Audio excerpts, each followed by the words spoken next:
anything good. I can't work off my time and I'm stuck. Stuck selling walking sticks to a bunch of burros for eternity. I need better clients. I need a real saint. I need a lead on a rich, dead saint. ¿Qué es esto? Okay, I'm just gonna change something in the screen. Give me a second, guys.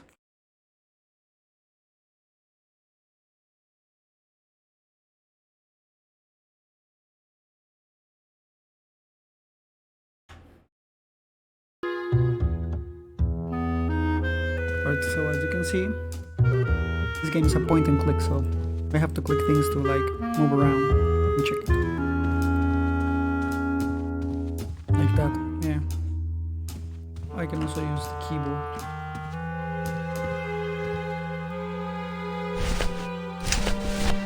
My scythe. I like to keep it next to where my heart used to be. Okay. I'm just checking it out.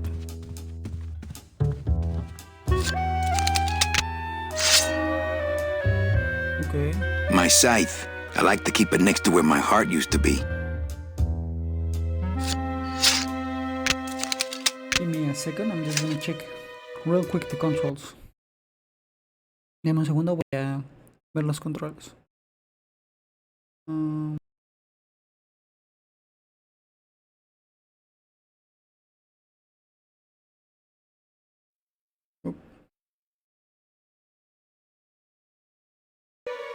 Okay. Look better? Yeah, I think it does. Okay.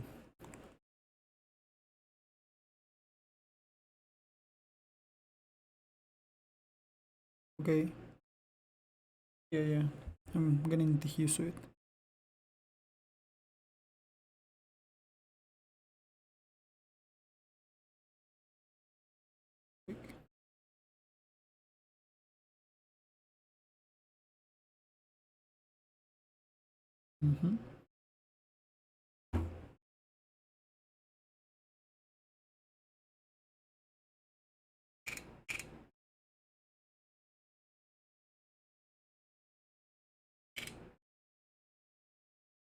There it is.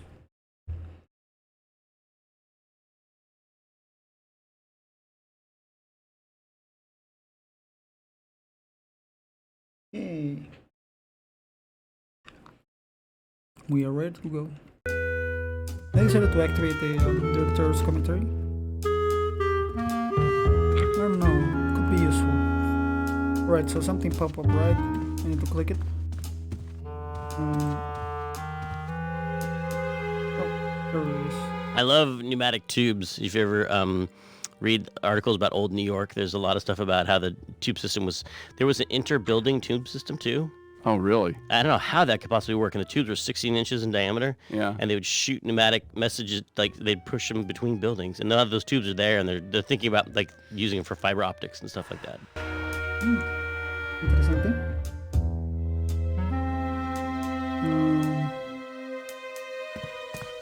Looks like I got a message. There it is. It's some sort of special work order. To all agents from Office Manager Don Copel. All right, you boneheads, thank your lucky stars and get to your friggin' cars. We have a mass poisoning on our hands. Too many dead to assign specific cases, so all clients are first come, first serve. So let's see some hustle out there. Ok, bueno. Whatever you say, jefe. Bueno, según lo que entendí de la historia, soy una especie de vendedor llamado Manny. Y bueno, básicamente es eso.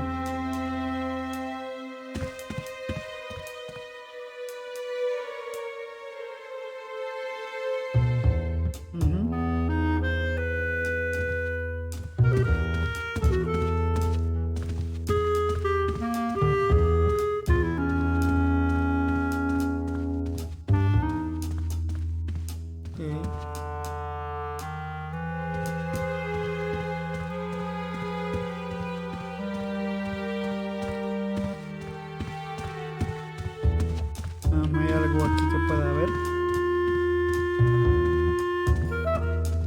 De evento que dé como muchas vueltas. Estoy probando realmente los controles. So this was actually the art test I took. Oh. I had to make this whole scene in a day. Really? No. Did they pay you for that? 1 day? Barely. Wow. I was so scared. How much did you get done? I think almost all the geometry. Oh. Wow. In some cases, it used to be an overnight render.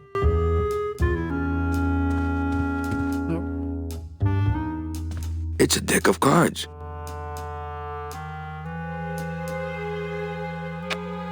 Better take these cards. It looks like a long day of solitaire for me. Okay.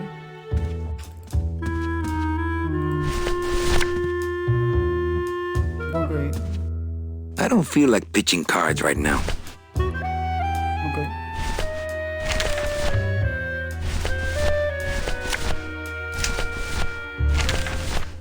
It's some sort of special work order. It's some sort of special work order.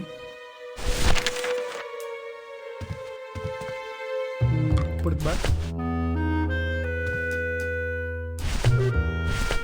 This deck of cards is a little frayed around the edges. Then again, so am I. And I've got fewer suits. I keep meaning to mark these cards.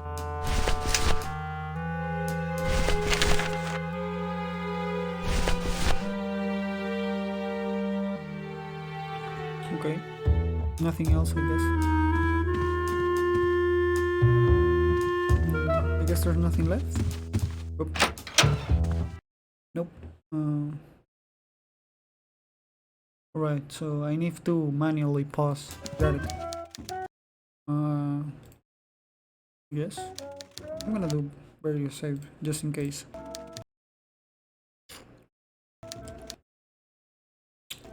Okay.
Right, sorry about it. So this was the first scene in the game that we ever actually did with some test assets. So I had, this is when I was proving out, okay, yes, we can do this. There was this hallway scene. We had manning up, running up and down. We had the security cam, kind of camera switching. We had text on the screen. We had animations. We had geolocation of the sound relative to the camera. The typing was down the hallway. And we had manning running up and down. It was a really good test scene, and it kind of came to it at the very last second. Like, literally, like, I was compiling code as people ran in the room because I had a awful bug. But this was sort of like proof that, yes, we have all the elements to make this work.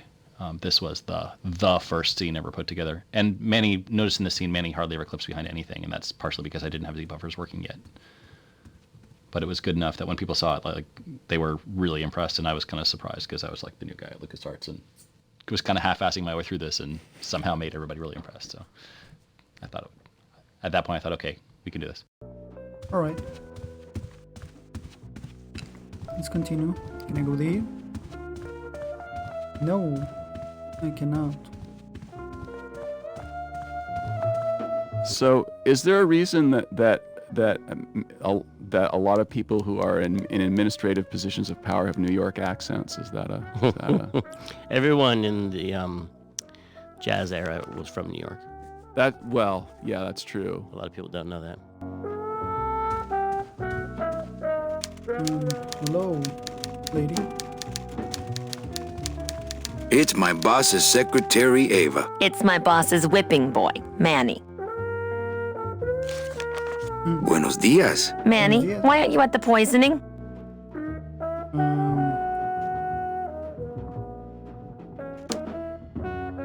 Any messages for me? Besides the one about the poisoning? Yeah. I only have one other message for you, Manny. I'm not your secretary. I don't take your messages. So get it through your thick skull and stop forwarding your phone to me. All right.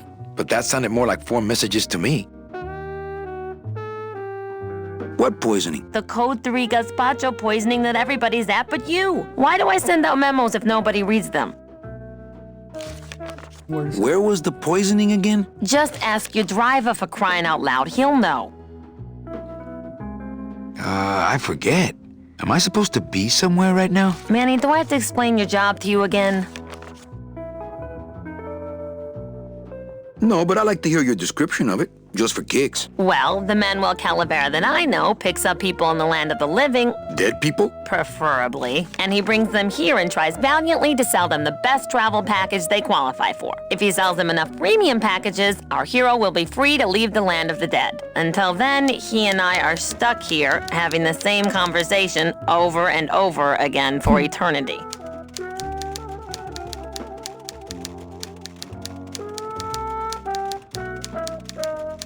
What if we just skip town tonight? You and me, baby. Well, thanks for the offer, but we'd never make it out of the city alive. But In one piece, I mean. I bet I could get you out if I really tried. Oh, Manny, look at you. You're a trapped soul and you don't even know it.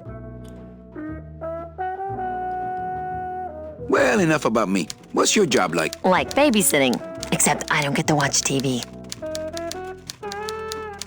Why do some clients qualify for better travel packages? They led good lives, ¿Qué traes? How do you define a good life? better than yours and mine. So what did you do in life to get stuck here? What I did back in the fat days is none of your business. You know the rules. In my heart, though, you're still my secretary. Manny, what are you talking about? I was never your secretary, even when you were on top. I got one boss, same as you, Don Copel. Come on, I know you work for another man besides Don. What are you talking about? I know you take memos for Hurley sometimes. Ah, Manny, just beat it, will ya? Busy as ever, I see. I'd have more work to do if you had more clients. Ouch. Where is everybody? Oh, Manny, did you forget what day it is today? Oh man, did I come in on Saturday again? It's the Day of the Dead. Everybody's back in the land of the living, visiting their families like we should be. Why aren't you visiting your family today? The boss is here, so I gotta be here. How about you, Cal? No one back there I want to see. And you don't want Domino here alone, getting all the good leads. Domino's here? He's at the poisoning right now, stealing your commission. So, you going to the Christmas party? After the spectacle you made of yourself last year, I wouldn't miss it for the world. Any good gossip? Well, I heard Domino. Por favor, tell me some good news, why don't you? I still love you. You're all I really need, belleza. Just one more question about my job. Manny, you know what to do. Stop playing dumb just to flirt with me. Manny, if you don't mind, I've got a lot of filing here to do. Right. I te watcho. Manny. Right. I te watcho. Which way is it? This way? Or is it this? Big Mr. Bossman doesn't want to be disturbed today. Alright, this is Mr. Bossman. Okay. Be right back, guys.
Okay, I'm back.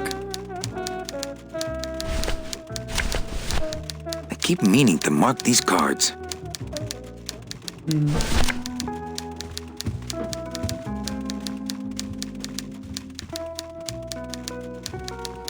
Maybe card tricks some other time when I'm not so busy. Okay.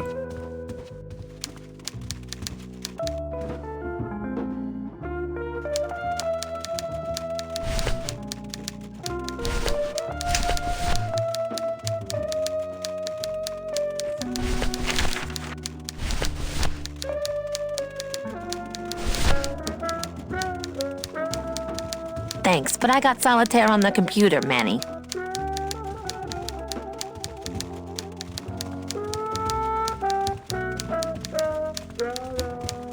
I've already got one card out, and I'm not dealing more until there's money on the table.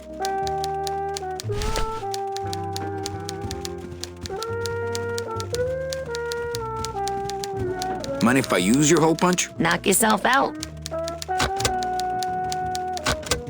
Thanks. Gets the aggressions out, doesn't it? My writing has changed a lot since this. Like I was really trying to write good dialogue here, which to me at the time meant a lot of like puns and like wordplay. Like this suit is just this deck of cards is a lot like me. It's ragged around the edges, but I've got more suits. And I forget what it is, but it's like everything had to be this kind of like bon mot.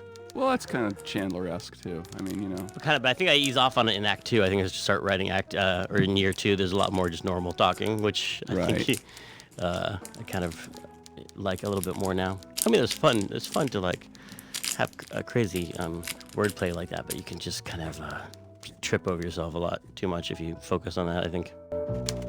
Okay.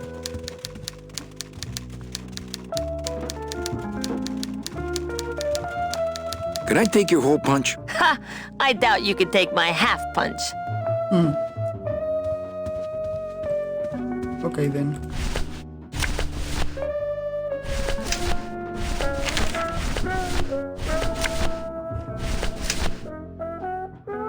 Not here. Wait, what? I don't think there's anything else I can do. Oh.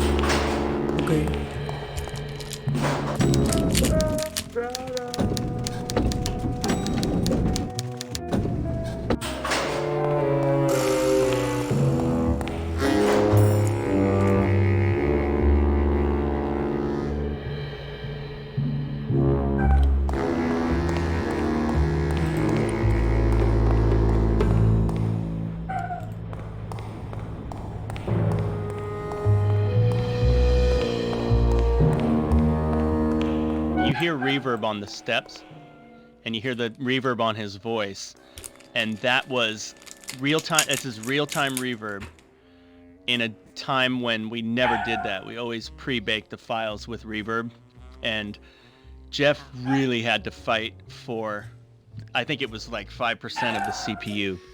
But now anything that happens in this garage goes through that reverb. And like to modern game folks, audio people, it's just totally basic, no big deal. But back then it was such a big deal. And he really had to jump through hoops for it, and it's so great. Okay. Which way is it? Left?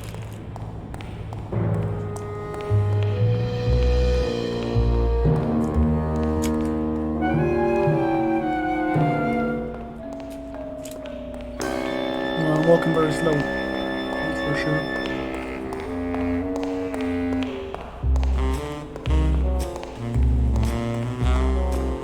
Here's what I need. Wheels.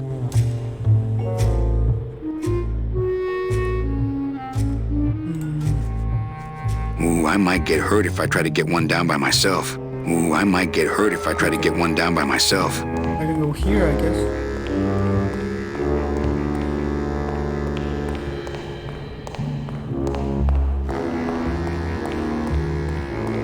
It's a tool cabinet. Not picking that up. It's the same thing. It's a tool cabinet. Mark Hamer, remember animating that Glottis coming out, and he had to put this thing called a lattice on his butt. And he was like, "What are you working on, Mark?" I'm working on the Glottis butt lattice. And he was always like working on the Glottis butt lattice to like morph and squash and stretch his butt as it came out of the door. And so, 3 cheers to Mark Hamer and his Glottis butt lattice. Amazing work, still remembered to this day.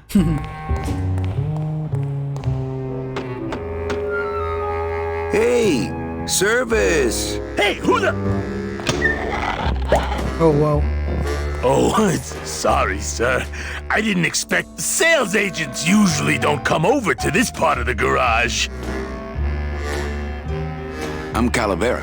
Manny Calavera. My name's Glottis. I don't get many visitors. Hey, I got a message for a Mr. Calavera. Your driver said that Mr. Hurley said that he could have the rest of the day off. Domino sent my driver home? Yeah, wasn't that nice? Looks like I need a new driver. Oh, I would agree with that. Yes, you do. Do you wanna be my... You wanna be my replacement driver? Me? Oh, no. Sorry, can't. Rules.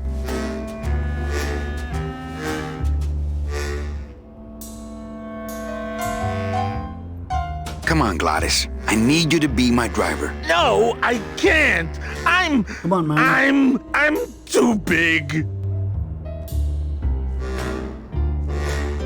No eres demasiado grande, eres perfecto. You're not too big. You're just right. No, they told me again and again. I'm too big to drive.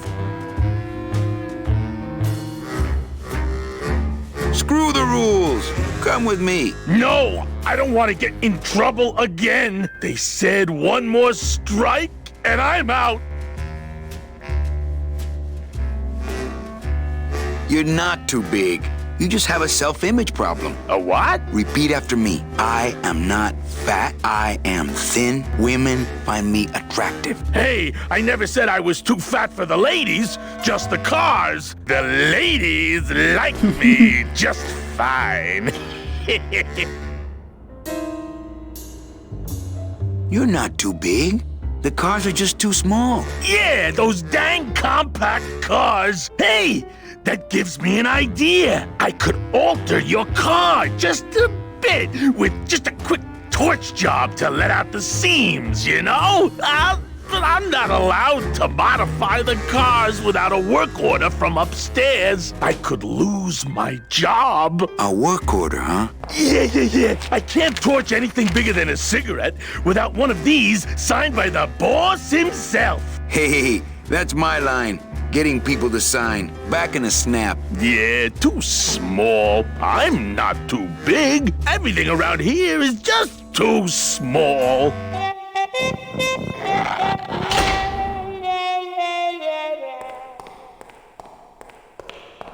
That won't help it get signed.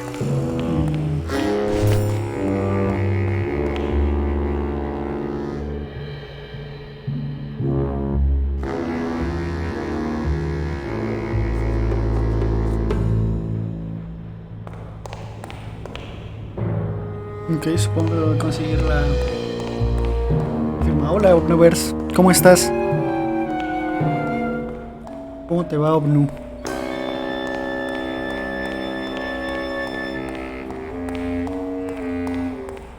¿Qué tal tu noche en Día de Muertos?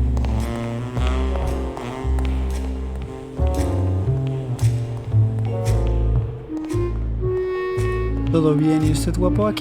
Aquí ya ves, jugando un juego para celebrar el Día de Muertos.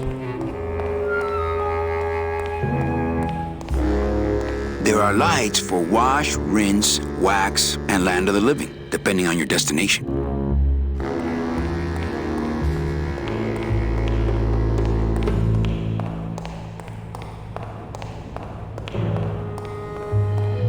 Through there lies the Limbo Highway, and on the other side of that, the land of the living. Tengo un chingo de dulces, ayuda. ¿Saliste a pedir dulces hoy también? ¿O nada más fue el 30?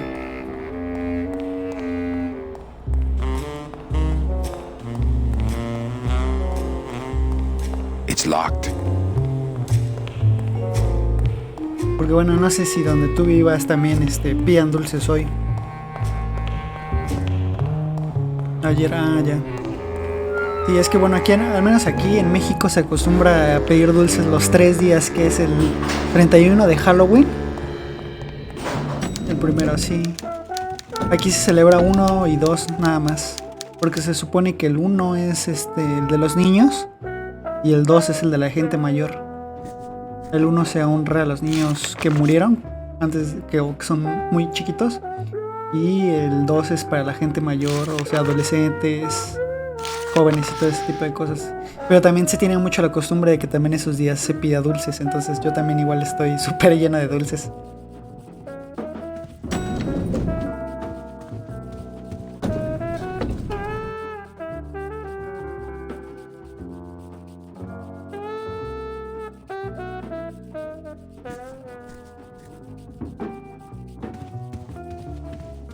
Big Mr. Bossman doesn't want to be disturbed today.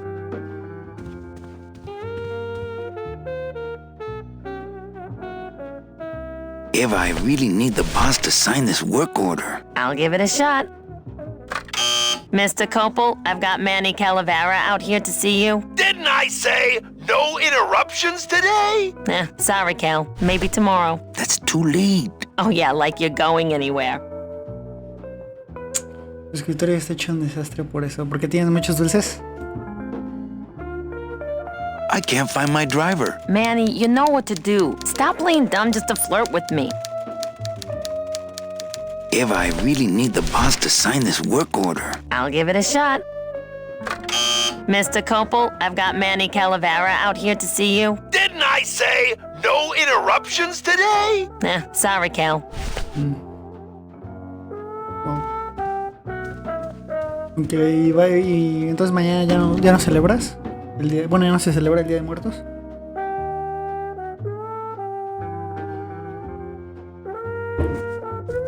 Y supongo que tengo que buscar otra forma.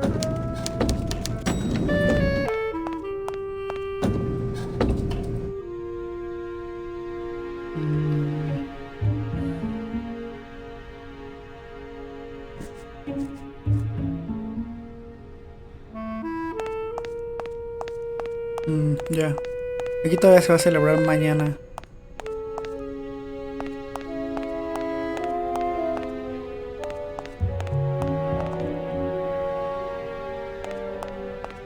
Ah, the old head of the department. Way before my time. I heard he was a total slave driver.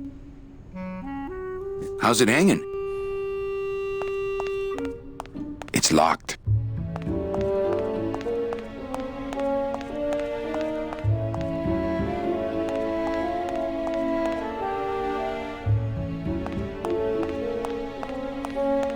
Now this guy, I don't know who this guy is. I think he just paid for the lobby renovation.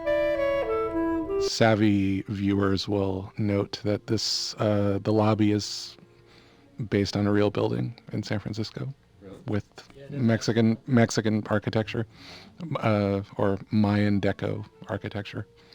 450 Sutter, yeah, which is an actual building, which is the inspiration for the whole business. Yeah, San Francisco's kind of there's a lot of Deco-ish stuff around town, and that was a big part of making this world look the way it looked. Interesante. It's locked.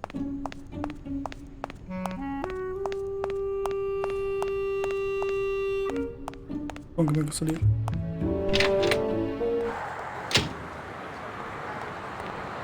I love that mural because it's the 3 ways of traveling in the land of the dead, the car, and the train, and the boat.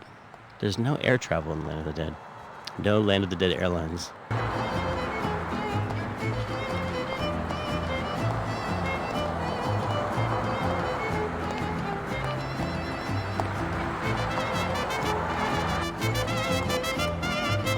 Whoa. I think the camera choices in this game were actually pretty fantastic as well. I don't know who's responsible for that. Was it storyboarded or was that you, Pete? Or? Yeah, probably a little bit. There's a lot of stuff got worked out ahead of time, certainly, and I mean because we didn't necessarily build full 360 3D worlds. Oh, I mean, well, except for like the offices and stuff. Okay.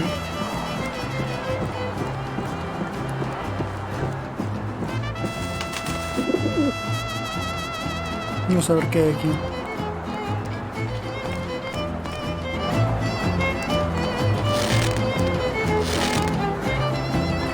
Vamos a hablar con el payaso. Looks like some sort of crafty mine. Hey, what's going down, clown? Hey, back off, suit. I'm practicing. Practicing what? Wringing your neck. What does it look like?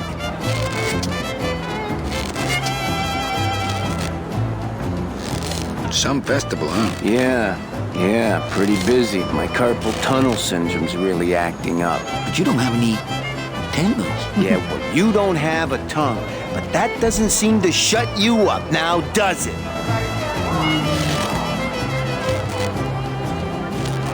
Twist me up one of them, huh, fella? Yeah. Twist this, all right? Grosera.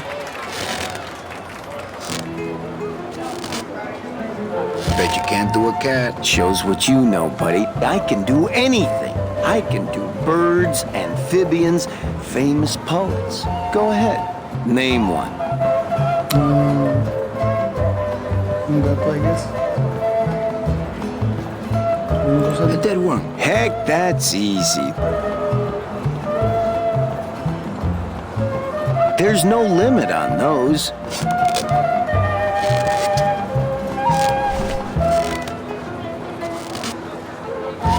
My kid wants another balloon animal. Jeez. Do you have any more dead worms back there? Well, sure. Okay.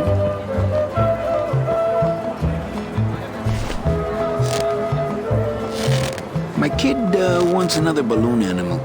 Jeez. What now? Dame un gato. Okay, a cat. No problem. Oh, Ta-da! nice. Buen truco.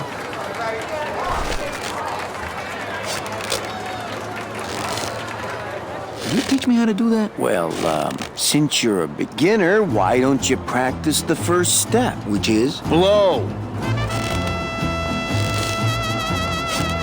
My kid. A dingo? That's my specialty. A ver, el dingo. Ta-da! Okay. El cricket. My kid. Dame Gloria Fuentes. Fuertes. Robert Frost. Trying to stump me, eh? Ta-da! Okay.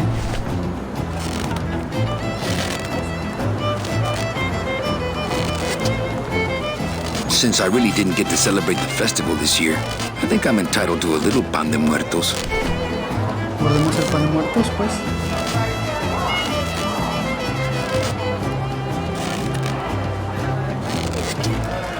The bread of the dead.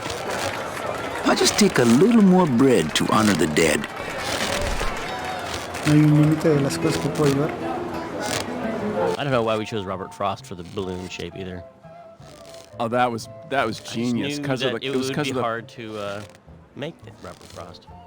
Yes, and also because I think the whole implication is that the clown is way beyond his pay grade, and he has disdain for all those around him, and so he makes shapes that his lowly I never audience even thought would- about that being a testimony to the skills of the clown. I thought of it as being Manny being a smartass. Because he asked for it. He's like, oh yeah? Can you do Robert Frost? And then, of course, the clown does it. But see that's a Chandler thing too, because the detective is always smarter than sort of the world that he's in. So he's teasing the clown, So to speak. Yeah, so to speak. Because he knows the clown knows what Robert Frost looks like.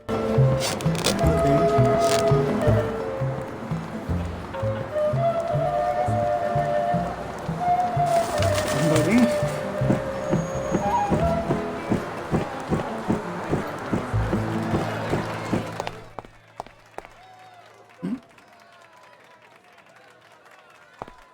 ¿Qué es esto? I don't like the way that eye is looking at me. Hello?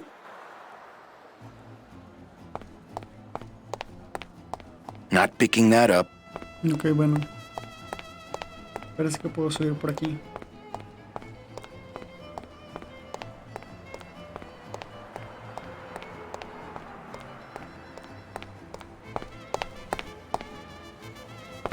It looks like a rope, but it's really just a bunch of cheap ties tied together. Can you imagine actually pulling yourself up a little chain of ties that are as long as the, like... Well, that's what's great about. And then I like the this view like- down. He's so calm about it, too. He's like, chip.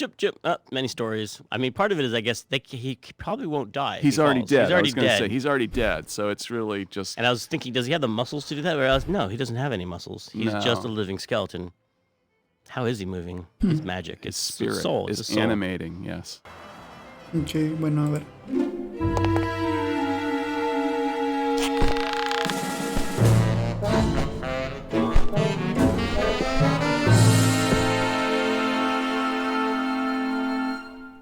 Ok, bueno. Porque solo puedo ir. The ties, when Manny later uses the ties to cross over to the roof, he wanted to be more like a little bit more, less adventure game and more sort of skill game, where you had to kind of, line up the ties and throw the lasso and hook it on the thing. And I'll be honest with you, that was technically not something I was prepared to do in any way, shape, or form. It was kind of all I could do to make the rest of the stuff work. So the ties and the beavers were, and actually the shocks on the tree were all supposed to be a little bit more dynamic than a lot of the canned stuff you typically have in an adventure game. We just couldn't do it. Interesante.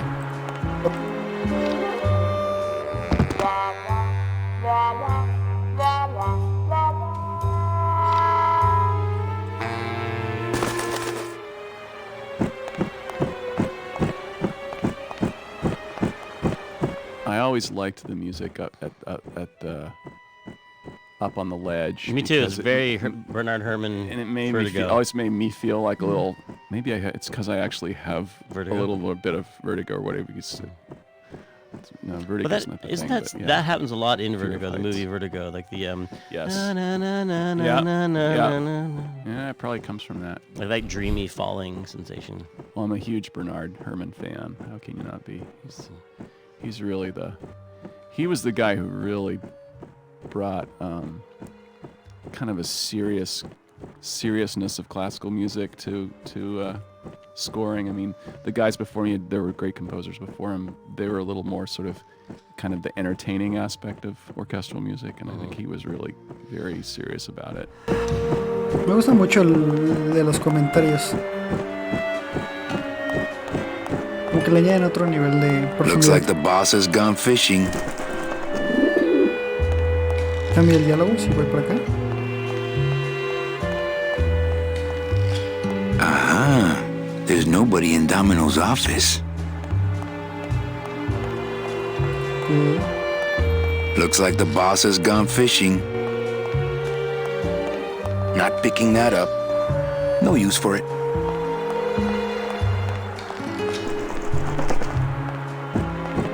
Ok, bueno, entremos. The computers in the game are, I think, where you can see Peter Chan's 12 Monkeys like influence, like Terry Gilliam mix of like, I don't know if you call it steampunk, but there's like a lot of analog big tube type things combined with Art Deco and old-fashioned typewriter keyboards. Well, they had steam and punk in those days, right? But they didn't actually call it steampunk, right? In the 90s, I think we might They have had did? steampunk back then. Oh yeah. Jeez. See, I told you I was from the Mad Men era. I'm so glad they made a show about you guys.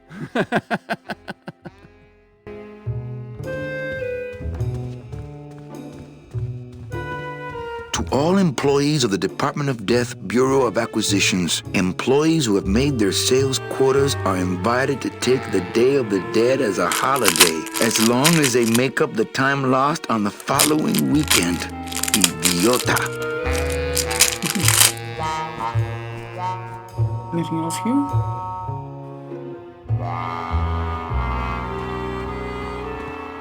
Just thinking about Don's file system gives me a cold chill. I would love to search Don's office right now, but I'm late for the poisoning. No time to ransack. Everybody's at the poisoning but me. This place is a mess. I would love to search Don's office. No time to ransack. Everybody's at the poisoning but me. Ok.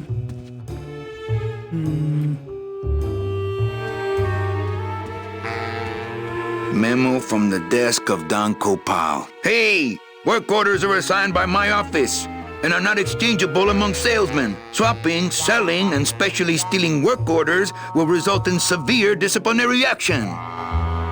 Ok.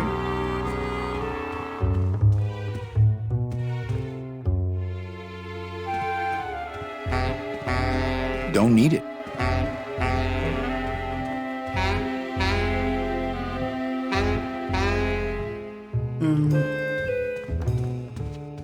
It looks like Don's rigged his computer to automatically answer his intercom. Not picking that up.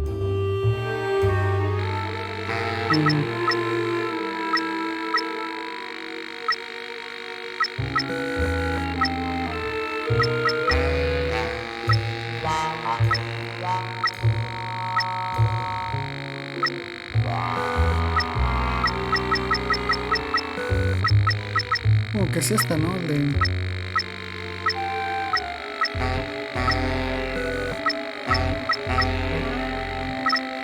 ¿Fírmalo tú?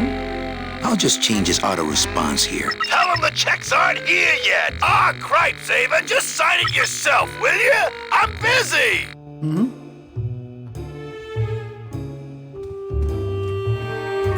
Supongo que tengo que bajar normalmente, no puedo usar la puerta.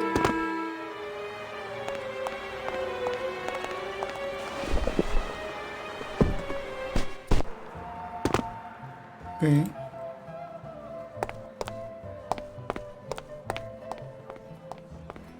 Salgamos.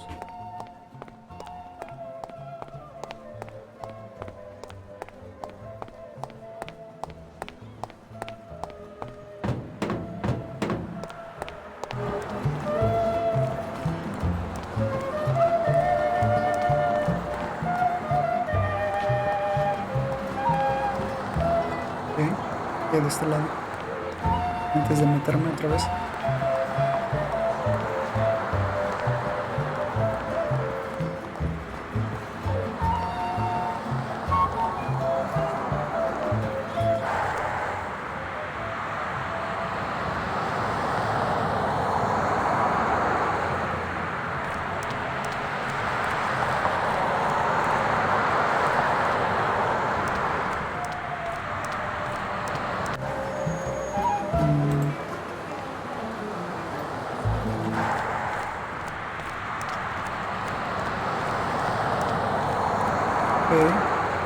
I'm not walking on the freeway. I shouldn't even be standing here.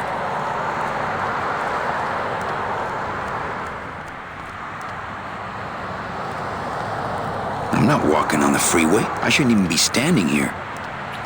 It's fine. There's no cars.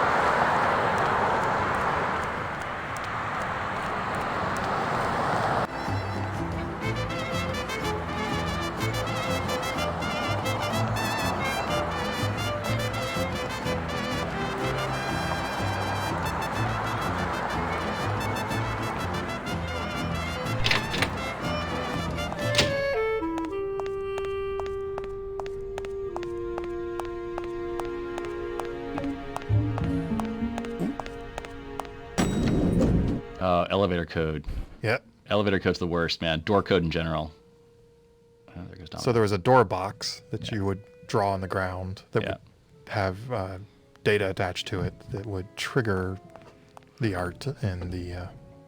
Well, it's like the old like when you walk into a supermarket in the old days, they didn't have like a IR thing that was pointing at you. They had like a pad on the ground. Yeah. You would roll your cart or step on the pad on the ground, and it would automatically open the grocery store for you. And it's just like that. Like there's a little invisible box that you cross that triggers all that stuff. And then all the fiddly bits of people step on the box, step off the box, step back on it while the doors are opening and closing, and those doors are broken for a long time.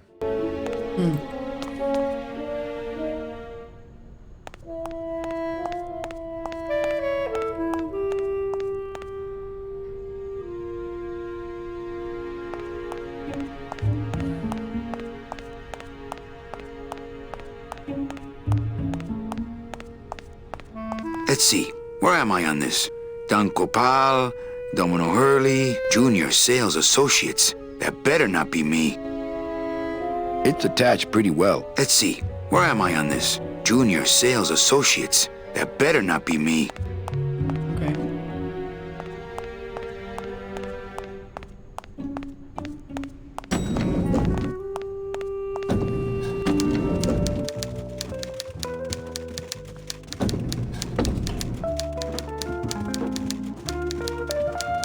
Right, Eva. What is that horrible squeaking noise you're making? New shoes.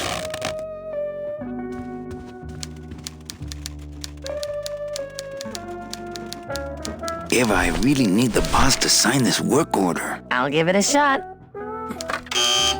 Mr. Copel, Mr. Calavera has something out here that he says he needs your signature on. Ah, cripes, Ava, just sign it yourself, will you? I'm busy.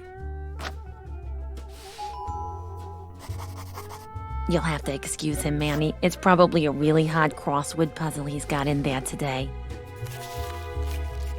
Eva, I'm impressed. I had no idea you had this kind of power. Well, we all have our secrets.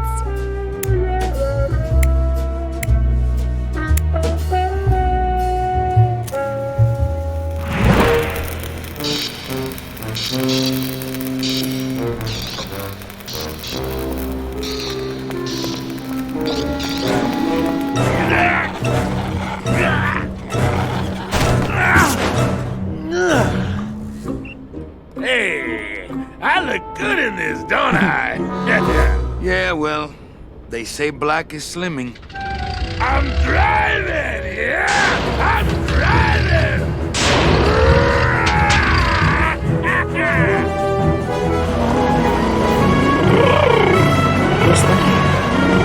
Lo tenemos ahí. Por favor. I could have walked faster than this. Híjole, I'm gonna miss the poisoning.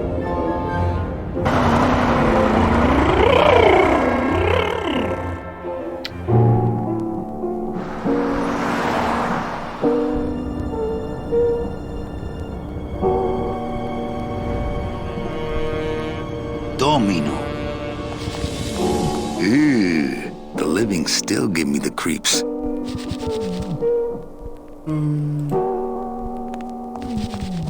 Look at these poor saps. In the land of the living, the people look horrifying because of that. Have you ever seen that optical illusion where you take a picture of someone from a magazine, you cut rectangles out of their eyes and their mouth, and then you turn them upside down, and they just look like demons? Oh, yeah, totally. That's land of the living. Yeah. Interesante. It's the fear of death that makes monsters of us all. Boo. Smiles as bright and wide as the blade on my scythe. Scaring the living is technically against the rules, but we all do it.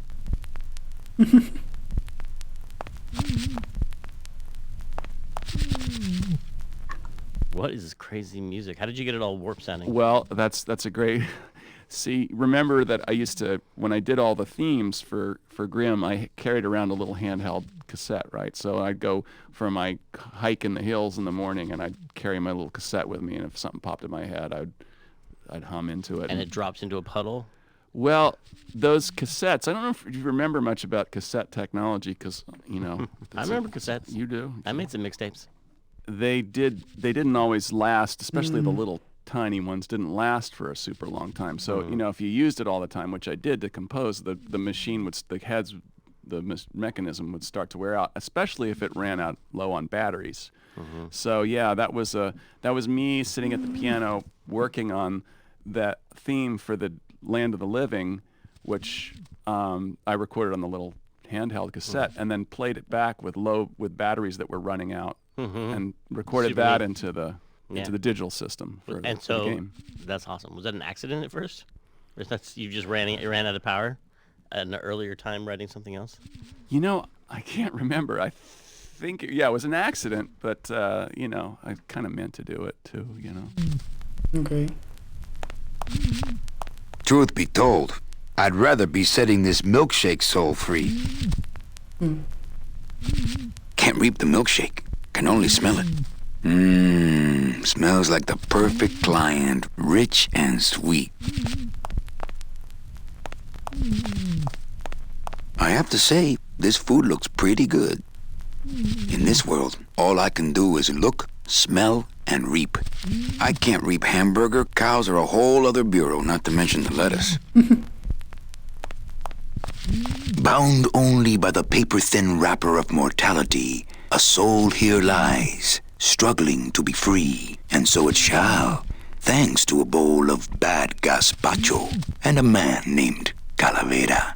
Okay, ¿lo puedo recoger? I can't carry the whole package. He's got to shuffle off his mortal coil. Then we can split.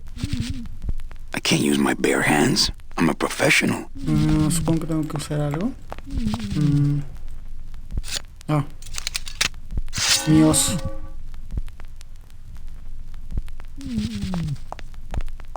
I don't want to mess up my blade. Can't take the living. They got to go through channels.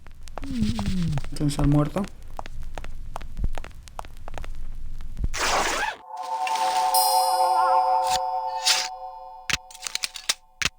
Nice bathrobe.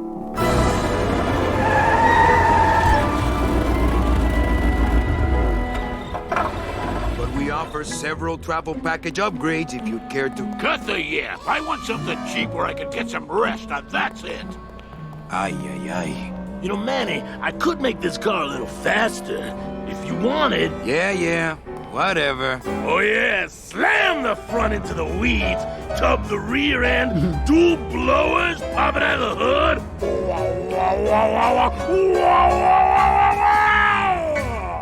You'll get plenty of rest this way, Mr. Martinez, and you'll be safely padded by the foam created when these two chemicals mix, like this.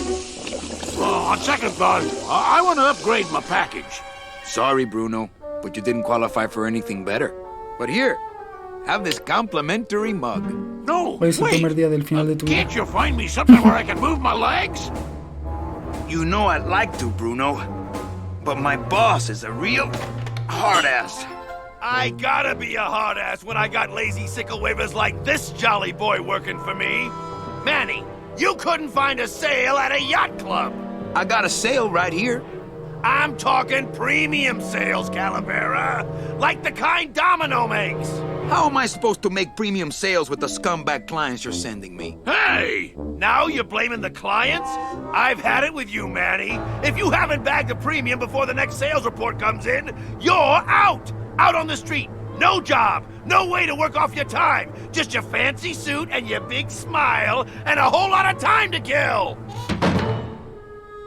Who you calling a scumbag? Why, I oughta...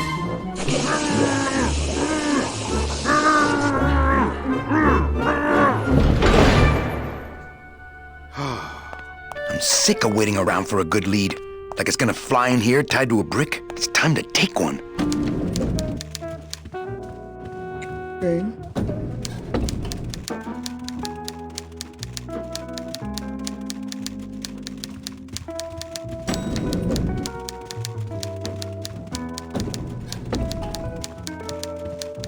Big Mr. Boss Man doesn't want to be disturbed today. No, una puerta abierta.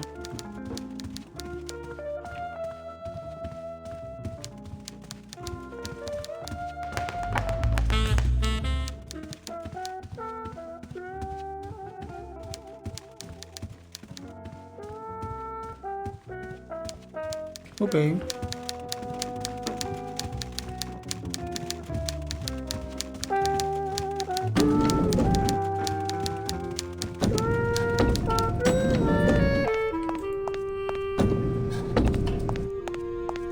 I'll never get out of this place. You and your fancy suits and your nose holes way up in the air, sticking your empty beer bottles down the message tubes. How fancy is that? Huh? Don't you boys upstairs realize the tube switcher is a sophisticated and delicate piece of machinery? Huh? You think you're better than me? No. Good. Okay.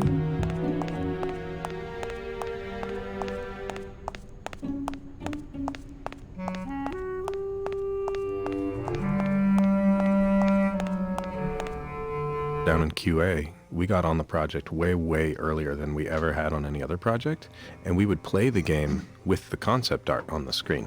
But Manny was modeled and done and lit. Or, well, maybe he wasn't lit, I don't know, but he would zoom around the concept art, and it was all black and white. And that's why it was... Oh, that would be neat. Yeah.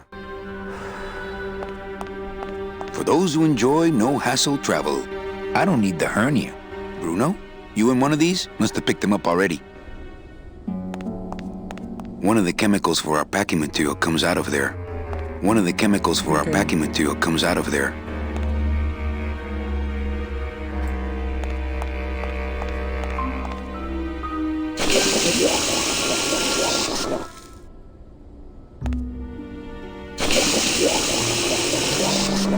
Ugh, that smell.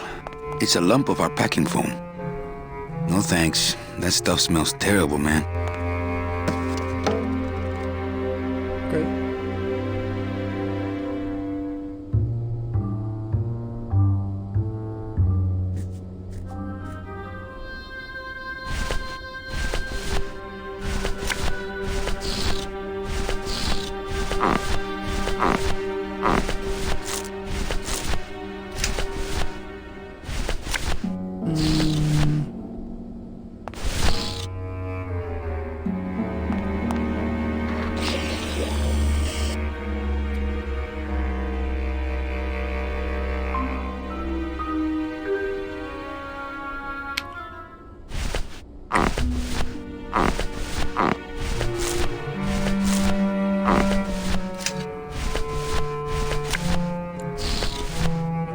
It's a deflated balloon.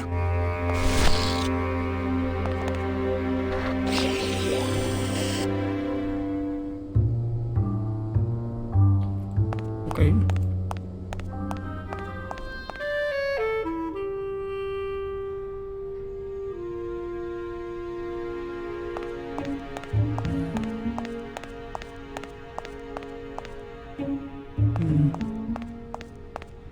La puerta está abierta, vamos a ver qué hay aquí.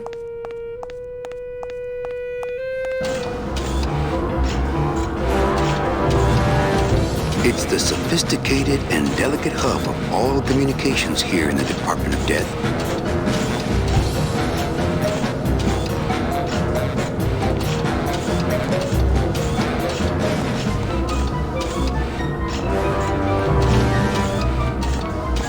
You know, the games we make nowadays, we try to keep them real time, and the environments will come in the tens of thousands of polygons probably, but or at least under 100, I would say, at least at the Telltale Studio. But Here, I think we're almost unlimited unless it crashed the machines all the time. Yes, it was unlimited, and it was like trying to render it on your iPhone. Well, remember, Crazy. he modeled like every single nut and bolt everywhere. In the That's what it was. That's what, and they were all high res. Yeah, I was about to say, a certain amount of this was us not It really might get a knowing, and us close-up. not being efficient about where we, how we set everything. As an animator, when you open one of these environments to animate in, you have to basically throw everything away, except for the one thing that that Manny touches or walks next to or something.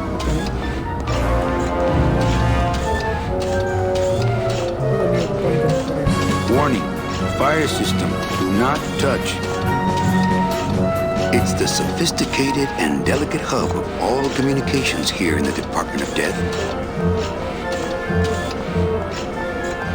Not picking that up. As a rule, I never touch anything more sophisticated and delicate than myself.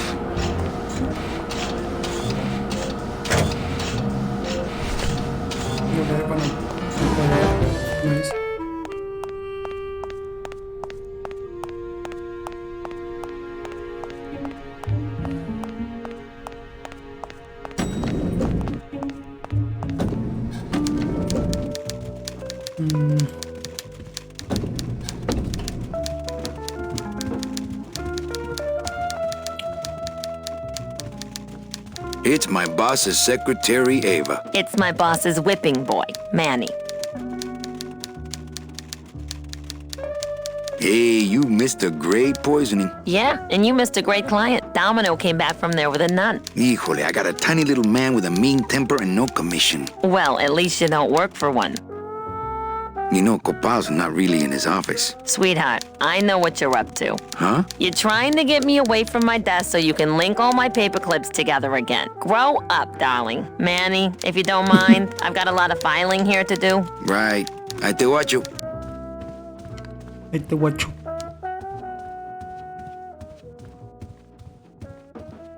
Vamos a visitar a Manny.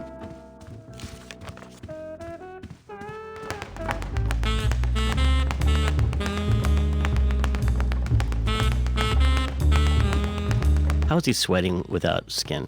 So inaccurate. Try to get it really accurate with the punching. You know, left, left, right, right, left, left, right. I think that's how you do it. Oh, is it left? Well, you don't just do 1, 2, 1, 2 with a speed bog. Yeah, I think you're right. Yeah, it looks better. In my boxing history. My grandpa used to have a boxing bag in his basement. He showed me how it worked once.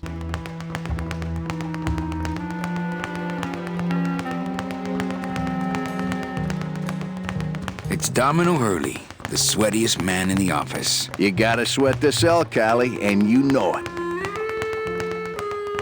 Well, at least you're not hitting the bottle anymore. Hey, Callie, how you doing? So, how'd you make out of the poisoning? Well, let's just say that Sister Calabaza has a secret passion for trains. You got a nun? Hail Mary. And you sold her a ticket on the number 9 train. Choo-choo, little buddy. Say, No. I got a mean midget I had to send parcel post. cheer up, buddy. Another day, another death. Am I right? I want to ask you a question. Shoot, slugger.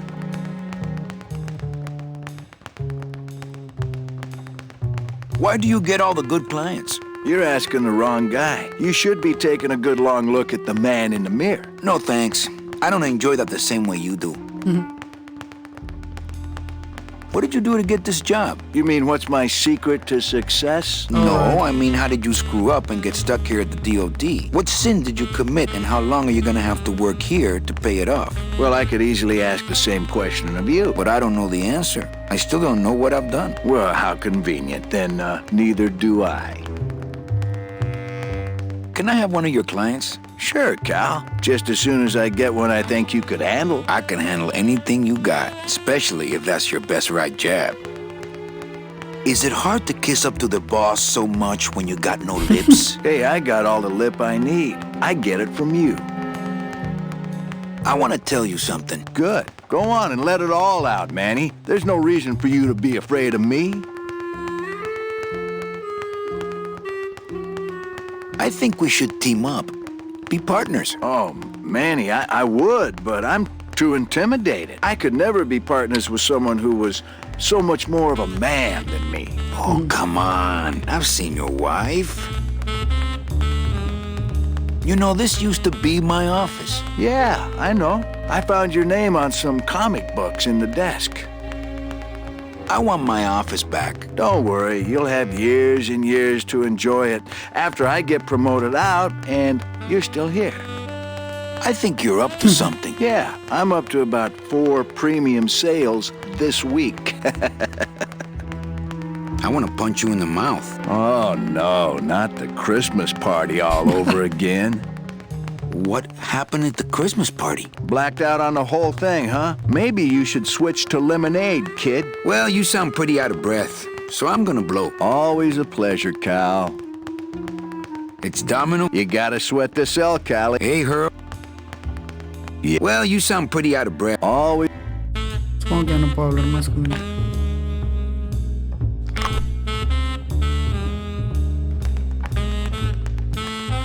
Ok.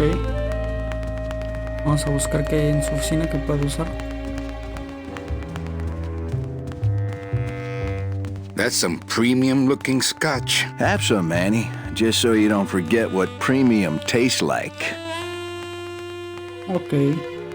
So there's a scene here. So there's the wine bottle there on the side, or sorry, the bourbon bottle, and there's the taking a slug of his booze, and that was actually like we had lots of math problems early in the game where we were lining up camera angles, like you mentioned, and these camera angles, if we had it off between the real time and the pre-render stuff, things got kind of messy, and so that was one of the first scenes we had where Manny as one character goes and interacts with another item in the scene, and it also has to be placed very precisely in the scene because it has to appear to be on the shelf.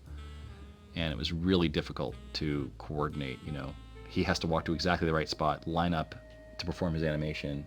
The cup has its own animation of flying through the air to his mouth.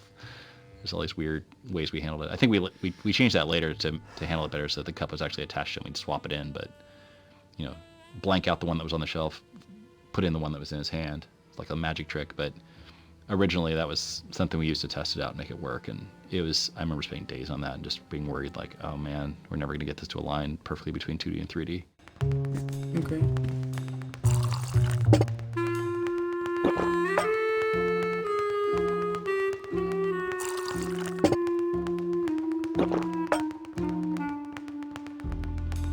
¿Cuánto puedo beber?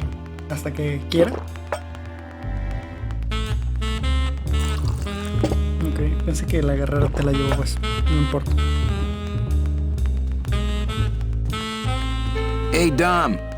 What's your screensaver password? Get away from my computer, Manny. Not portable. Hey, Dom. Get away. Ok. No messages in Dom's fancy red tube. Not picking that up. He's got a lock on it. Can't believe he doesn't trust me.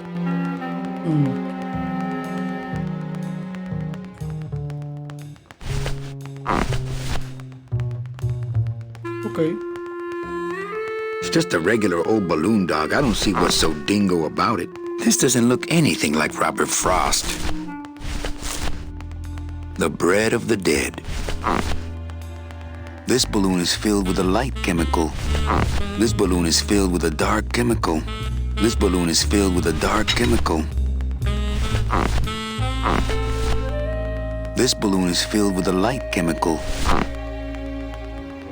I don't really want to do that.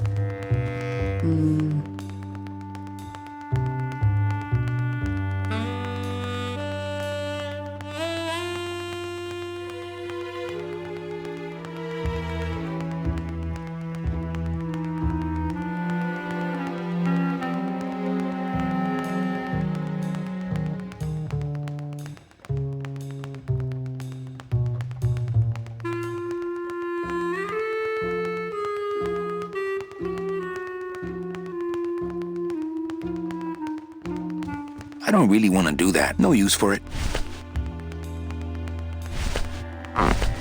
This balloon is filled with a dark chemical. Entonces el otro. This balloon is filled with a light chemical. I don't really want to do that. Ok. This balloon is filled with a dark chemical. I don't really want to do that.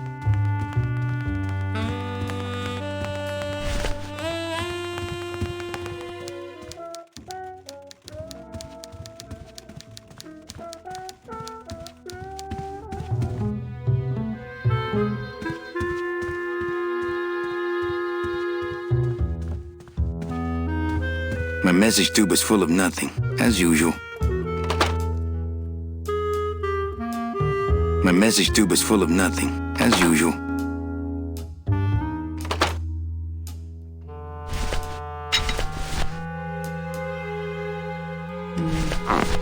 This balloon is filled with a dark chemical.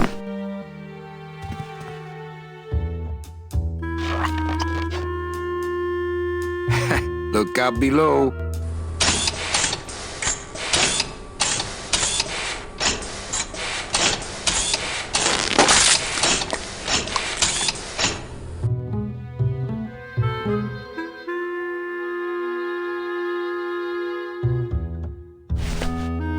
El otro no. This balloon is filled with a light chemical.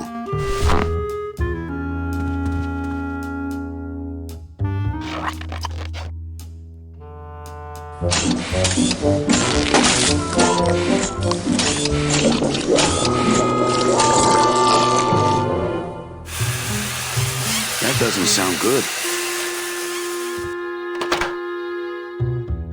Ok.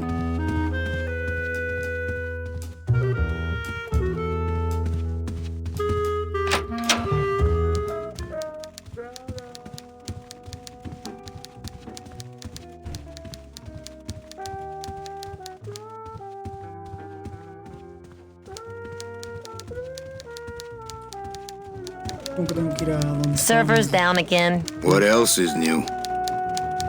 los servidores. Ok.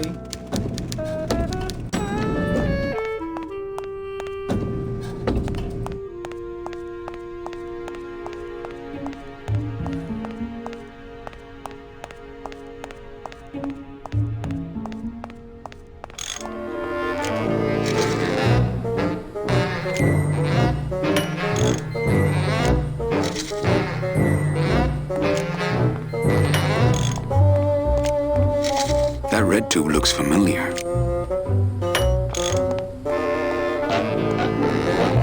It's the wheel on the door. This line that he says a lot actually comes from the old IT guy at LucasArts. We say, hey, the server's down. He goes, the server's not down. It's never down. You just can't get to it right now. Like or something.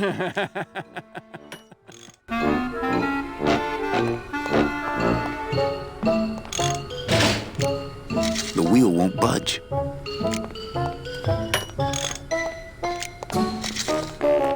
Our cheerful communications maintenance staff is on the job. Hi, I'm not getting any messages. Is the server down?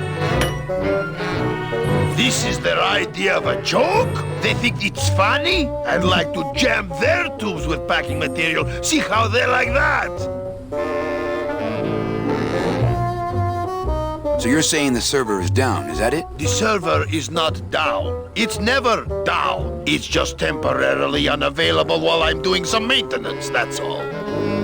So how long is it gonna be down? With a job like this, you can never tell. Probably hours. Or until no one's around to see you sneak out, eh? Whichever comes first. Can I squeeze in there just for a sec? Are you kidding? This is a highly secured area. No one's allowed in here who ain't me.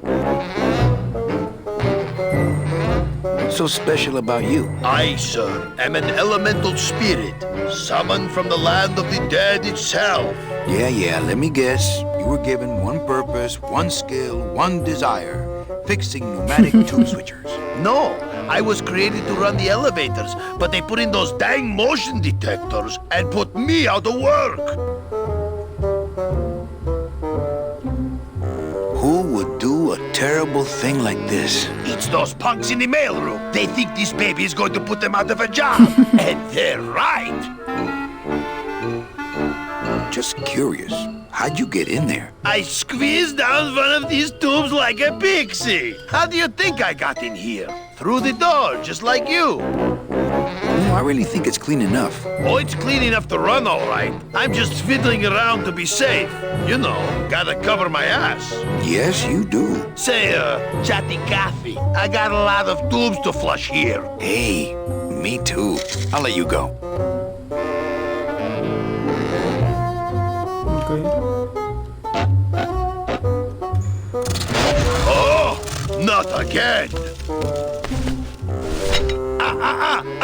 You trying to blow this joint sky high? That's a magnesium compound fire extinguisher. Spray that on this packing foam and we'll both be riding the giant Roman candle out of here. What? Why would they put something so dangerous in here? I guess they didn't expect this room to be full of hazardous waste.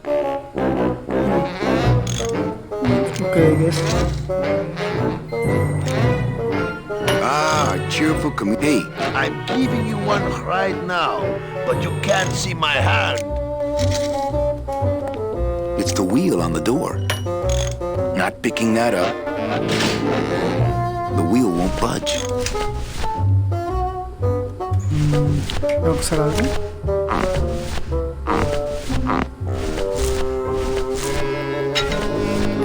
Warning, fire system, do not touch.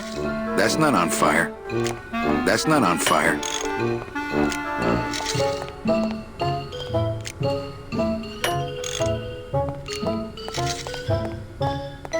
That's not on fire.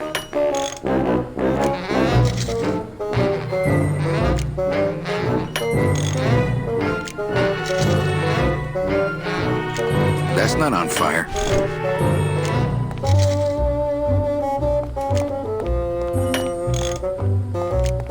The switcher looks pretty gunked up. As a rule, I never touch anything more sophisticated and delicate than myself.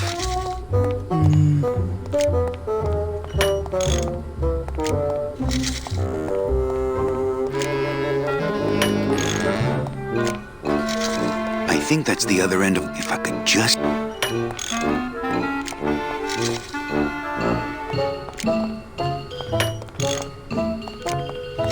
Puedo entrar.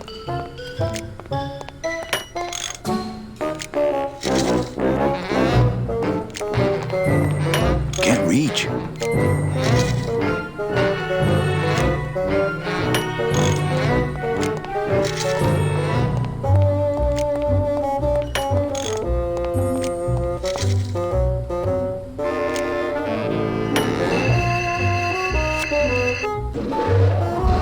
Good enough for government work.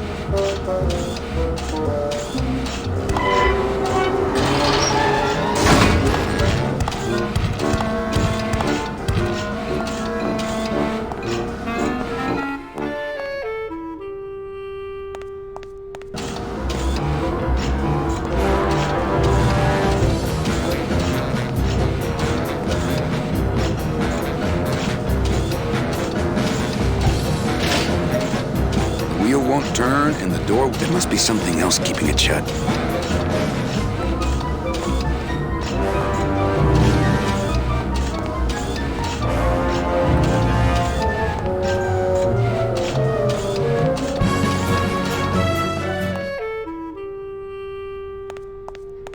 No sé qué hacer.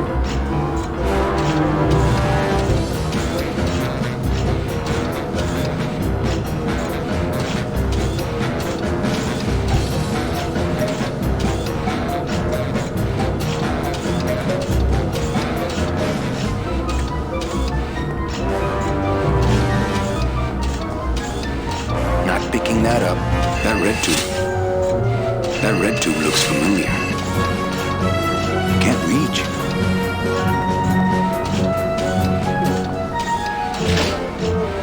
There must be something else keeping it shut.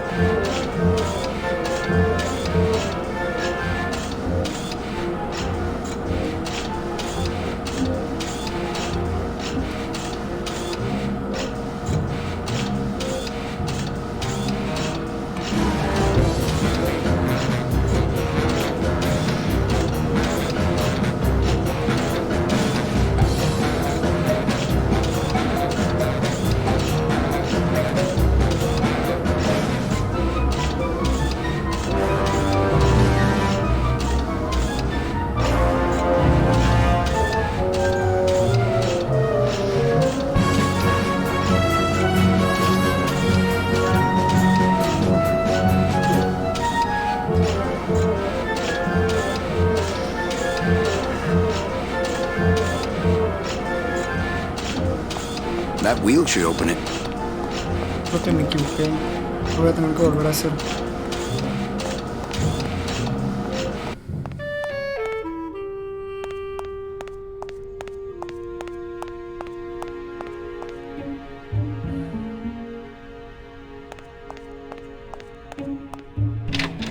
Y me equivoqué.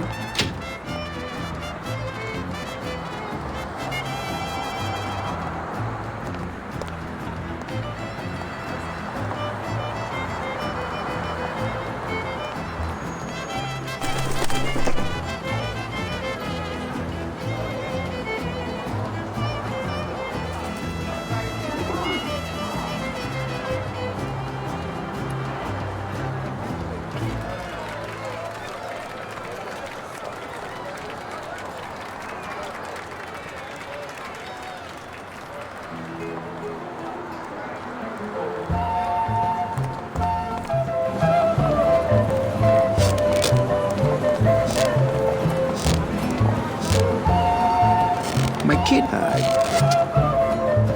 do you have any more? Well,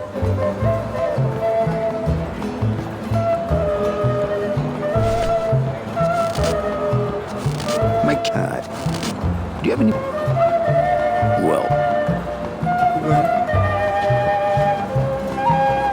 Vale.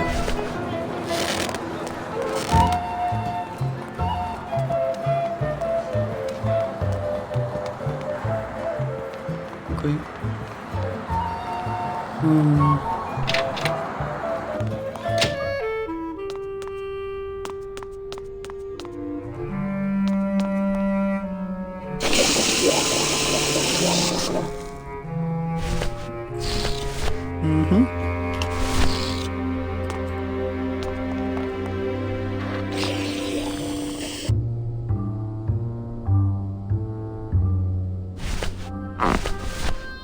this balloon is filled with a light chemical.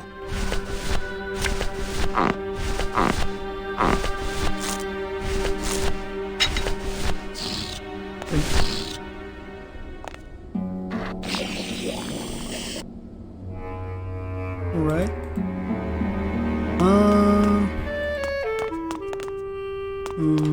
Office, right?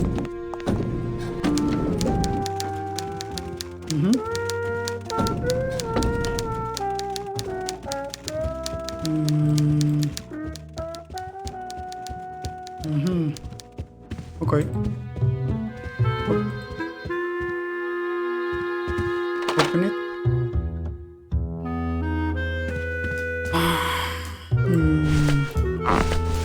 This balloon is filled with a dark chemical.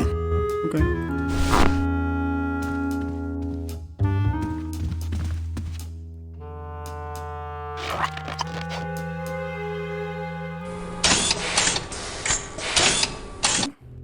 Already watched that.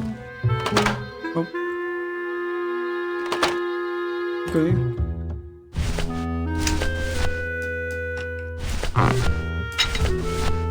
This balloon is filled with a light chemical.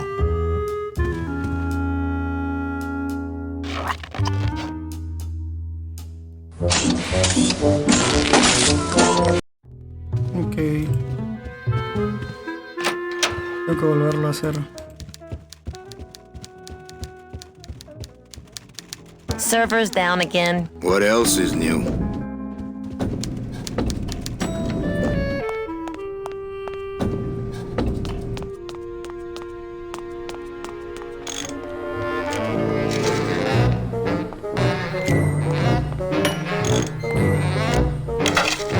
I've just locked an open door. Strange, yet symbolically compelling.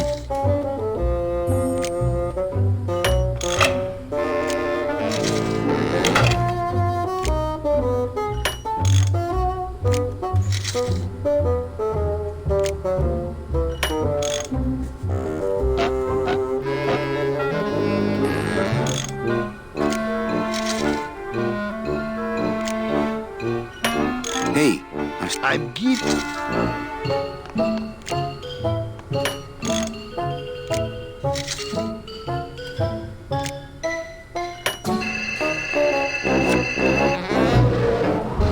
Good enough for government work.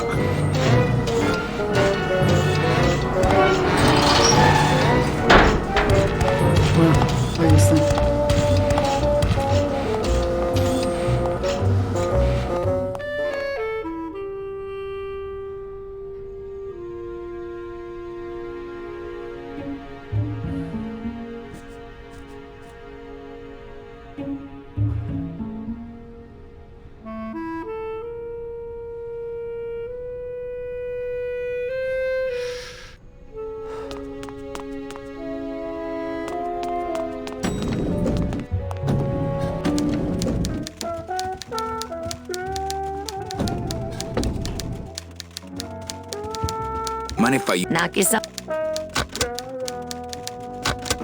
Thanks. Gets the aggressions out, doesn't it?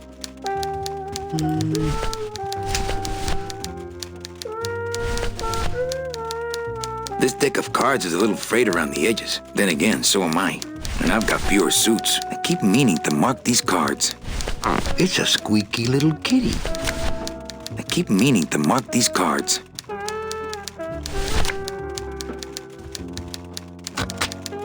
Manny, what are you... Just marking cards, honey. Ok. Ahora sí. I couldn't play this card there.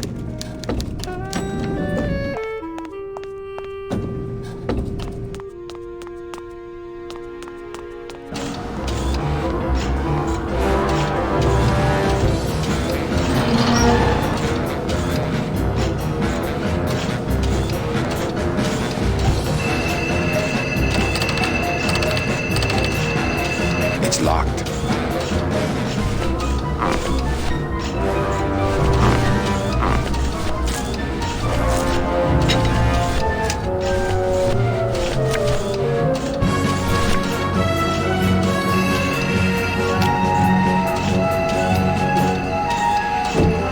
Mercedes Colomar, client number 9308, blah, blah, blah, died of chickenpox, time of death, yada, yada, yada. Aha! Positive attributes. Volunteered time reading stories to dying children. That's good. That's really good. I think you're it, Mercedes Colomar. I think you're the one for me. Ok. Me equivoqué un poquito. Gladys, are you loco? What got into you? That was a company car. Oh, yeah! And it's even better company now! I'm in!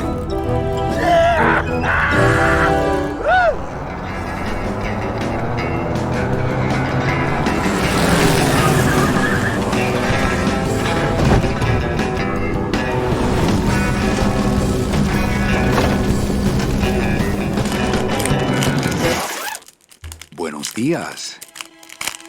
You're not the nurse? No? You're not here to give me my medication? No, but I am here to ease your pain. Guess they couldn't save me, huh? No. But there's still a chance you could save me. That's a lot of responsibility, Mr. Calavera. What makes you think I've been all that good? Miss Colomar. Meche, please. Meche. I can see it in your face and in your file here, where it says you're entitled to a first-class ticket to... nowhere? What? Did I do something wrong? Not according to your bio. It was spotless. At least the part I read was. I'm not sure I like the implication, Mr. Calavera.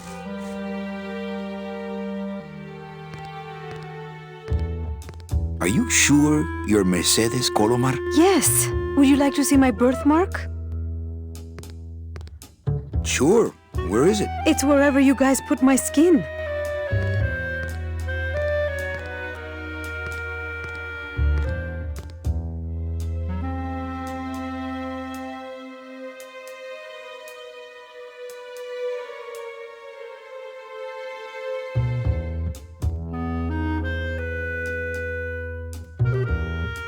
Anything about your past you haven't told me? Quite a bit, considering I've told you nothing. Did you kill much when you were alive? Very little. Never killed anybody? I have to confess, I never killed anybody. Okay. Not even a teensy bit of killing? Maybe I just wasn't trying hard enough. Were you a big shoplifter? Well, they accused me of it once. Really? But it wasn't my fault. That puppy followed me out of the store. Oh. Mean to animals? Oh no, I love animals. Once, when I was volunteering at an animal shelter, Just stop right there. ¿Alguna vez has defraudado el fisco? Ever cheated on your taxes? I've never paid taxes in my life. Aha. I've never made enough money to be taxed. You know, it's mostly been all volunteer work. Uh-huh. Ever cheated on your husband? Mr. Calavera, there's no ring on my finger. There's no skin on it either. I guess you'll just have to trust me then. Litter? Oh, Manny, is that the best you can do? Work with me, Meche. Give me some dirt. Well, I could do something bad right now, if that would help. Wouldn't count. Sorry, I give up. Don't say that, Manny. You know what I have to do? I just have to go straighten this mess out. Sorry to be so much trouble, Mr. Calavera. It's no trouble, but please, call me Manny.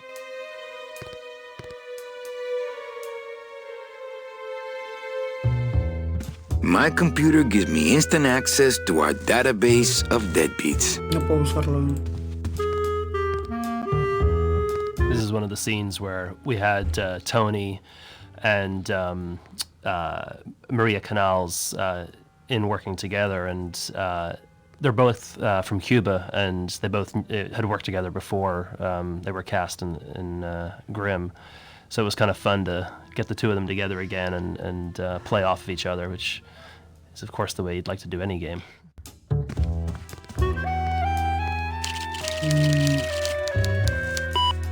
I just don't understand it. Why can't I find anything good for Mechi?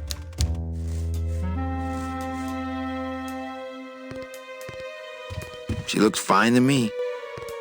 I'm still on the case, Mechi, but I haven't found anything for you yet. Maybe I'm not the woman you were hoping for. Okay, Mechi. I guess I have to check around. I'm sorry I let you down, Manny. Don't worry, Mechi.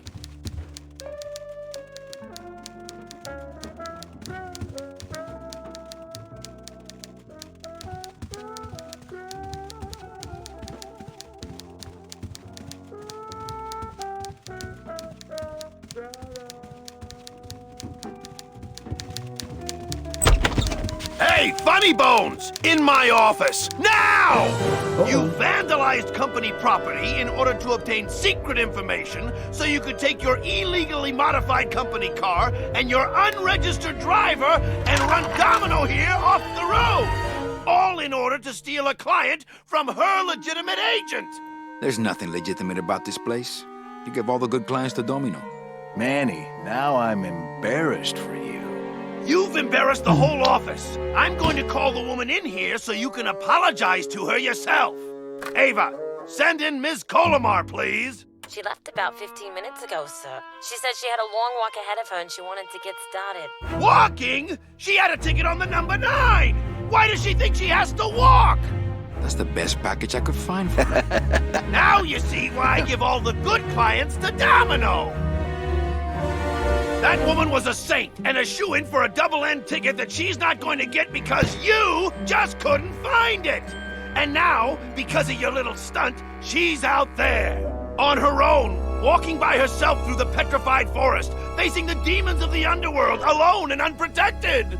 This is her reward after a lifetime of hardship and public service? Her destiny stolen by some overreaching salesman looking for a fat commission he didn't deserve.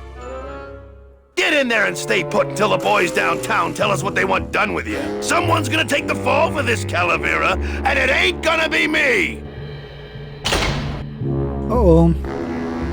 I realized how weird it was that he gets locked into a room by his boss, which I don't think is legal. But then again, back in the 30s, you could do all kinds of stuff.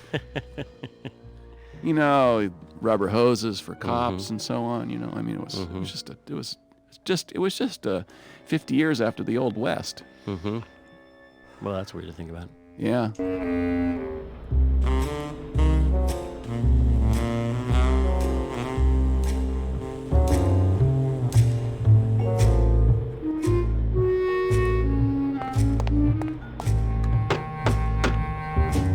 Hey, is anybody out there?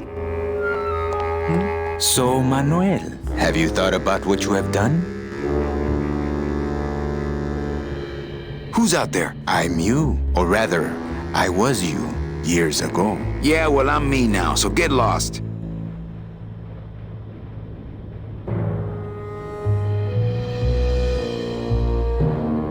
What are they gonna do to me? I don't want to alarm you, Agent Calavera, but have you ever seen a man sprouted? Yeah, I saw this boxer get a pretty bad cauliflower ear once. Then you don't know. There's nothing more horrible than the bite of the sprouter. Its deadly stinger spreads a green disease through every calcified pore on your body, leaving you veined with roots and flocked with grass, steadily growing thicker and thicker until you crash and bloom out in a horrifying bouquet of pain and fragrant suffering, screaming until your mouth fills with petals and your nostrils shoot out thorny stems, and the bulbs sprout in your eyes, leaving you nothing but a patch of wild flowers on the ground swarming with butterflies. Are you done? Yes. No, I've never seen that. Tell me it's not a bedtime story, Manuel. It's deadly stingers leaving you wasted in a scream and a leave. Get me out of here. The only way out, Manuel, is to be taken back in. If you are truly still loyal to the management might hear and stick you.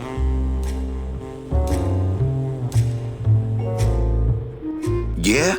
Well, I got some. You have to try harder. A man's loyalty.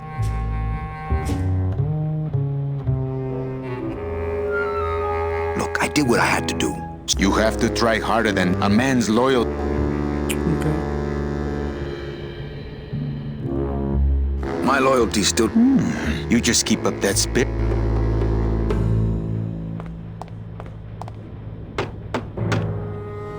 Hey, guard! How's my... No, really. Who are you? I'm a fellow prisoner, my friend. Maybe, but your cell's a lot bigger than mine, jailmate. Look, you gotta open the door for me, amigo. If you are still loyal... Lay down and roll over and bark. The DOD runs a crooked game, and I intend to prove it. You would do that? That could cause this agency a lot of trouble.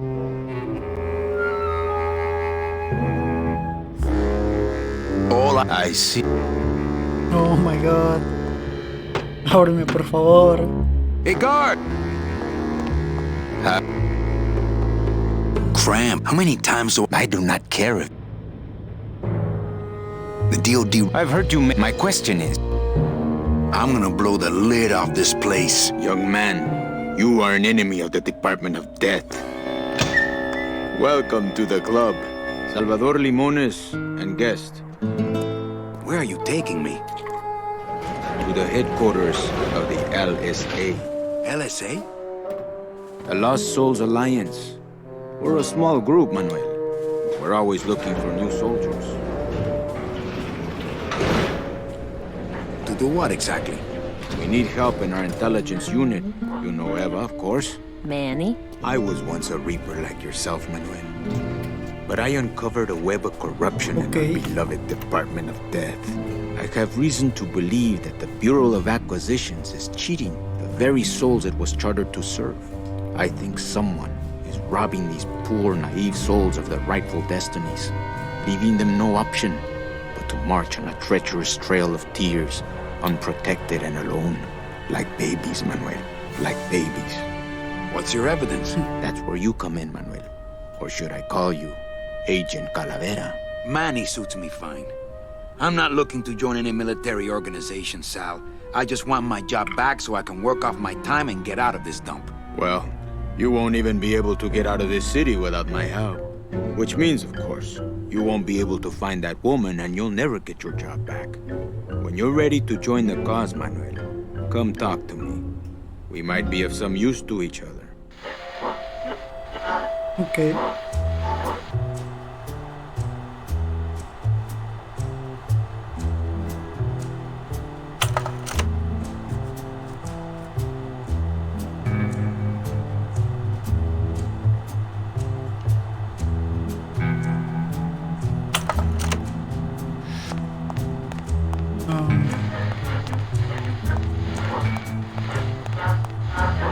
There's some concept art there in the PowerPoint. Yeah. Yeah, because I remember, I just took Peter's stuff and like inverted it to make it look like a plan. Oh, really? You took someone else's textures and reused them. Great well, artists okay. borrow. No, wait. Good artists steal. Yeah.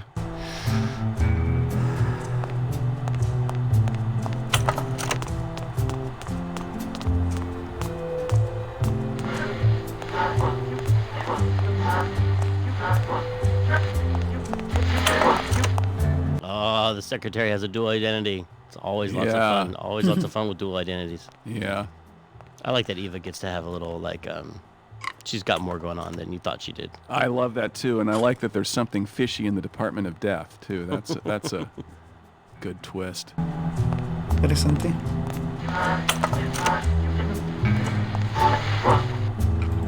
It's my boss's secretary's evil twin. Just me, honey. So you're not really a secretary. I'm a spy, Manny. Well, that's the last time we used that temp agency. Any messages for me? Yes. Join or die. But I'm already... Again. Eva, you gotta get me out of town. They're gonna sprout me. You can't leave, Manny. We need access to the DoD computer network if we're ever gonna find out what's going on. And we can't access without a salesman like you. The computer IDs you when you log on. How does it do that? Fingerprints? I don't have any. Your teeth, Manny. Haven't you ever noticed your computer scanning your teeth when you log on? I thought that was just a power search. We need your teeth, Manny. We can't let you go. Sorry. Doesn't Cabal wonder where you are? Don and Domino were both locked up in Don's office with some bigwig from downtown. Some fatty in a fez. Who is the fat man, I wonder? And how does he fit into this sinister puzzle? How long have you been a spy? Salvador recruited me about a year ago. I couldn't resist him. He's just so noble. What are you working on there? I'm trying to get this radio working so we can use it in the field, but it looks pretty hopeless. Salvador's right. We need good old-fashioned homing pigeons to communicate with our field agents. You have field agents? No, it's just Sal and me right now. But someday, Manny. So, you won't help me out of here? Sorry. I'll help you out, but not your teeth. Think it over.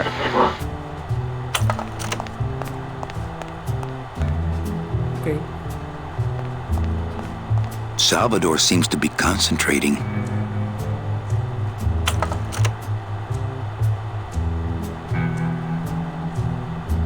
Do you know something I don't know? Have you ever wondered why your clients, even your best clients, never seem to qualify for the packages you know they deserve? Yes. My last client in particular, Meche. Well, they all did qualify, Manuel. Especially her. But somehow, somebody with access to the files has stolen their just rewards. Their sweet hereafters. Their tickets on the number 9? Precisamente, amigo. What would they do with the tickets? A ticket on the number 9 is like a leaf of gold, Manuel. Especially to one who has died with a less than perfect record. Someone is profiting here from those that would buy their way into heaven. Okay. But money's not important here.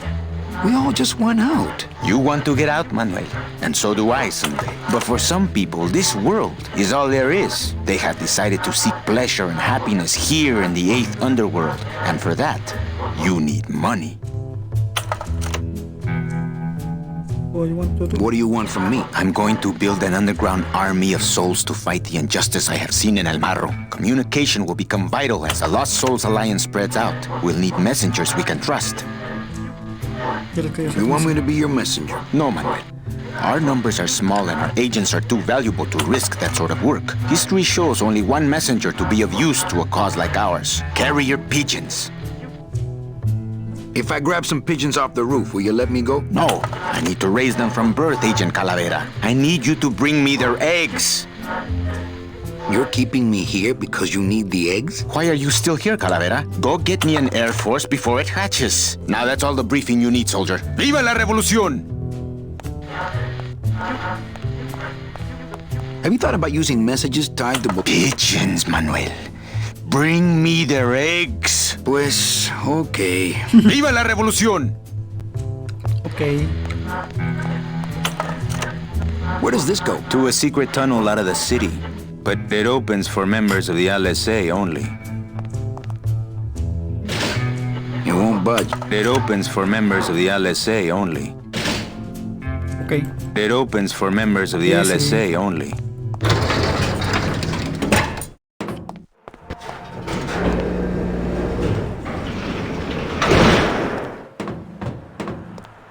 I wonder if Eva is looking at me right now.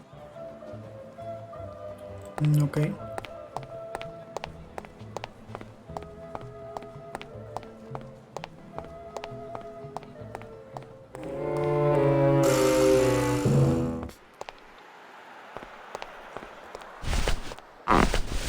It's just a regular old balloon dog. I don't see what's so ding. This doesn't look anything like Robert Frost. It's a squeaky little kitty. Pan. The bread of the dead. Voy a agarrar otro pan por si acaso. You never know.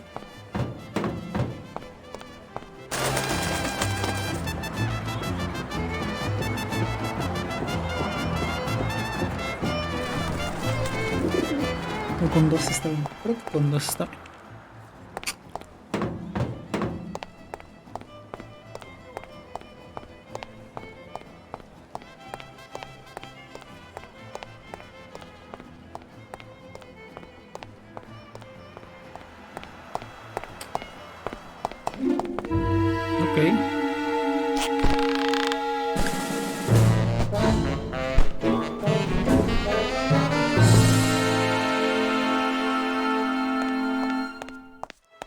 It's locked.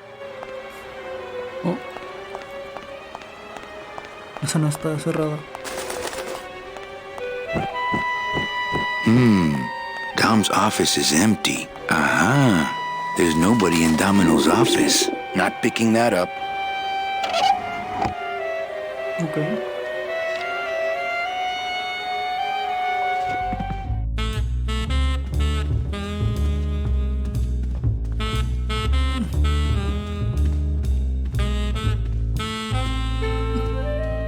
What a jock. Oh. ¿Otro más? Ahí está. Ugh, Domino had this in his mouth.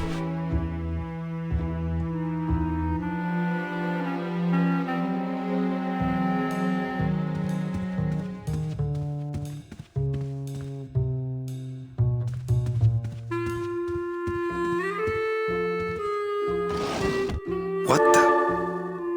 There's something glowing in there. It looks like a glowing hunk of coral. Okay.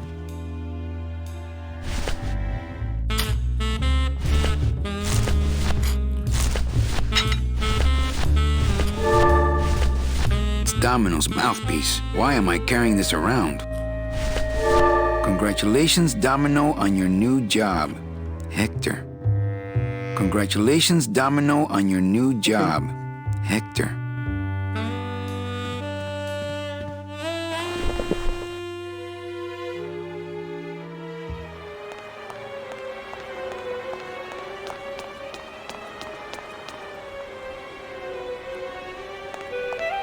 It's the loose end of the rope made of ties. It's pretty long, though.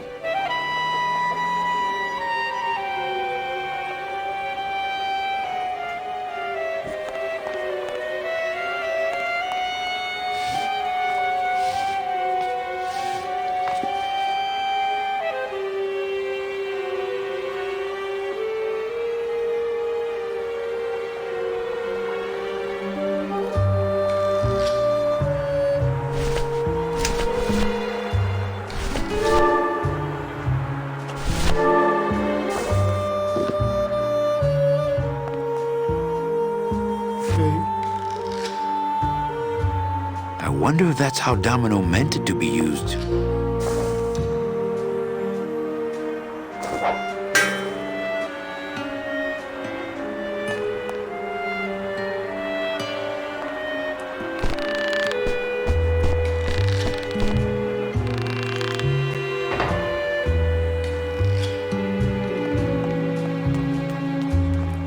Vamos.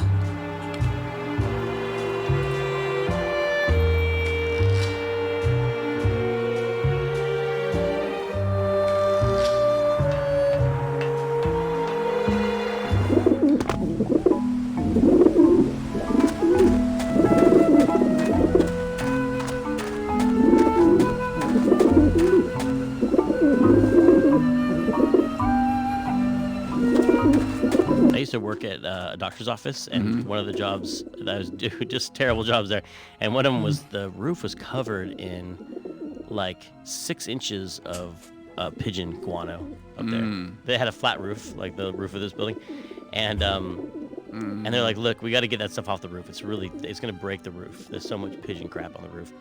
And I had to go up there with like this flat shovel and cut. It was kind of like cutting brownies out of a pan. Yeah, yeah. I was just chopping up the bird poop and just scooping it up and throwing it off the roof. And but in chopping it up, I occasionally find like in sedimentary rock, like an archaeologist or a paleontologist, I would find the bones of a dead pigeon just inside this weird brownie of guano on the roof. Wow. So I had my fair share of bad jobs. So this was really a kind of therapy. That yeah, man, really, there's not enough experience. poop on the roof to make this really. Well, it's hard to indicate that with the technology of the time. Kind of just like if you did wind in an 8-bit game, it just sounded like and just sounded bad, you know. At least I got to clear the pigeons from the roof of my memories.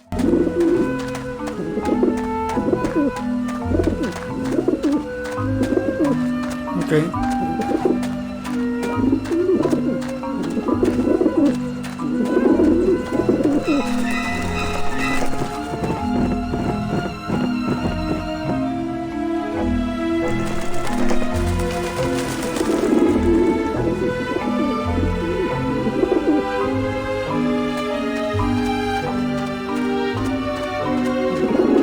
The pigeons obviously like this dish vent.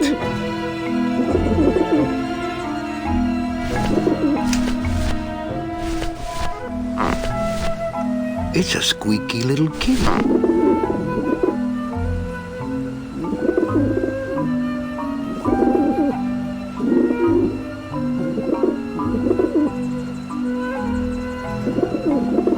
Maybe that will scare them eventually. The bread of the dead.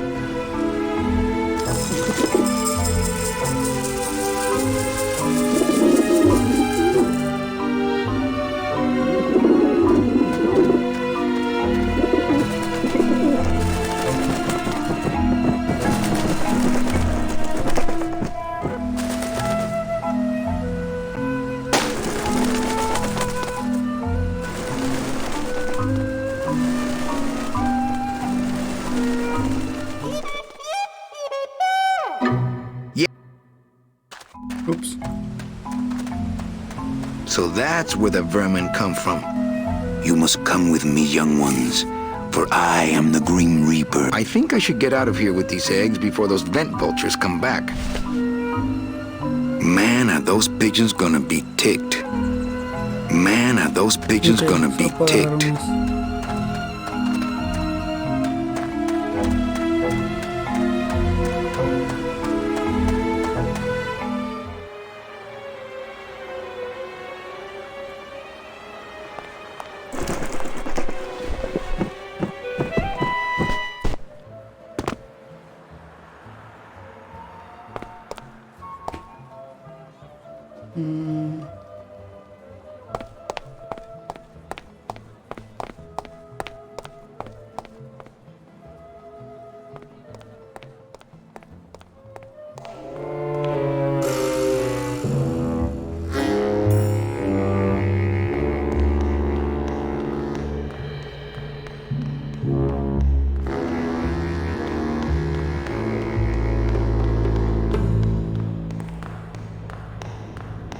Hey, what did they do with Glottis?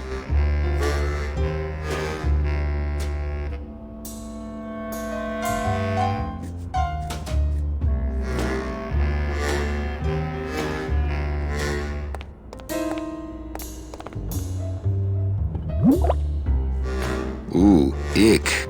It came out like soft serve ice cream, but judging by the smell, I think it's auto body filler.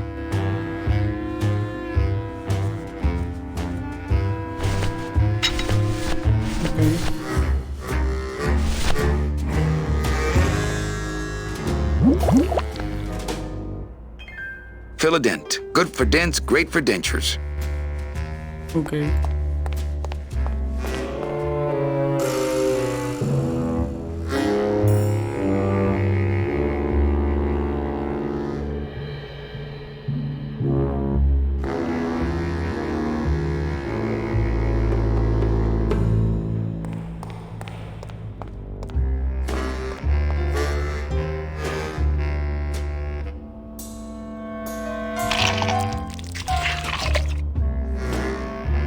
Wow, that made a perfect impression of my teeth, and left quite a chalky aftertaste, too.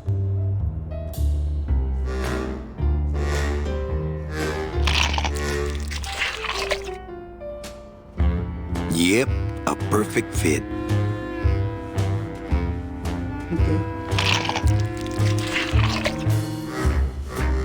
Yep, a perfect fit. These babies are going to war.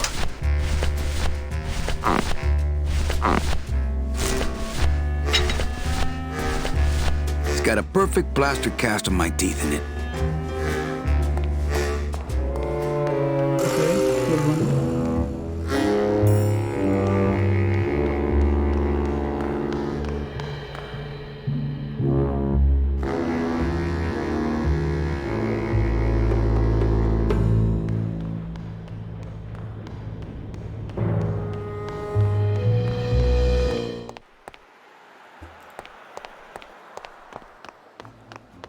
Agent Calavera and 2 guests.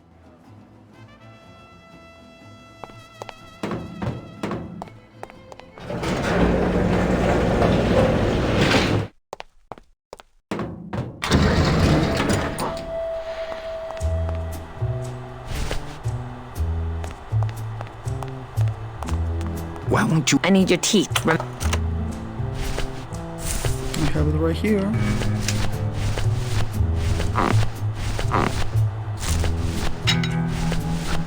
Eso los quieren comprar.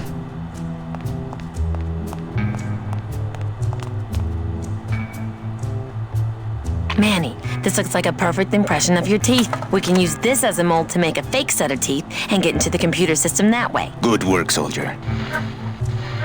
Okay. Comprar los huevos. Check these babies out. Excellent, Manuel. With these, I can breed an entire army of winged messengers. Our revolution can spread now across the land, carried on the shimmering wings of justice, thanks to you. Agent Calavera. You are a friend of the revolution, Agent Calavera. And now, let me be of service to you. You must go to the town of Rubalcaba, my friend, if you want to find your lost soul. How do you know where she is? I don't, but everyone who wants to get to the ninth underworld must cross the Sea of Lament, and therefore must go to Rubalcaba to get passage on a ship. As long as you get there before she does, you'll find her. But it may be quite a wait. I'll wait as long as it takes. Manuel, are you in love with her? Love? Love is for the living, Sal. I'm only after her for one reason. She's my ticket out of here.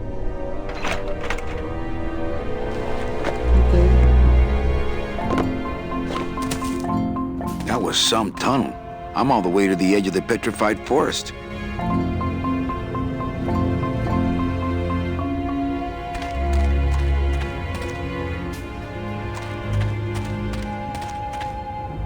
That line right there, love is for the living. I'm only after her for one reason. She's my ticket out of here. That was the key line that Tony and I would always go back to that kind of identified who that character was. The idea with Manny being a Hispanic Humphrey Bogart, that line evoked Casablanca in many ways, and that was kind of just we worked on that line more longer than we should have, but it was just one of those that we just felt was important to kind of nail and help define Manny. And you could see Pete's musical treatment of it. He kind of suspended the music and had this little classical guitar melody that had a feeling of being like a pocket in time to further highlight that line. Right. Yeah.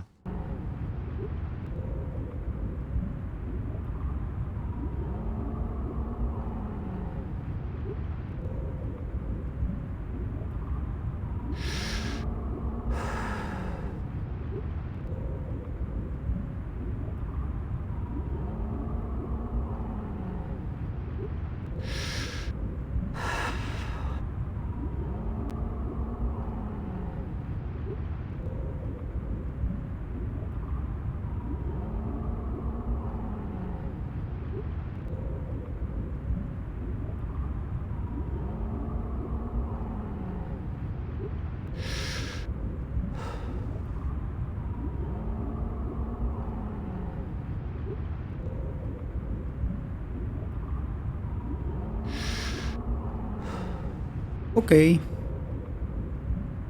Sigamos pues. ¿Para qué lado tengo que ir? Supongo que por este lado.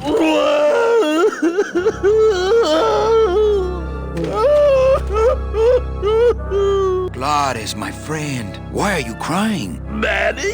Oh, Manny! They fired me! Me too, buddy. You don't understand, Manny. I was created just to do that job. It's the only thing that makes me happy. It's like they reached into my chest and pulled out my heart and threw it into the woods to...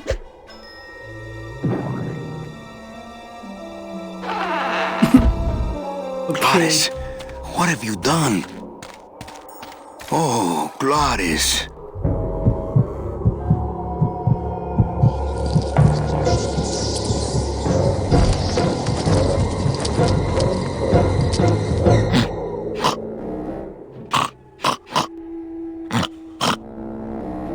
I wonder how long he can live with that. Like, wake up, buddy. I always like Glottis because he's just so pure in his. I mean, he's by definition pure in that he's just the spirit of driving, kind of like he was summoned from the land itself, and he has no nothing but a desire to drive and go fast, and all his motivations are about like moving at high speed. He almost dies because he's going too slow at some point, and he has to go fast again to come back to life. Right. But he also obviously cares about friendship and Manny, and he's a very loyal character. This signpost seems to be pointing the way to Rubacava.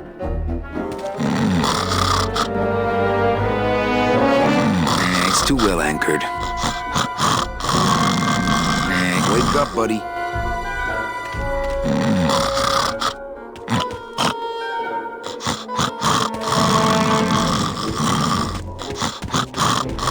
It says bone wagon inside. I can't drive that thing. Vamos a buscar el corazón.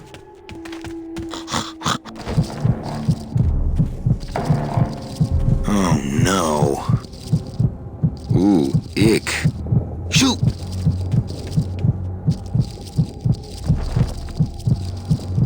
This is me playing with my own worst fears. I was realizing while we're making this game, I just randomly was thinking about how nice it is that spiders can't fly. You know, with spiders are kind of icky, but they're on the wall. You can stay away from them. Don't go in the garage. Don't get firewood ever.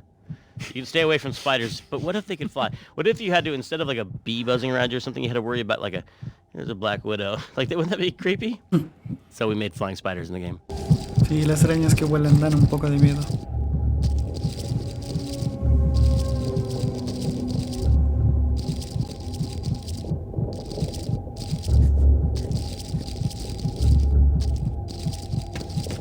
It's an ugly pile of bones, like me. ¿Agarro un hueso? I guess I could always use a spare. Okay.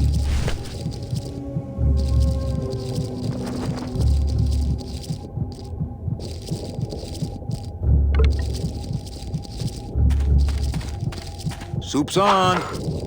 Huh, they don't seem very interested in that bone I put in there.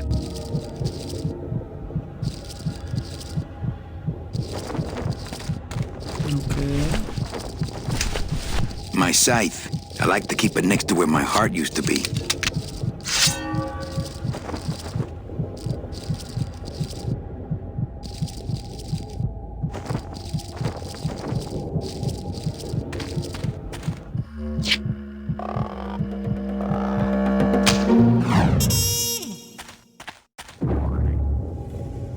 Oh, poor spiders.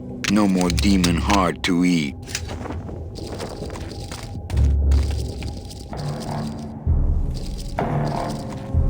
What can they catch in that? Owls?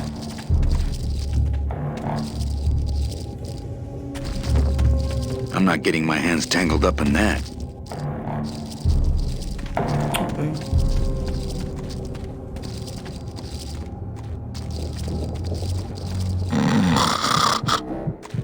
Ahí está.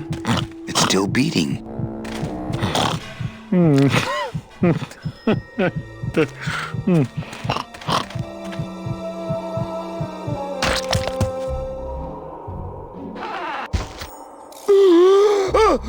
Heart? Heart is good. Be good to Heart. Don't tear out Heart. Heart is good. Strong, beating, good Heart. Hey, is that my car?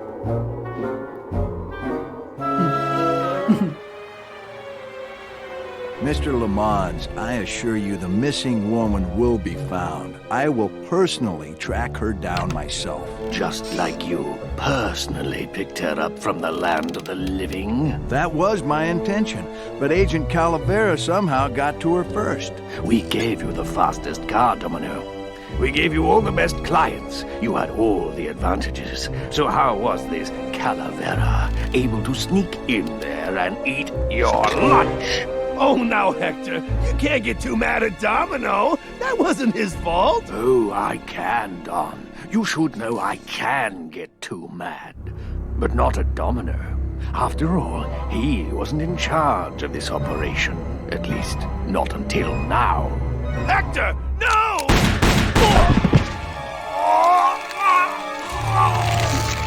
Marigolds. Funny. For some reason, I was expecting tulips. Well, maybe Mr. Calavera, eh, Domino? Why don't you personally go down to the basement and escort him up here? The sooner he's sprouted and we can get back to business, the better. Wanna go for a ride? I thought you'd never ask!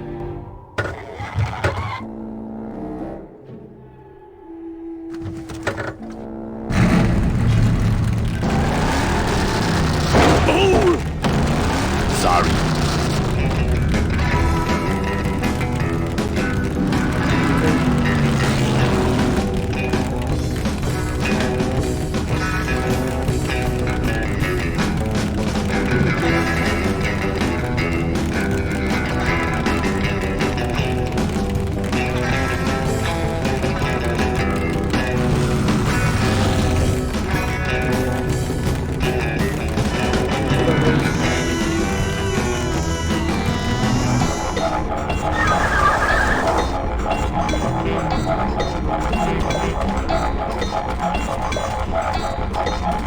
Híjole, mano. What sort of unholy Christmas tree farm is this, Gladys?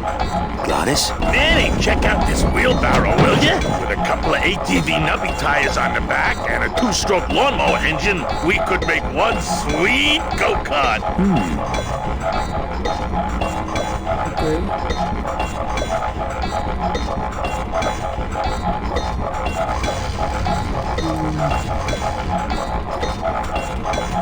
That would make a decent go-kart.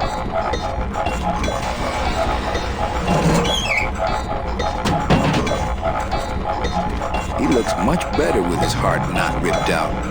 Gladys, what are they doing to that tree? Oh, city boy! You work all day in a 60-story skyscraper, but didn't you ever wonder what it was made of? The marrow of these trees, man. They suck it out. It's like cement. Is that why the town's called El Marrow? Huh? Never thought of that. Maybe so.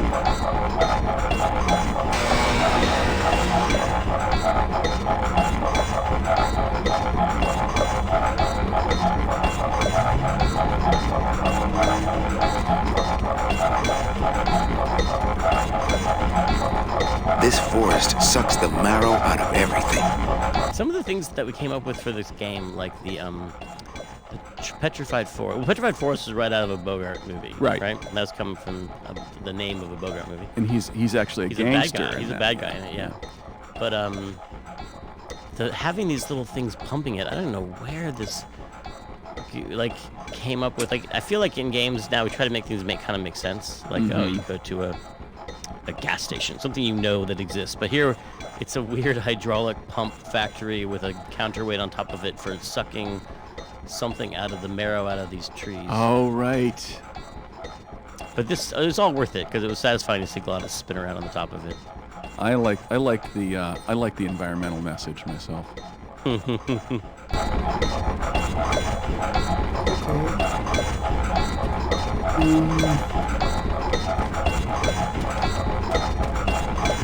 Switches up. I remember in this room, as in several others, Julian, we used a sound ambience that we recorded using a contact microphone on various machines, like Coke machines, and other vibrating devices or machine-like devices that produces a kind of interesting hum. And if you put your ear up against a Coke machine, or I was just on the Golden Gate Bridge last week and I stuck my ear up against one of those, 300, 200-foot pylons, and it's amazing the resonances that are going on in those type of resonant bodies.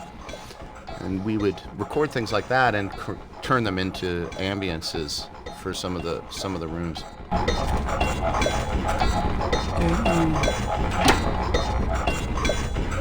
Ooh, careful, Manny! With the harmonic balancer turned off, those pumps might shake that tree apart. Oh! If we shook the tree down, those pumps would dislodge, and I could make high-lift shocks out of them for the bone wagon. Hold on, I'm going to unbalance that wheel with some of these weights. That'll shake her down for sure.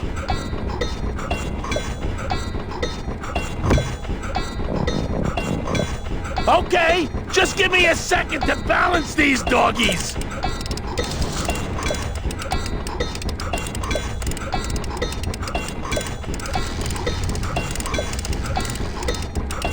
That should do it.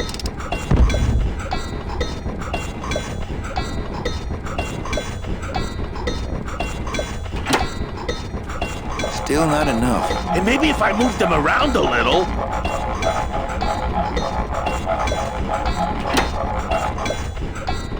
Hey, while you have that off, let me try moving those weights around some more.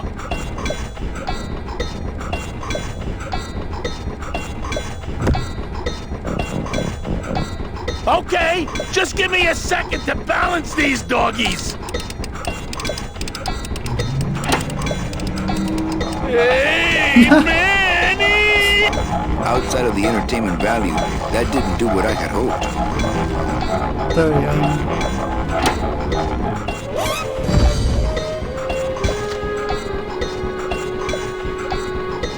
That was a dirty trick, Manny. Oh, it was an accident. I bumped the switch with my elbow. Oh, okay.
That would make a decent go-kart.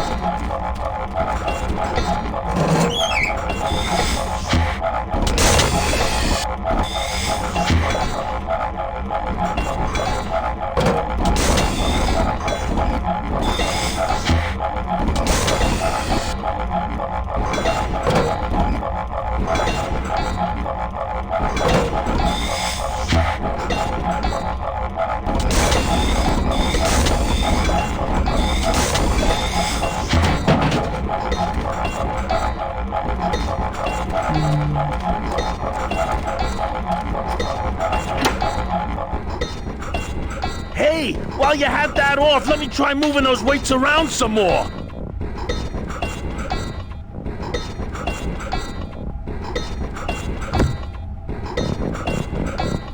Now, no monkey business this time, Calavera.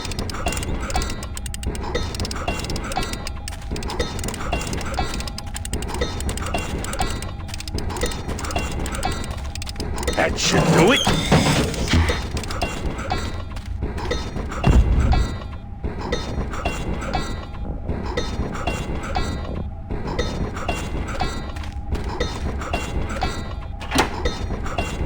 Still not enough. And maybe if I moved them around a little.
Hey, while you have that off, let me try moving those weights around some more.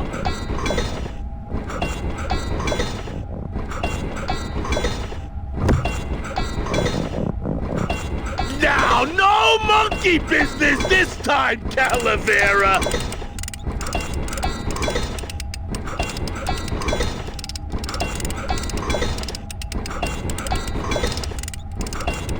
That should do it.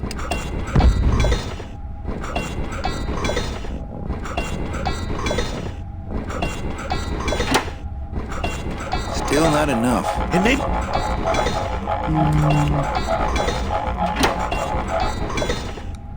Hey!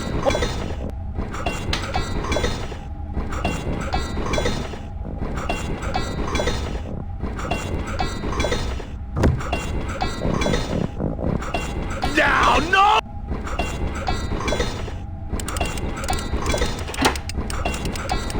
Manny, you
That was a dirty... Wasn't me that...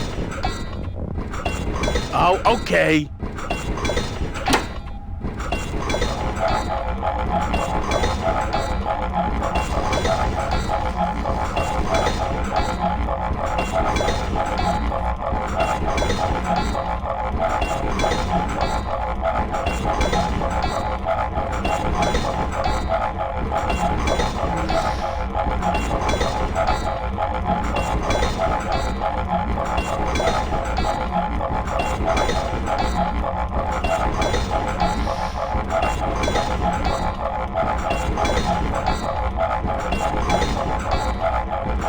Creo que tienen que hacerlo al mismo tiempo.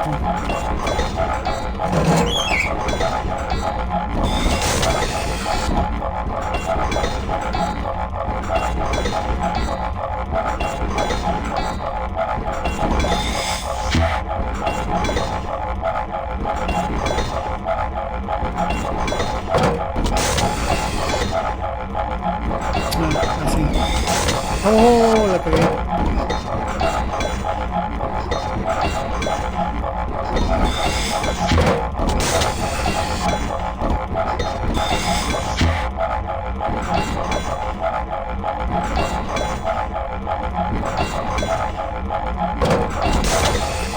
Ajá.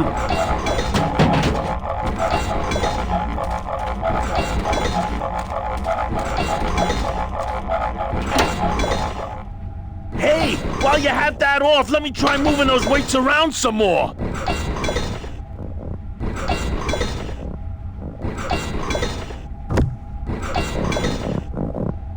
Now, no monkey business.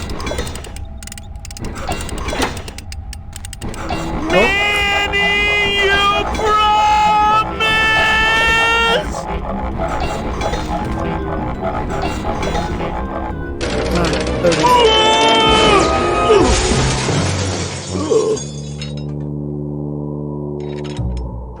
Manny, until now we scraped along the ground like rats. But from now on, we soar. Like eagles. Heh. Like eagles on pogo sticks!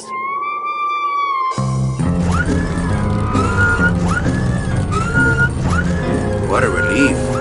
I was getting concerned that our transportation wasn't ostentatious enough. Get in! Or are you afraid of heights?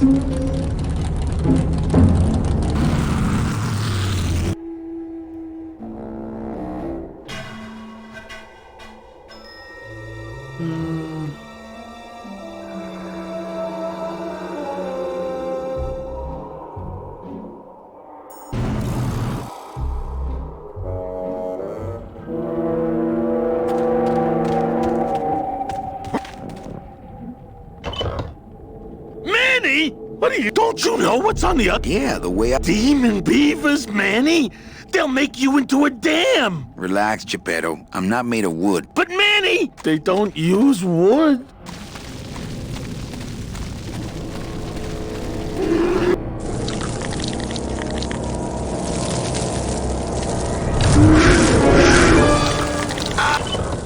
Okay.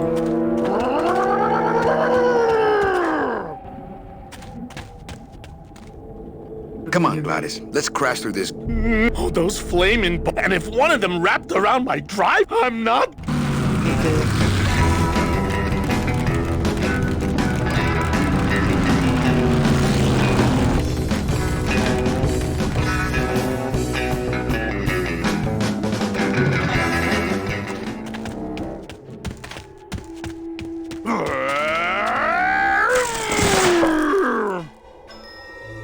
Not right now.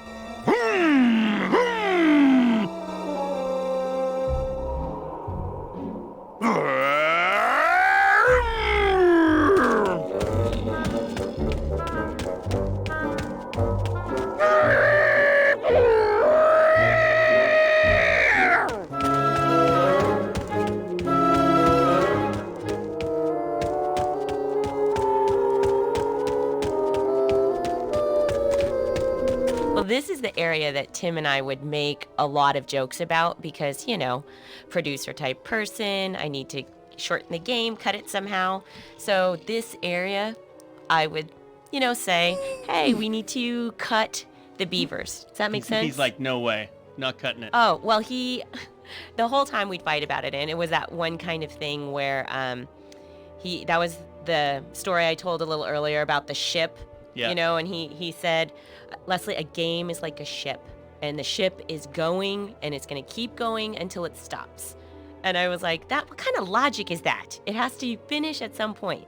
So I was like, look, the beavers got to go, and they'd always be on the list. And he actually drew me a little pictures on a napkin of like the armadillo, the beavers on fire. And he's like, "Why did you cut me, Leslie? Please don't cut me, Leslie." And he would just poke me. That's so funny. Yeah.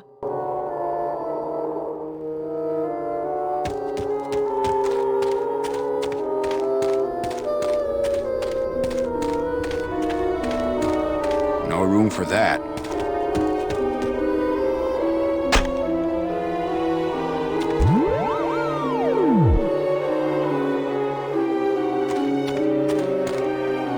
The sign looks like it's pointing to one of the...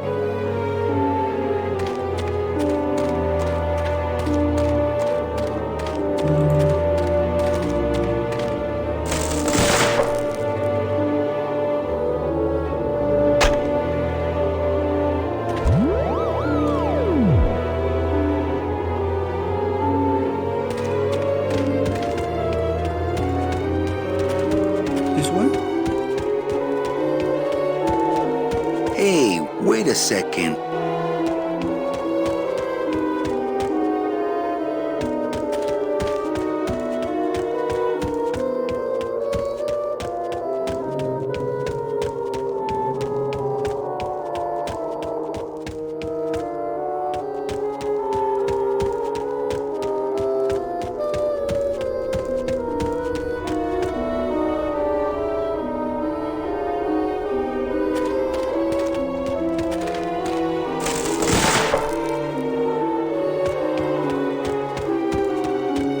This one?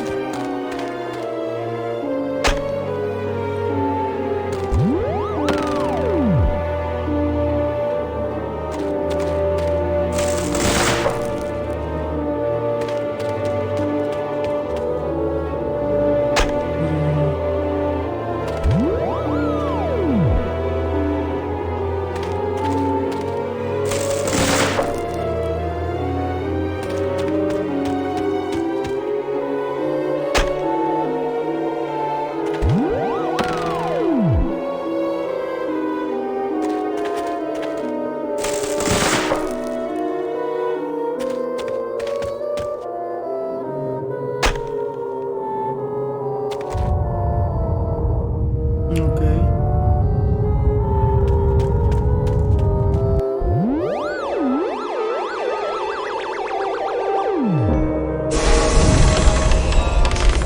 Lotería.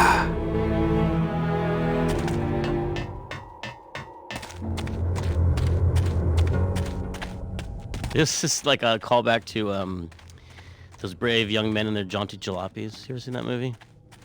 Those outrageous young men, their flying machines. No, that I remember. There are these two crazy movies from the 60s which were all about, it was kind of like the Wacky Races, but a real life version. Magnificent. Yeah. Flying machines. And it was like one of those movies, it was kind of like a Wild, Wild, Wild World or whatever. Like It's a Mad World, where all these people are chasing some crazy prize. But the cars in it always had things like that. I think that is a direct lift. Like one of the cars would have these hydraulic shocks that lifted up or just crazy extending things. Right.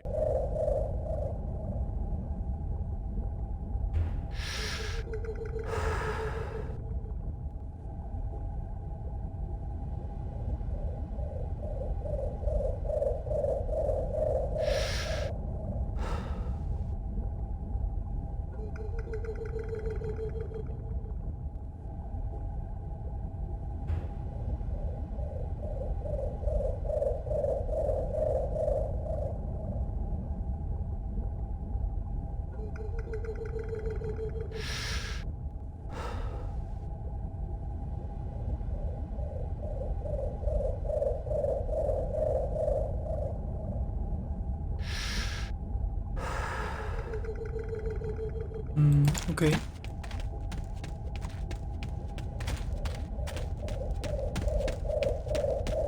It looks like some sort of warning sign. They'll tear you apart bone by bone and build with you a human throne. Their buck-toothed king will sit upon what once was you, but now is gone. This key unlocks the gates of hell. Steady traveler, use it well.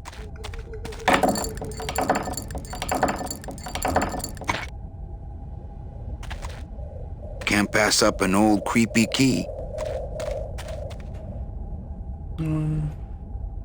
Vamos a guardarla.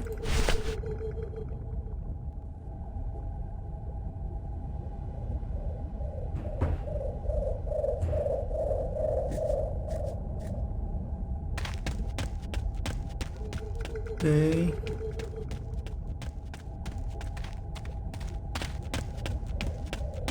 What's here?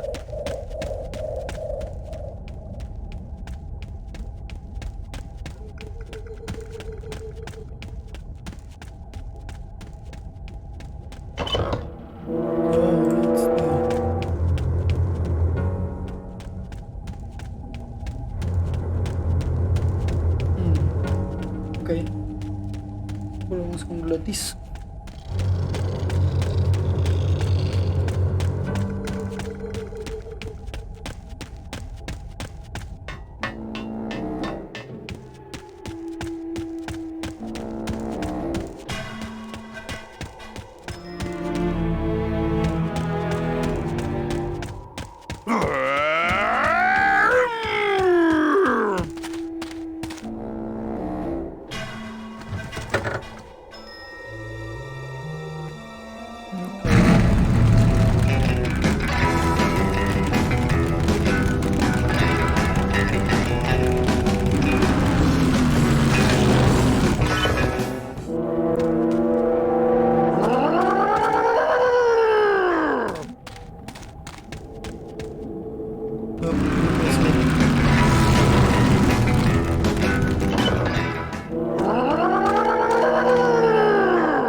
With those monsters on the other side, I'm happier with this thing locked.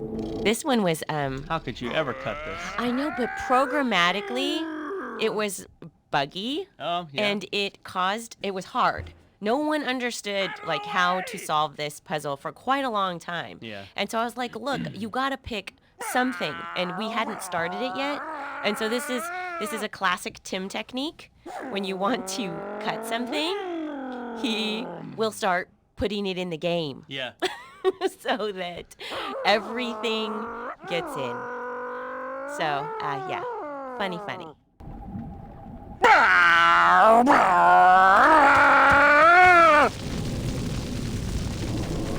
This scene, actually, this is the beavers here, another good example of like, why you have to have coroutines in games, because at least in adventure games, you have to have like a script that just says, how's this beaver going to behave? What's he going to do? And at the time that people were making games, the scripting languages weren't popular yet. You had a lot of games in C, and somebody would be trying to write in their game engine, in their game loop, and go run the beavers now. And in a scene like this, you had to be able to take that and say, this is how a beaver behaves. Right now, I'm thinking like a beaver. How would a beaver? He's going to crawl over here, and he's going to chew on these things, and then he'll get tired, and then he'll jump over here. The same thing with the pigeons and anything else. And that, again, it's like I didn't have to think about the fact that they were needed. They were obviously needed. I mean, that's one of the things that Scump had made very obvious. Like, you cannot make adventure games without coroutines. They didn't even call them coroutines, though. I mean, we didn't even know what to call them for a long time until, Threads.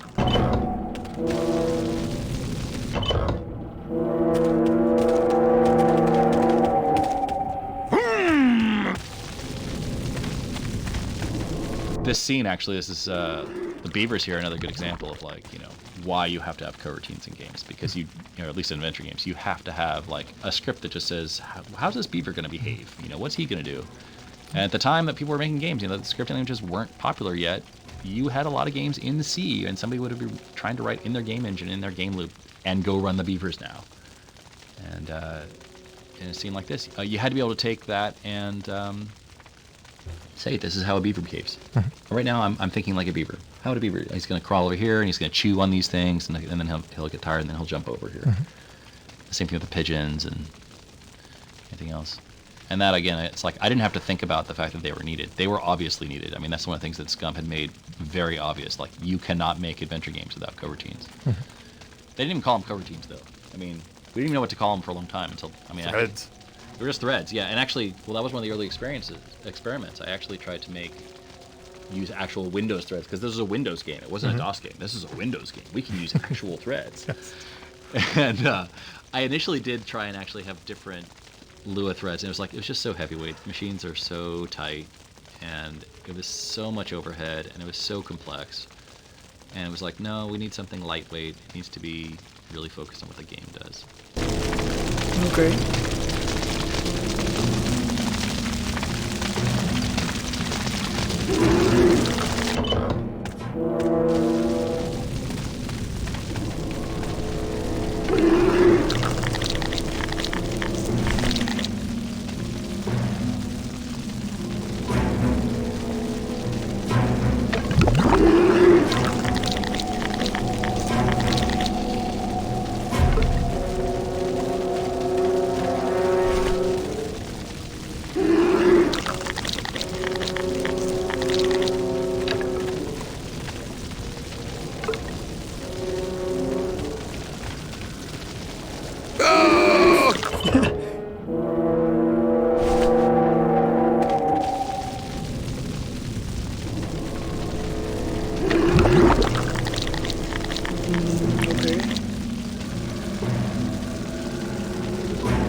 This river seems, but those beavers just seem to cut through it like water. No, I don't think I could swim a single stroke in that tar. We were like, what is the fire? What is the flame source for the beavers? And they're like, well, they have a nuclear, they have core. They have a nuclear core, so they're thermonuclear flaming bone beavers. Demon yeah, beavers. I have to say, flaming bone beavers. I mean, you would think that what would be does that remind controversial. you of? Yeah. A band? A band name? Maybe. Yeah.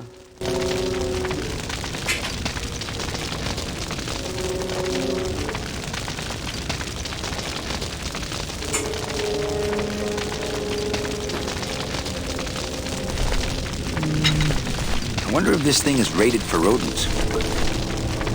Ooh, something has sucked the marrow out.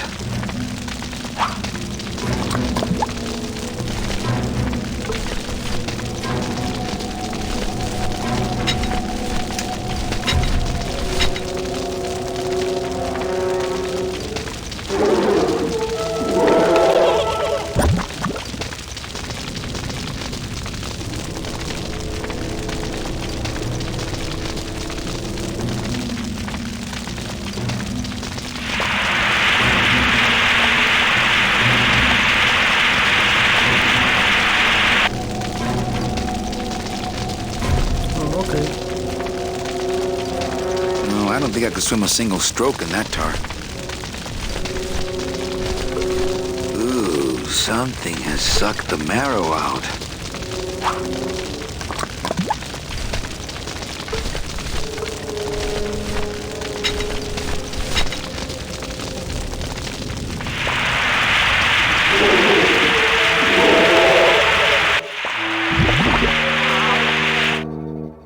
Okay.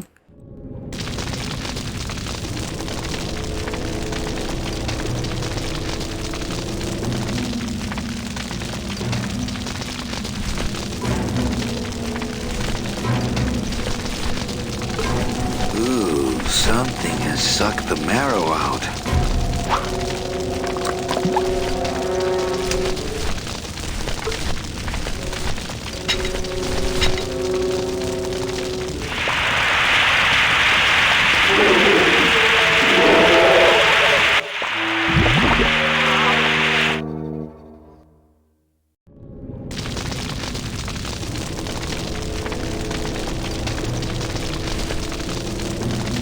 Y una vez más.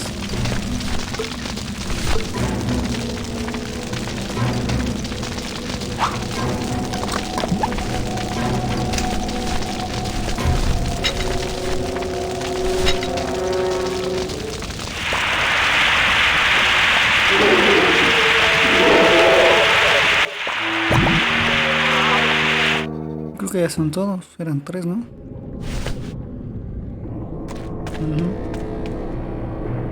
Ya puedo pasar.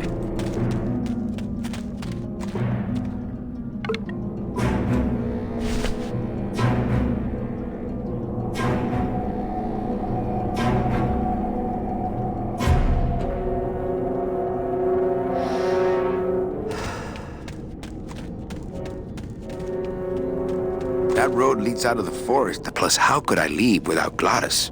Okay.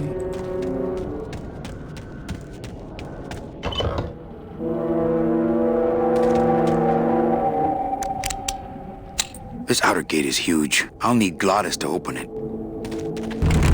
Manny, I don't know if I like driving over people. They can't feel it, they're dead. What dead? I wouldn't want to drive over you. That's because you and I, Gladys, are friends. Aw, Manny. That road leads out of the forest, I'm sure. But I don't think I'd get very far on foot.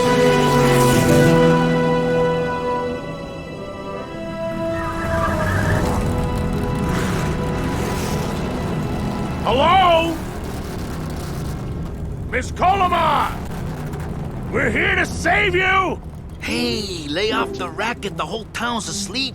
But I want a drag race. When they get a load of my car, we're gonna be the talk of the town! You're right. We're gonna have to find a good place to hide that road show. Speaking of hiding, I wonder if Mitch is here already. I'm gonna go see what I can stir up. Not a bad piece of real estate, actually. It's got potential.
I really wanted to have this moment of Lasco bonding with Gladys, and that through the magic of cars and talking about engines and stuff. And cars bring people together. Talking about engines. Was because I never had sports. Internal combustion. I never liked sports. I was not into the manly unifier of sports. But me neither. But cars you can talk about with the toughest of dudes. That's true. That's Like, true.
I wish Gladys would hide that thing. Gladys, you gotta hide that car. No, all right. Just give me a few more minutes in the driver's seat here. Gladys. No.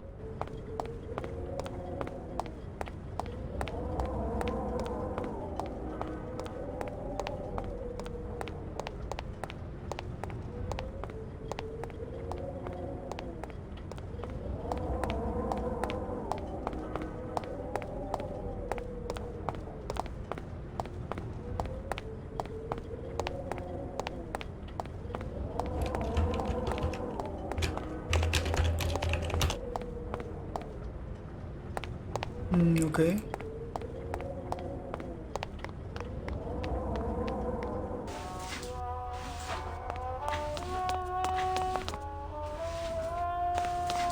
This guy looks familiar.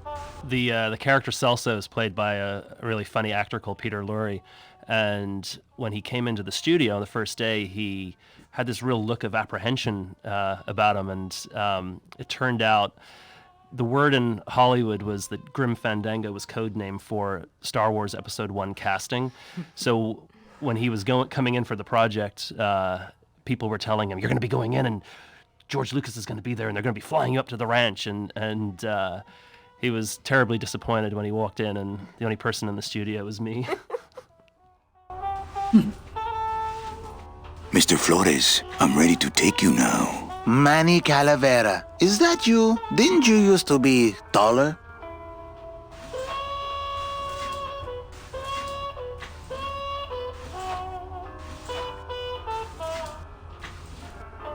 I'm looking for a woman named Mercedes Colomar. Well, no one's come through town by that name, and you can take it from me. I, too, am looking for someone, so I watch the comings and goings around here very carefully. I'm here to reclaim that walking stick. I broke it over the head of some hideous monsters in the forest. Who are you looking for? Well, if you must know, it's about my wife. I got word that she passed away not long after I, and that she too was crossing the land of the dead on foot. It is said that all lost souls come to Rubacava, so I came here to wait for her.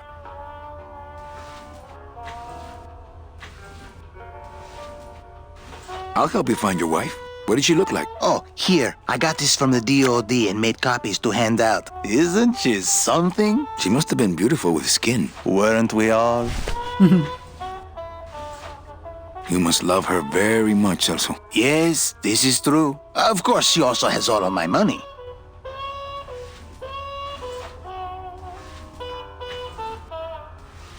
So, know a good place to stay in town? What's your price range? Somewhere around the high end of nothing. Then maybe, young man, it's time you started thinking about a job.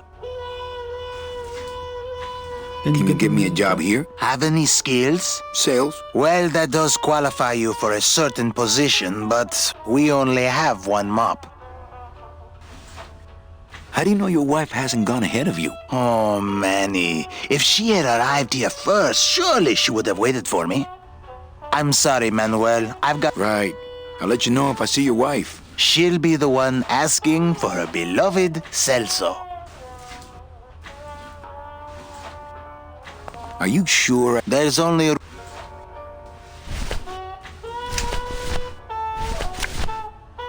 It's Celso's wife. Actually, I don't think skin would help.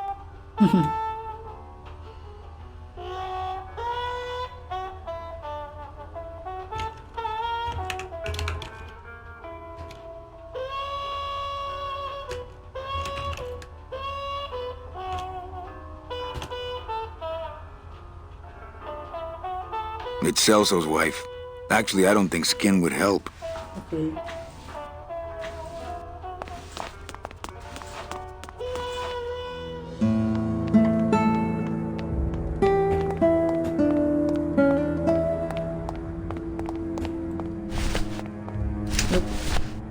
My bad.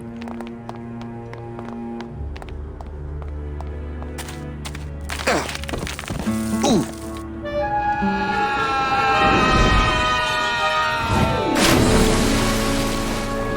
Yeah, tourists.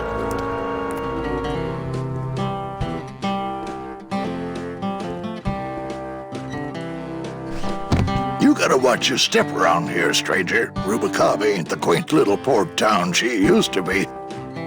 Well, hell, looks like there's a new vessel in town. Pardon me whilst I go check her out.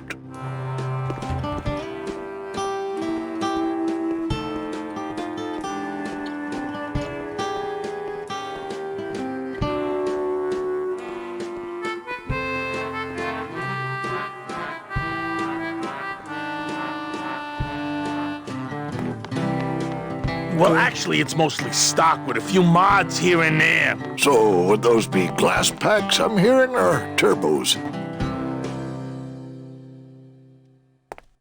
I've always wanted one of those jackets. There was this one high-pitched whine it was making, really grating noise, you know? And I searched and searched, but I couldn't find the source of the noise until we pulled in here. Was it the blower? No, it was Manny screaming in the back like a cat tied to a cruise missile. That's a good one. Hola. Hey, Manny, Dockmaster Velasco here says he's got a place we can dry dock the bone wagon for a while. Oh, yeah. We can't leave a beauty like this out in the fog, or her chrome will get pitted. Pitted? Did you hear that, Manny? You folks gonna stay in Rubacava for a spell?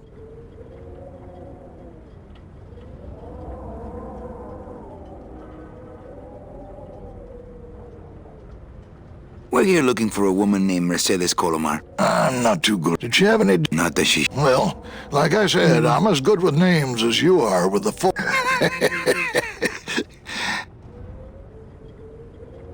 I might be here a while. Is there any work in this town? Well, there's lots of work down at the docks, but it's all union work. And I just don't see you in that union. How do you get around here with all the mist? When you've strolled these docks as long as I have, Pilgrim, you know where you are by the smell of the sea, by the sound of the lonely foghorn, by the icy touch of the cold, salty air. Wow! Manny, could I have an eye patch? Can I just ask, what is under the eye patch? Because I know it's not an eye. Oh, well... When I was alive, I had an eye patch like this. This one's just for the phantom pain. And that one eye socket used to scream like a banshee when the trade winds blew, so I plugged her. Hey, Manny! We were in the middle of a conversation here. Hey, okay.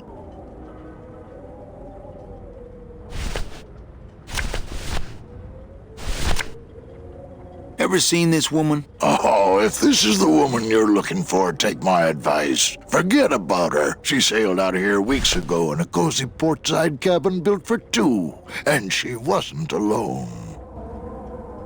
How do you know she sailed out of here? I don't believe it. It's a tough break, Junior, but you gotta face it. Here, look it up in my port log if you want it in writing. 6 weeks ago on a Tuesday. Ticket for two, paid in full. I cracked the champagne on the bow myself. Hey, Manny! We were in the middle of a conversation here. Hey, okay. Look, I know how you feel, son. Once I lost a very special lady myself. I waved to her from the docks as she sailed out of port, and I never saw her again. What was her name? The SS La Mancha was her name, but don't make me talk about her, because I just can't do it. Really? Okay, bueno.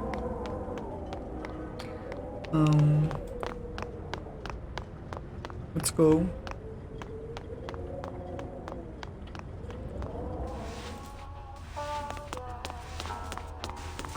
Good to see one of my clients doing well. Velasco's logbook says Celso's wife took a bunk with a hunk. Celso, your wife sailed out of here 2 months ago with another man.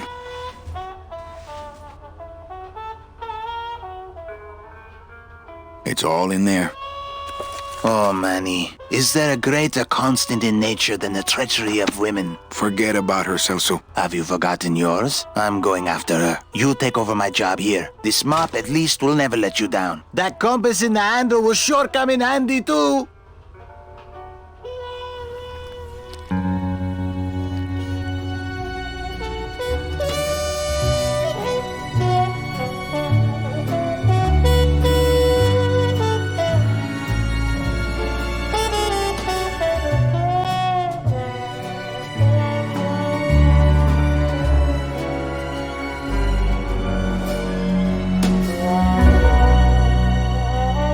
Ok, un año después.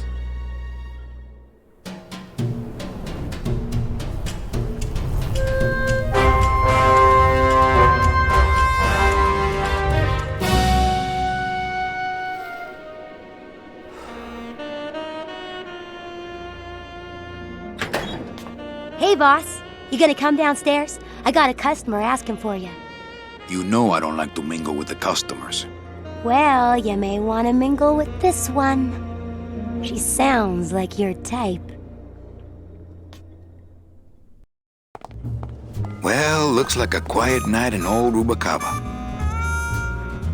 And just the amount of research that went into all of this, because I just remember Tim going to every film noir movie ever, and we would just, all the time, there would be something to do, and he's like, want to go to the movies? And it was just, I mean, you can see it, the dark shadows, and then the music. I mean, everything is just so film noir and really pulls you in. Yeah, I remember us all going to see Casablanca. And I think it was in the Castro Theater or something. It was one of those old San Francisco theaters. I forget which one it was, but it was the whole gang of us went. And yeah, remember? Did you guys go to the Golden Gate Fields for the horse races? I know they weren't. I wish. That was part of it, because I think there were some scenes around that, and that was just fun. I mean, just the research trips. Yeah, those were fun.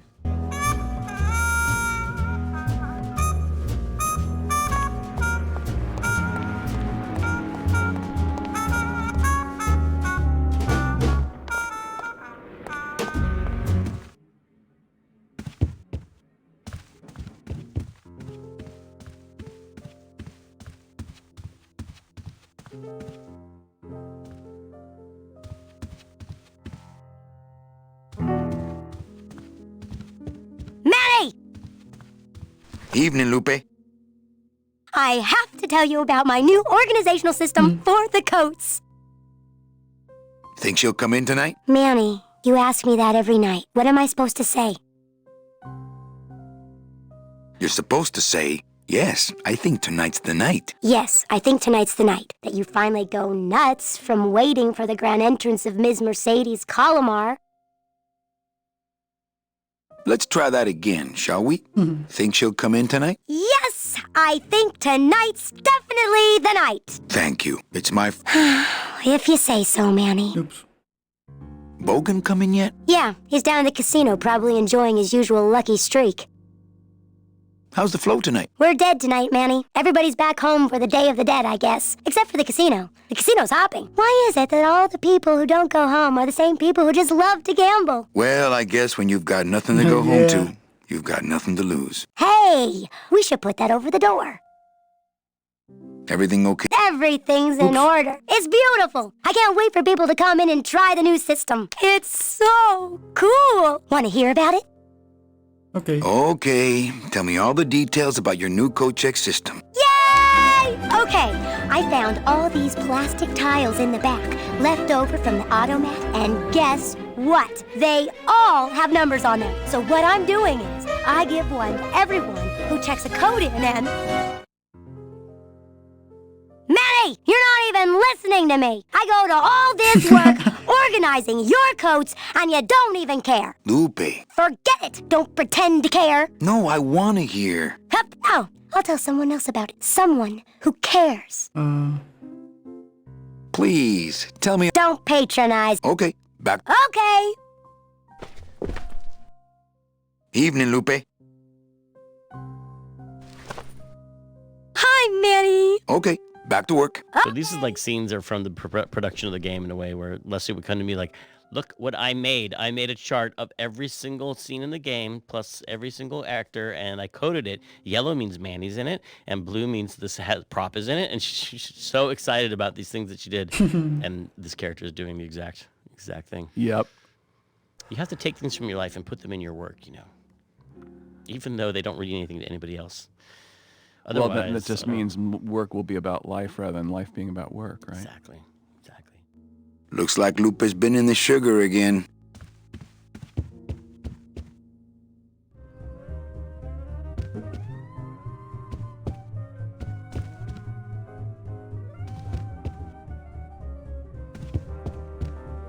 Ah, Lady Luck. So this is one of the parts in the game that was very inspired by Gilda. You ever seen Gilda? I think Rita Hayworth. No. It's a great Sounds like I'm gonna noir go home and movie. see it now. It's amazing, and it's the scene that you always see when they show Rita Hayworth, where she just flips her hair up and says, "Who, me?" No. So anyway, it's about a it's set in a resort town where there's a casino, and the main character there is the main character is working at a casino, and there is this kind of corrupt local law enforcement officer who shows up every night. The way he gets paid off by the casino to not busted is that he always comes and bets on number 2 at a certain table, and then they always give him his money, and number 2 always wins and stuff. And so I think it's the same number in this game. We always use number 2. Salvador Limones. I'm not done reading it yet, but maybe later.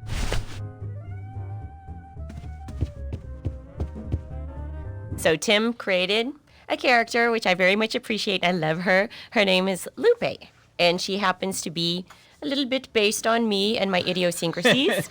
And so when I remember one time we were hanging out, and he told me, he's like, see, how can you tell me that I don't understand our relationship? Like, I can write about it. And I was like, what are you talking about? And he said, see, she's super organized. Nobody listens to her, but she has a lot of really important things to say. And see, we need her. And that's what you realize. So I was like, oh, I love you. And she does karate kicks. That was the best, like, because I like to punch people. And so if you notice, sometimes, I don't know if they have it in here, but she punches in the air. She does air punches. That's awesome. She was really easy to cast because I had such a great frame of reference for her. Oh, nice. Thank you. That's cute.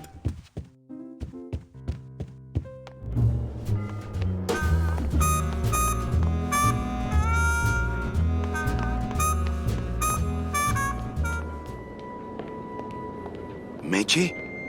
Manny, help me. I've been lost for so long. Why didn't you look for me? I did. You ran off. Why? Because you said I was no good. I've been all alone in the world for a whole year. And it's all because of you! Whoa.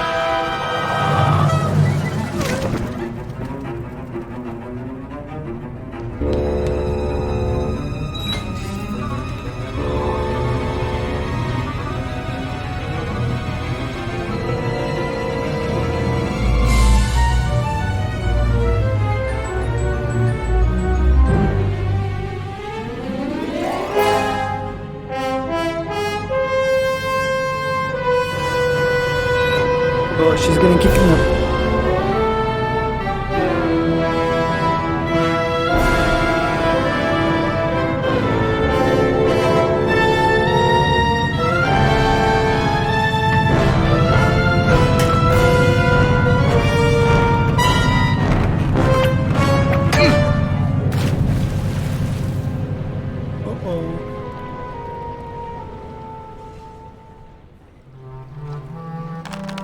This gonna be an annual thing with you, Manny? Every Day of the Dead, you toss your bones into the drink and I fish them out? I don't plan to be around that long, Velasco. As soon as I find out where that ocean liner's going, I'm after it. Ho ho! That ship's going to Puerto Zapato. That's the other side of the world. Ain't no ships going out that way but the old limbo here, But nothing. If the limbo's my only hope, then I'm already on board. Well, good luck, son. That's all I got to say. That dockmaster Velasco is one salty old bag of rope. You should see his wife. That's Kay Cuter. And Kay was, I don't know, late 70s, early 80s. And he had a big, long, gray beard. Yeah. And he was a raging smoker. Oh, and so yeah. you'd have to break him every 45 minutes. Oh, otherwise, he'd start getting into a really bad mood. And on one of those sessions, he plays the croupier later on, where he speaks French and English. It's just he delivers the numbers. We were behind on time, and so I sort of pushed him to an hour, and all of a sudden, I found myself in an argument with Kay over how to pronounce 20 in French. Oh. And so I was like, it's definitely time for a smoke break on you. Get out of here.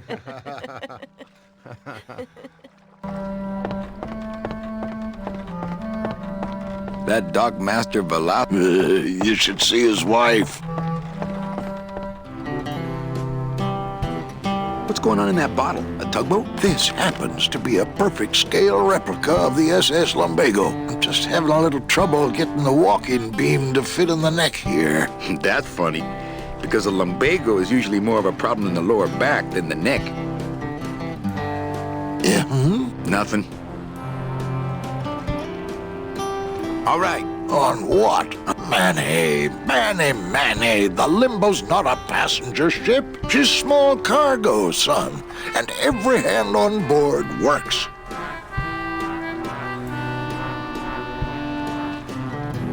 I'd better go finish packing. I'll work. What are your skills? Sales and restaurant management. Oh, hey, there is one opening on the Limbo's crew. Yeah? Yeah, it's in the engine room. And your buddy Glottis would be perfect for it, but he'd have to get his own tools. What kind of tools does Glottis need? Authentic CB equipment only. Where do I get authentic CB equipment? Why don't you ask a CB? Afraid of getting stung? Okay, if I get Glottis some tools, can we board? He can, yes. No offense, Manny, but there's just no place for you aboard the Limbo. She's fully manned already. In fact, her whole crew's on board, ready to sail at dawn. Except for that one guy. Who's the one guy who hasn't boarded yet? Yeah, well, Seaman Naranja's a little late, but he'll be here before they sail. Okay. What job did Naranja have? He ran the galley. Aha! Restaurant management. Yeah, it's similar to what you're doing now. Except the fish is fresher on the Limbo. Where do you think Naranja is? Probably home selecting recipes for the trip. What if Naranja doesn't show up? I can fill his spot, right? Manny, you're not even in the Maritime Union. I know that, and you know that, but we're two guys who can keep secrets, right? Glottis is exempt, but the captain will ask for your card. And if you don't have one, they'll serve you to the sharks like chum. And what's worse, I'll get fined. That's a tough union, boy, and I don't mess with them. So let me get this straight. If I get Glottis some tools, then I can get him a job on the Limbo. And if Seaman Naranja doesn't show up for work, but he will, and I get a Maritime Union card, which you'll never get, then I can sail on the Limbo in the morning. Jeez. Okay. I guess so. I'd better go finish packing. Aye, you do that, son.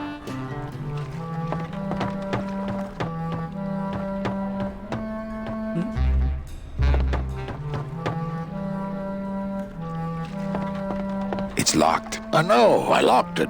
It's locked. I know, I locked it. Can you open it? Not picking that up.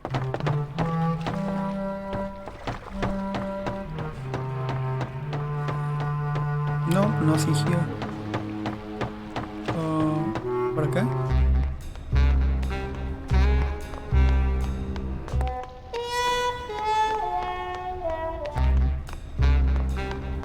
Okay.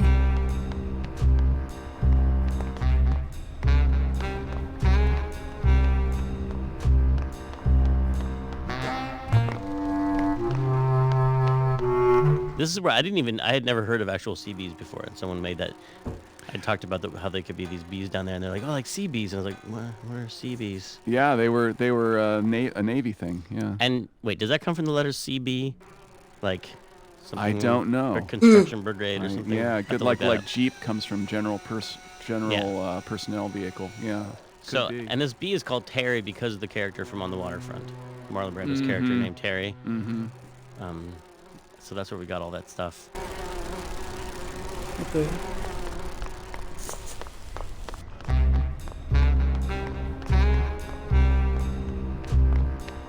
We definitely should give a huge shout out to Peter Chan, and yeah, I'm still jealous of that guy. Chan the man. I know. Just when those packages would come, it would just be like Christmas, and you'd open, you'd see those, and you just think, oh man, and he's a nice guy too. You know, the weird happy thing about family. that was I never experienced like the delivery of the package Oh. firsthand, but I still got excited about it. No, they're beautiful, and he's such a sweetheart.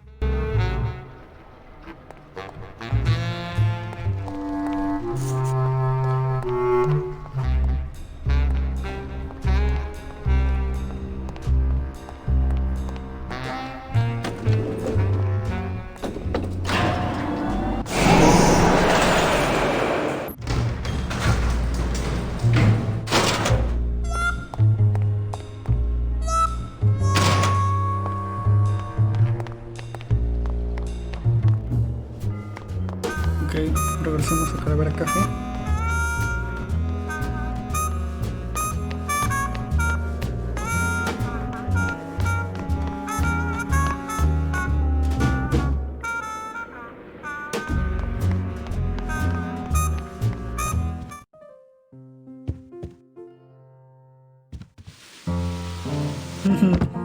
Hello, Manny. Hola. I guess Gladys is good at anything that uses keys. What's that you're playing? Oh, this is just a little, love song for a special lady. Sing a little bit of that song, why don't you? Well, I only have this part.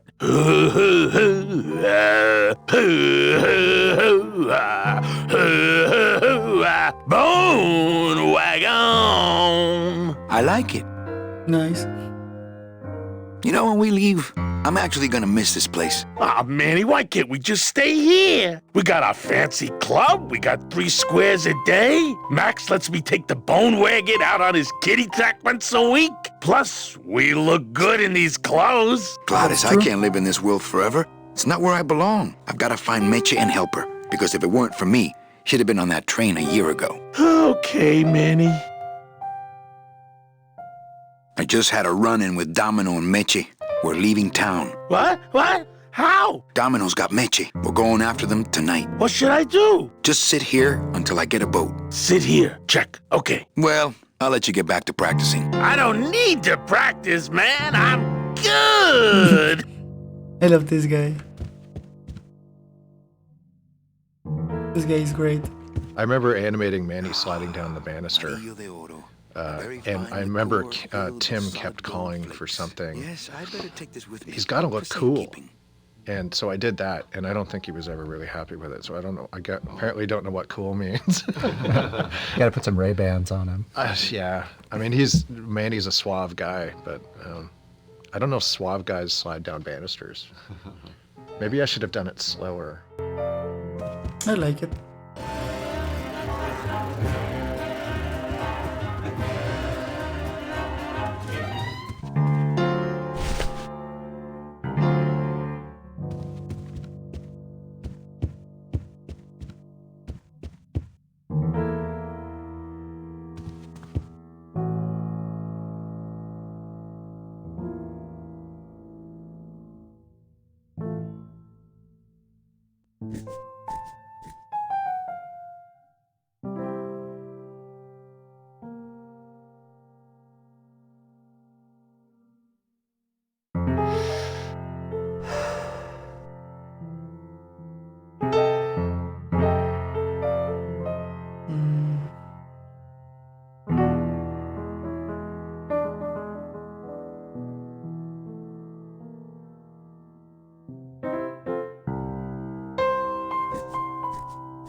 Okay. Mesdames et messieurs, faites vos jeux s'il vous plaît. Ladies and gentlemen, please place your bets. Manny's music, the Casino Calavera music, is that was a big moment for me doing the score because it was done fairly early on, and it kind of it determined a lot of other stuff, just sort of stylistically. Mm-hmm. Get that sort of Gene Krupa thing going on in the beginning. And, Gene Krupa. Yeah, one of the great drummers of all time. Ah, my bread and butter, thrill-seeking rich folk with a poor grasp of statistics and probability. Yeah, that's pretty much gambling. Ah, my bread and butter, thrill-seeking rich folk with an honest roulette croupier is hard to find, and guys like this, even harder. I always want to have a really international flair. I guess because Casablanca was very international. But also I love the game Last Express, the Jordan Mechner game. Last Express, you're on a train, and there's a lot of listening to conversations that are not presented at full volume because you're eavesdropping. You're walking down the hallway and you hear someone talking in a room, but they'll often be very quiet, but also sometimes in another language, like French or German or something. And just the idea of like overhearing a quietly spoken French conversation was so neat in that game that we tried to have people talking in other languages in here, like that, like croupier in the gambling rooms. Mesdames et messieurs, rien ne va plus. Les jeux sont faits. Ladies and gentlemen, betting is closed. Rubacava's finest. Rubacava's only, for that matter. No more bets, please. Not while they're losing. You know, some people say... Oh, yes, but I'm feeling extra lucky tonight. Number 2. 2 is the winner. Your chips, monsieur. Chow Chilla Charlie in his regular booth. Thank you very much. Mesdames et messieurs, mind if I sit down, Charlie? Of course not, Manny. I mean, it is your club, right? Right. So what are you doing in it? Didn't I tell you not to come back until you can pay your bar tab? Oh, or they kicked me out of that cat track for printing fake betting stubs. So now I have to come here, Manny, which I love.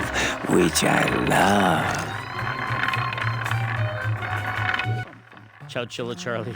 Oh, yes. That name comes from an actual person I know who was from Chowchilla, which no one remembers anymore, but when I was a kid, an entire school bus full of children was kidnapped in the town of Chowchilla. Do you remember that? No. In California. Wow. A school bus full of kids was kidnapped, and the people demanded ransom. And it was crazy to think about. It was on the news. It was Jeez. Chowchilla. Everyone was talking about this kids, and eventually they were found and rescued, and I don't believe they were hurt. Mhm. So I can talk about that story now.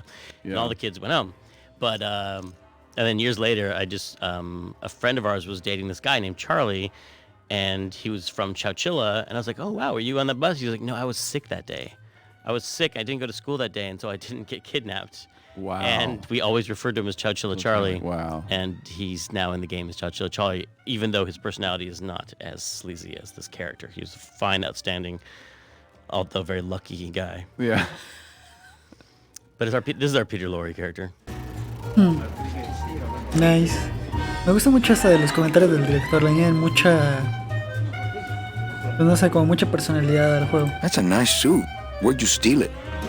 Manny, if you learn to play the odds like Chowchilla Charlie, then maybe you too can have a suit this fine someday.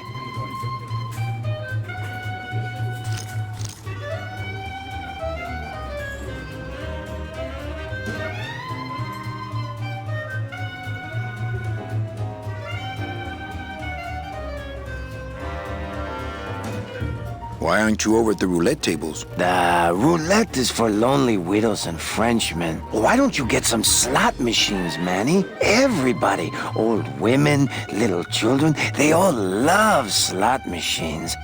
And I have a system, an infallible system for beating them.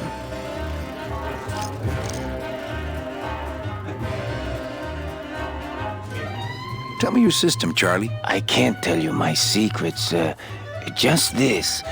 You have to become one with the bandit, Manny. You have to get inside the machine and make it want to pay. On second thought, stay away from my roulette tables. I think slot machines attract an undesirable element. Oh, well, we're all undesirable, Manny. Yeah, but your credit's no good to boot.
All my friends are lonely widows and Frenchmen. Except me, Manny. I'm here to keep you sane.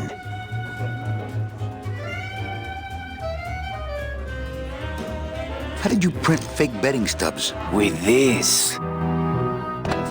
Isn't she beautiful?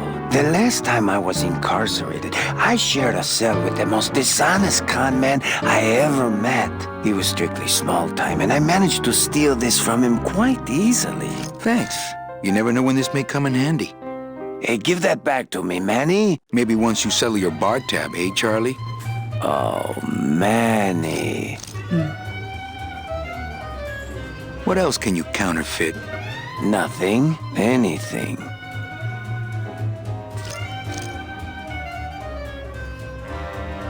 So can you... Manny, you still think like a living man in so many ways. No soul needs a passport. We are all citizens of the same nation, and our king rides a pale horse. So no passports? No. No, that little hologram is so tricky, you know? How about driver's licenses? Sure. Just, give me a recent picture, $50 in, about 2 weeks, okay? Can you make reasonable union cards? Manny, are you going to start moonlighting, or are you just looking to hang out with the sailors? Can you do it or not? I have a deal for you. If you can retrieve my money from Maximino, I can make you president of that crooked union. I don't need to be president. And why does Max have your money? I put a whole suitcase of it up for collateral on a rather large wager last month. The race was fixed, Manny.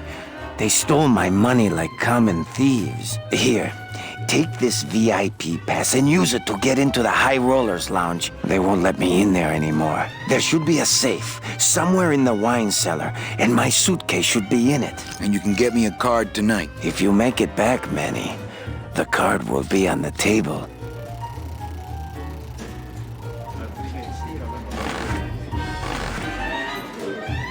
Mesdames et messieurs, I need to save the game. faites vos jeux si Que ya llevo mucho rato que no he jugado.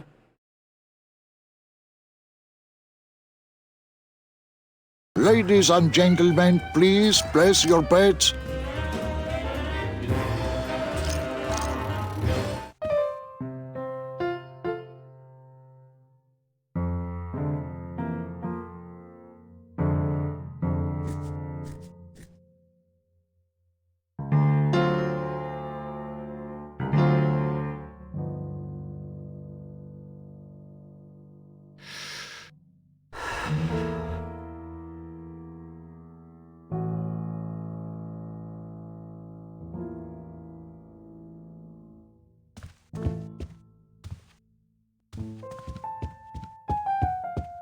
Okay.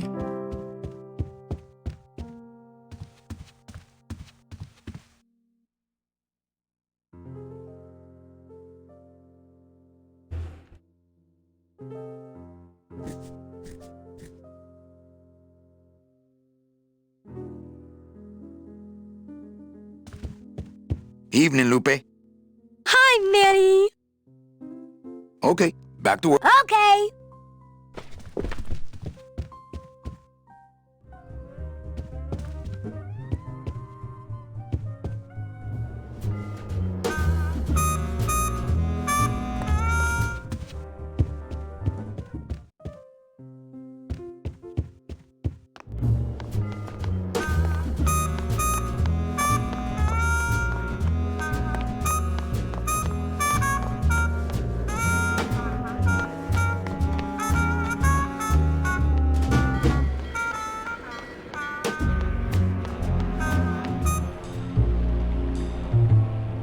I think we're going to come up to Garv's set that I destroyed. That I destroyed 2 weeks of Garv's work by trying to learn how to 3D model, and somehow I ended up erasing 2 weeks of his work. Because it was the fish place that you had to redo. Oh yeah, the elevator. Yeah, the elevator and that place with the fish.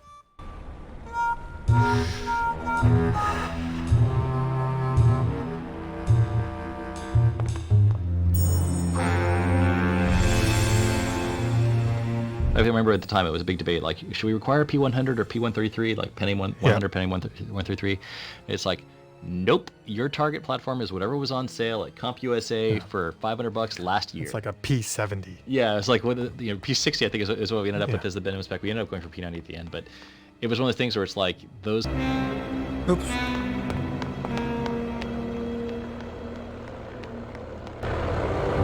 I'm a strong believer in things that should be, when you're making stuff, it should be something that could only been made by you or in that group of people, and at the time you made it in the place you made it. Yes. You know? I think Grimm is definitely that case. Like, that's one of the great things about Grimm. I think it's a collection of amazing artists like you and the visual artists and the programmers and the actors, and everything that came together for that game was just such a was almost an overwhelming distraction of amazing artists coming together. Like oh my God, look at that background. Oh my God, listen to this music. Oh my God, listen to that voice. So I just I think it makes that game really special. But it also has a lot of personal details that are just kind of woven into it that makes it so, like, even if we were making this game from scratch with the same intentions today, it would just be completely different.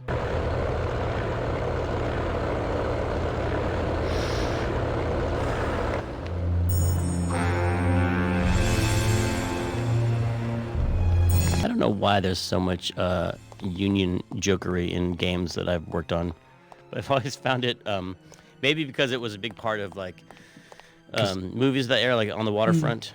Mm-hmm. You know, and not so much unions, but mobster corrupt unions. Right. There's always a big part of that, going on. And then also, like, worker, anti-worker, communist themes going on. Like, it was all tied together. And I don't know if that all sprung out of On the Waterfront or other movies. Well, On the Waterfront, though, was kind of, it was sort of championing the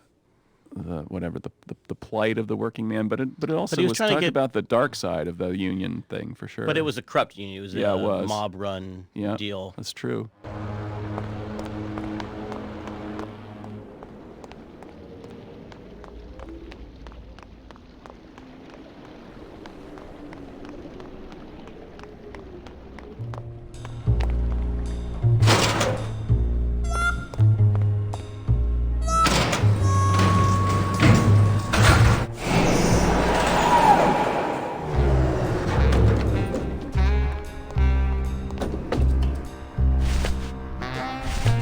Me and this ticket printer, we're gonna make a mint.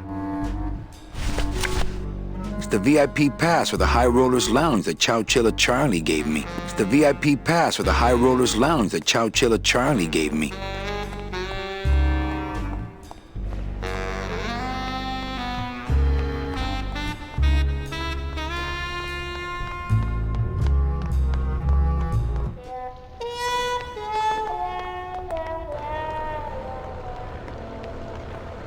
There it is. Max's Giant Cat Racetrack. How's a regular guy with 3 roulette tables supposed to compete with that?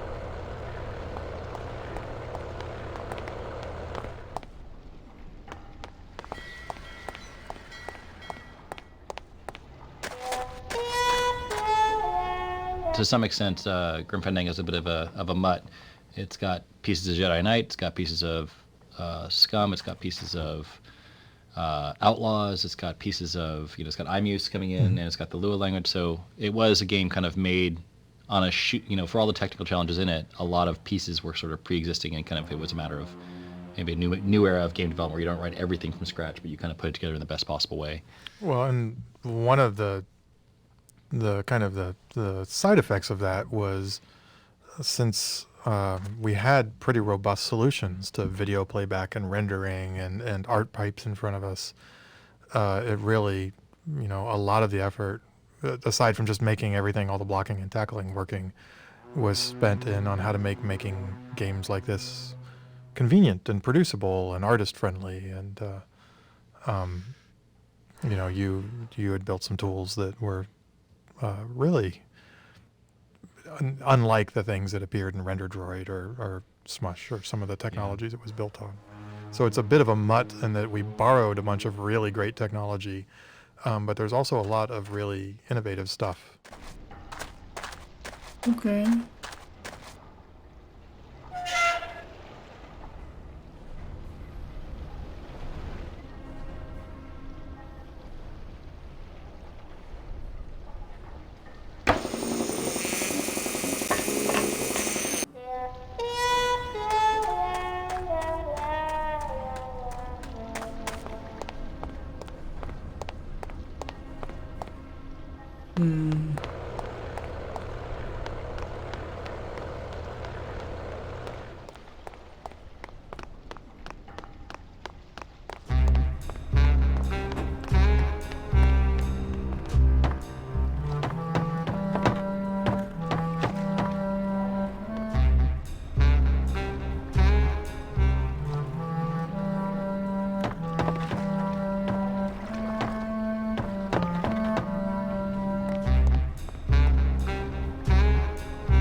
Okay.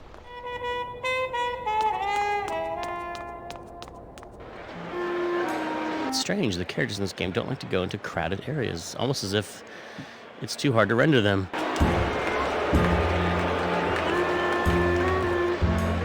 5 minutes to post.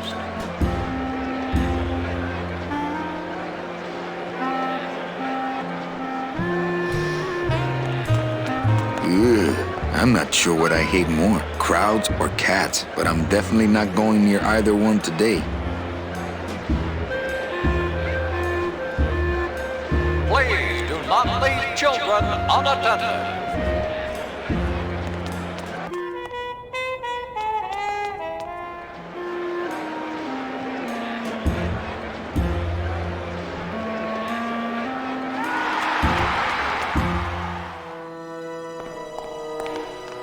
They don't have much use when they're alive, and stuff, they don't have much more. Soy como un alebrije.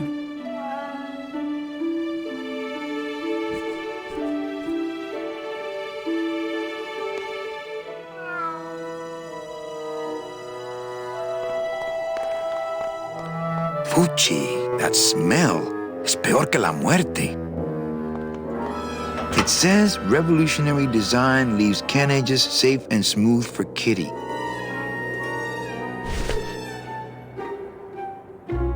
I could open it with my teeth, but I'm not that hungry. It says revolutionary design leaves can edges safe and smooth for Kitty.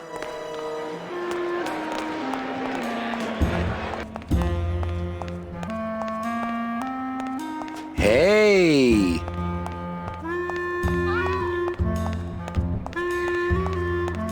Looks like a great night for cat races. Do not pet the cats, please. You hear the cats racing? We were always so sad that we never showed the cat races, but that was for budget reasons. Obviously, we didn't want to cut the actual cats, but I wanted to have giant cats running on a track like that. And the idea of a cat's racing being herdable enough to race is pretty. Why cats? Why cats? There was a. God, I don't remember. Why cats? That's a good idea. I mean, I just remember making the music going at some point because you're near the kitty litter. Tuna fish bonanza. And we're off in the lead, right out of the gate. Abercrombie. Nobody there. Hello? Prince Winky Taka. Oh, hi! Betting stub, please. What? I'm interested in how? And the rest didn't see the photo finish file for, of course. Oh, I don't have a betting stub. Oh, okay. Bye. Abercrombie. But here comes a challenger. Flea ball's cure. Someone's gaining on the outside. It's El Pussy Poncho. How now, Brown Meow. Losing ground. El Pussy Poncho. Catching up. Nobody there. You know, there's all these background scripts that do things as you enter a room. It's start all these scripts when you enter the room, like that do all these background actions. Then when you leave the room, it's just to stop all those scripts. And it was all, left a chance because it left a programmer error, and there was one. So there's a script that runs the cat races, and it runs the announcer for the cat races, and it actually, true to Tim's attention to detail, he wanted it to actually simulate cat races, and There actually are actual cat races going on. there are cats that are being raced, and the same name will show up, and you'll hear this cat getting ahead of the other one. I think Chris Burgess did that. Yeah, and the odds are real. The winnings are real. It is. Yeah, Manny's wallet fills up. They're worth the no. The cat races are running, and so it's in the background. The announcer's running, and it's the simulation of these cat races being run. And yeah, they never killed that script. So you play the rest of the game from the cat scene, and the cat race simulator script is always running. Yes, from the moment the cat races start to the end credits of the game, the cat race simulation is going on in the background. There are still kitties racing today. Yes. Abruptly, and then Claws of Fire, followed by El Pussy Poncho. Abruptly in the lead. Claws of Fire, closing in. And El Pussy Poncho. Claws of Fire, standing her ground. Claws of Fire, coming up on the finish.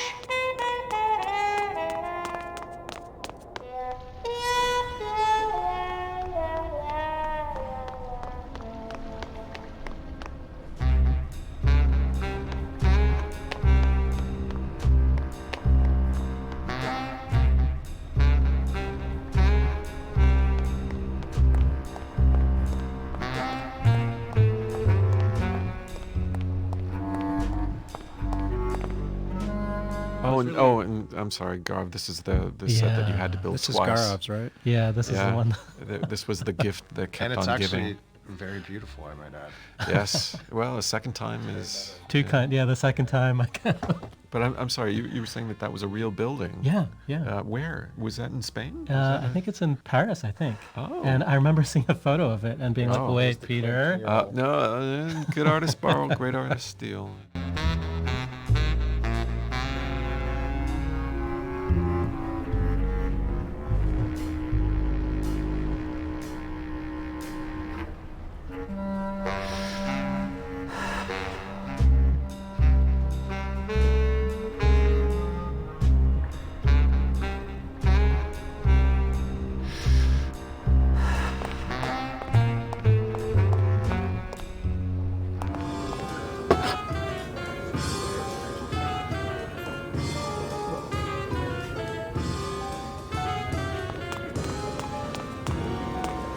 And then for some reason, I was always really interested in beatniks and reds. I think because it was so foreign to me, like the Red Scare was not part of my actual life, but it always seemed like this thing it's hard, it's funny. It was always funny to me to imagine how passionate people were about that, how big of a deal it was for them. And it was always so, but if from a safe distance, it was just kind of entertaining. Like, oh wow, people are were really concerned about communists everywhere and unions and. No, I remember when I was a little kid, there were people would still talk about communist plots in all seriousness. Yeah.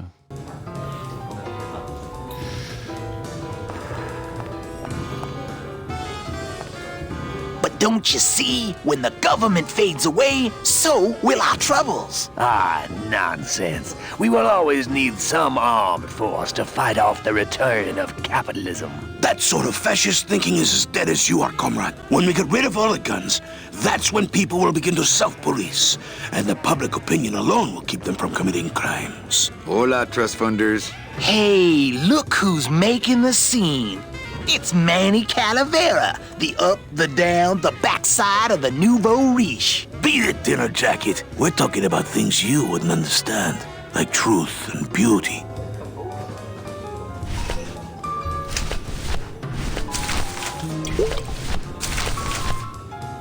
Calavera, it is indeed a great day for the revolution. Say hola to little Manny, the first enlisted messenger to serve the LSA. Please feed him some breadcrumbs and send him back quickly, so we may know that our maiden flight was a success. Hey, did I ever tell you guys that you remind me of my friend? Salvador Limones? Salvador Limones is a fairy tale, a spook story the man tells the masses as he puts them to sleep. Idiot! Salvador Limones is a very real and a very great, great man.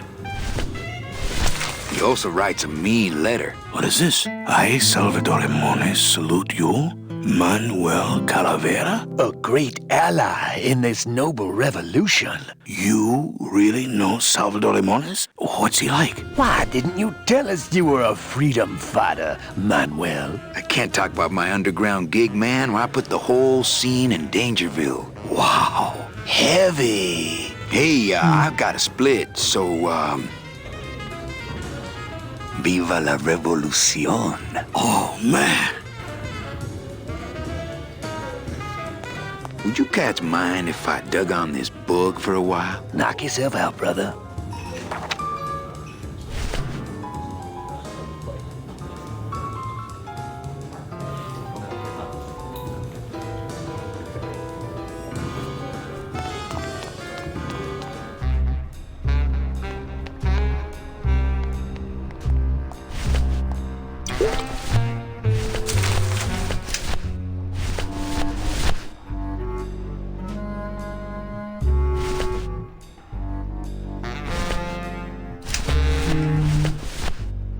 Labor Organization and Revolt Made Easy. Chapter 1. The workers shall control the means of production. Ooh, better not show that to Glottis.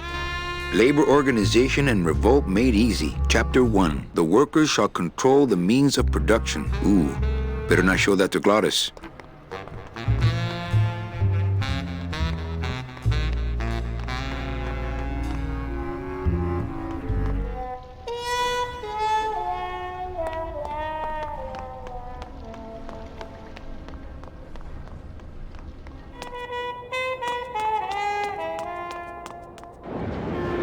Gaining ground. I am not spot.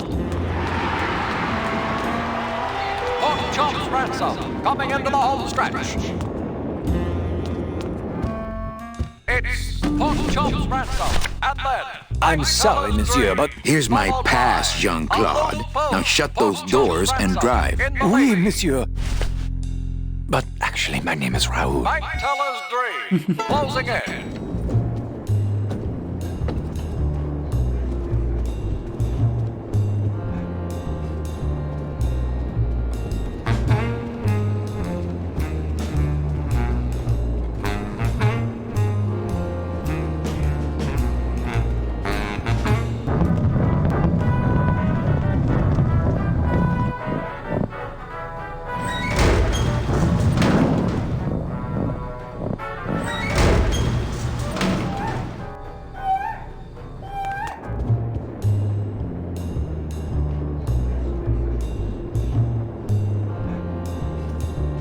Busy as ever.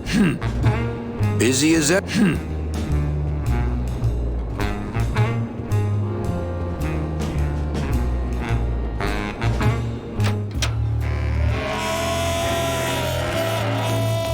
Hello, Maximino.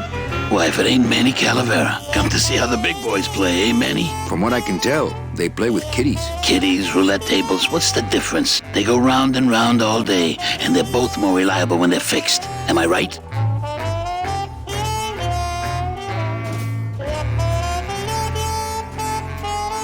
How's the old cat race, Max? Well, volume's pretty low. Most everybody's out of town. Tell me about it. But I've got some side businesses that help smooth over the rough spots.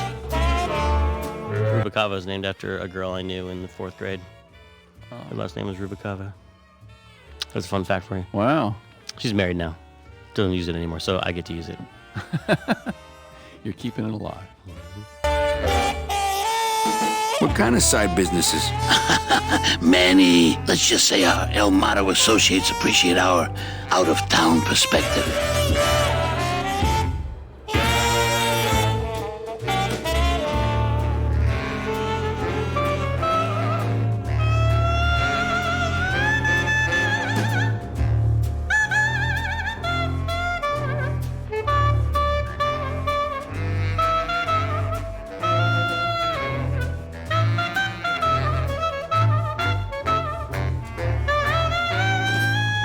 You know, you got a pretty nice setup here. You got a good little club yourself, Manny. Not as nice as my girlfriend's, of course.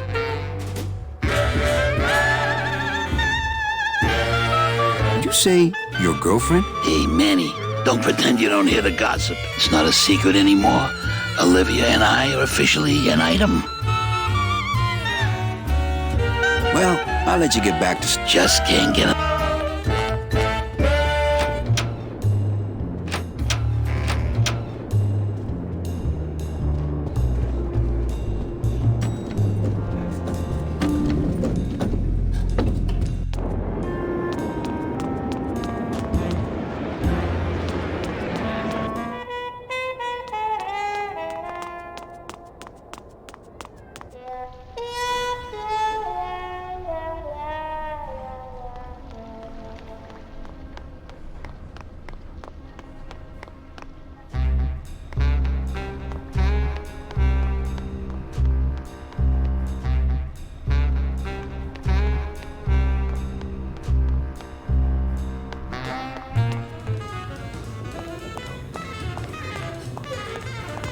Hey, look, deadbeats. Looks like it's open mic night. There's that spotlight. Mm-hmm. Yeah, so this was another, like, we lifted up the, or took the technology from RenderDroid, which was in Jedi Knight, but it didn't have spotlights at the time. It just had directional lights and point lights. So that was actually one of the very first things when when I got, yeah, when I got hired onto the team, which I was brand new to LucasArts, and Tim and Brett brought me in, and my first thing I was like, I'm gonna put in spotlights because I know how to do that, and it's gonna matter, and that'll be my stake in the ground. And this was one of the first scenes I worked on that had spotlights. So when Manny walks off stage and you see the light, you know, when he walks out of the light, it was a pretty important moment. Everybody thought that was pretty cool. I was like, all right, I did something. I'm in this amazing project with this amazing team, and I did something. Testing, testing.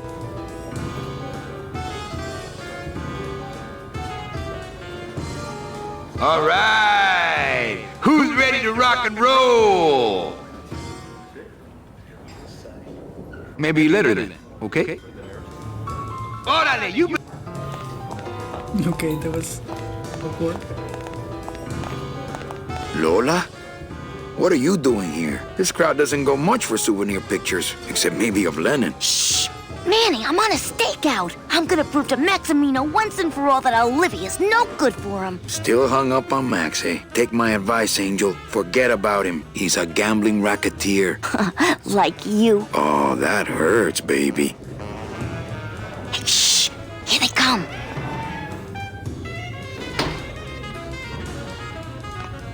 Come on, sugar. How about a kiss for the road? Oh, ick. Don't let me down, Nick. You're a lawyer. You're not supposed to have feelings. I don't, but I know a good tart when I see one. Hey! If Maximino sees that, we're going to end up in matching terracotta pots. Don't be silly. He wouldn't hurt me. He loves me. Manny, at last we're alone. Tell me, how are the bourgeoisie? Fine. How's Max? Oh, Gramps, don't start. What are you doing with a snake like Nick? I'd lay it on you, Manny, but I don't think you'd get it. Open mic night seems like a big hit. It always takes those timid souls a while to get up the nerve. Maybe it would help if you went up there and started things rolling. Oh, Manny, read poetry in my own club? That would be like this whole place was just a big temple set up to worship me.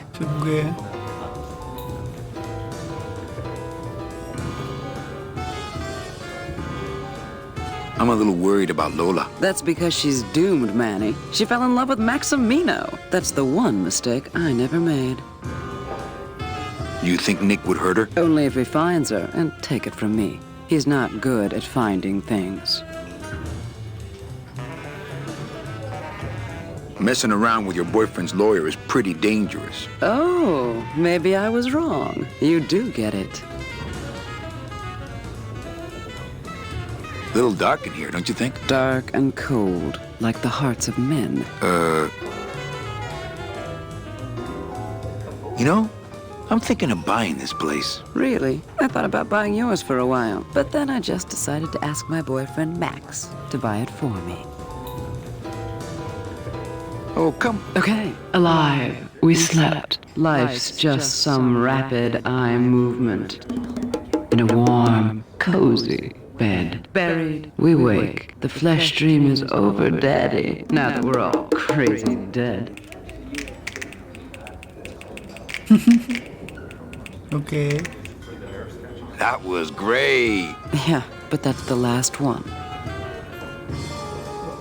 Hey, how about another poem? Okay. Ashes to ashes. To ashes, to ashes, to ashes, to ashes, to ashes, to ashes, to me.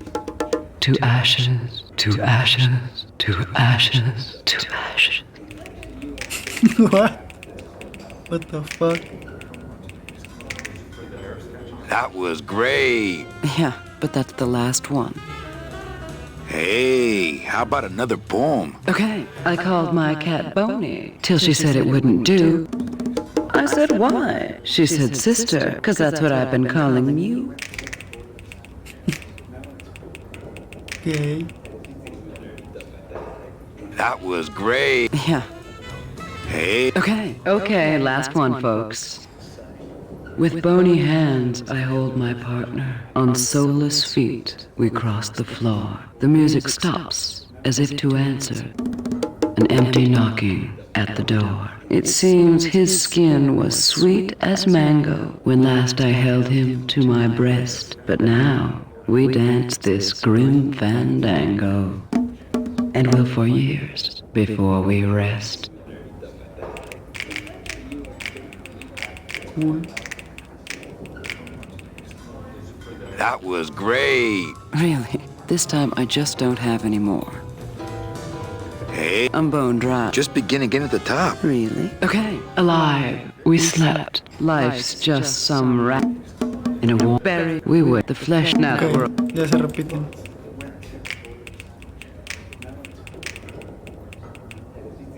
That was. Yeah. You can have. Man, you sound so. Why are you leaving? Johnny Law, baby. You see, I'm a grifter. I'm bad news. Yeah, right. You're running after that ghost chick everyone says you're still so uptight about. Well, I have a poem I wrote just for you. Pay attention because it's pretty short. Here it goes.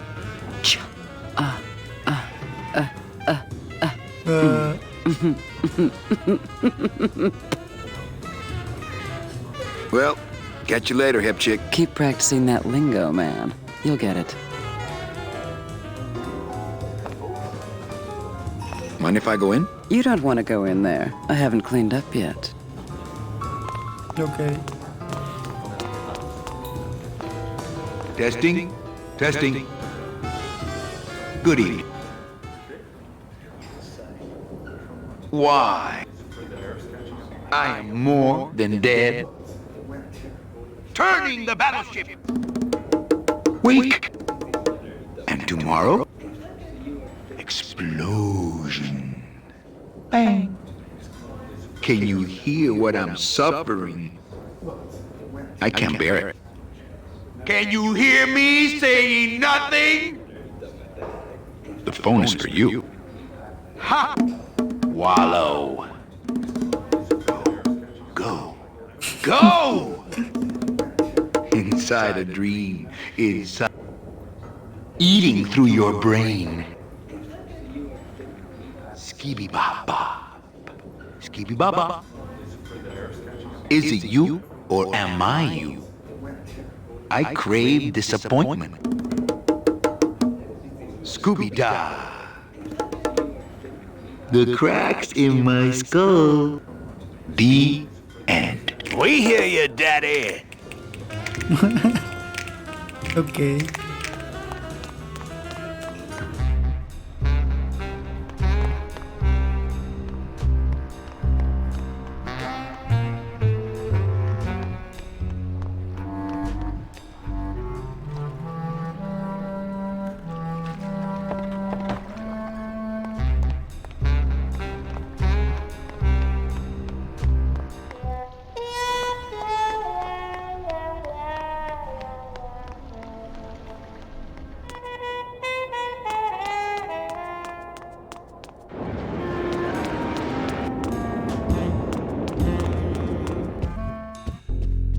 big. No. Ahora te lo pongo otra vez.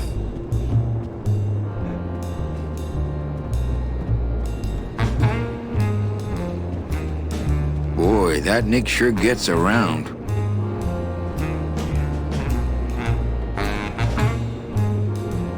Nick Virago, what are you doing working in the High Roller Lounge? I would think Maximino's private lawyer would have his own office. I do, but they don't serve drinks there. Got a little lipstick on you, lover boy. I already got rid of that, and I can do the same to you, Calavera.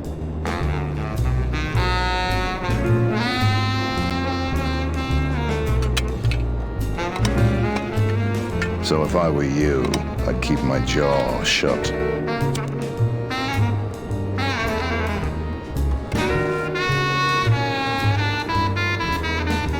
Well, I remember, speaking of VO, I remember you casting this, and then I remember you vanishing.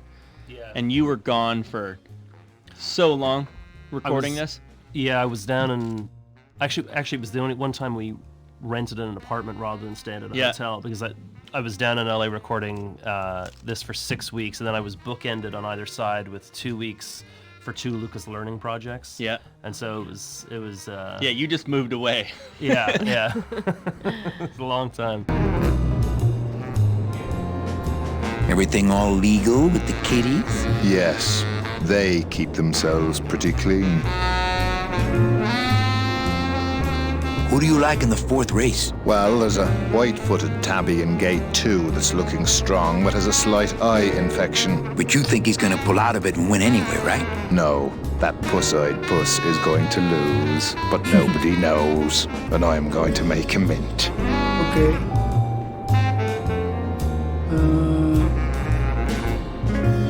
I have to tell this to someone.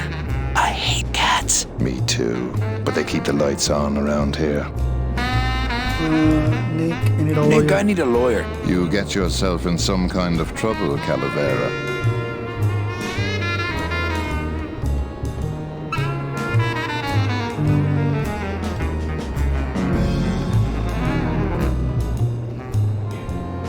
Someone's claiming my roulette tables are fixed. But your roulette tables are fixed. Exactly. That's why I need a lawyer. So will you be needing a regular lawyer or an excellent lawyer?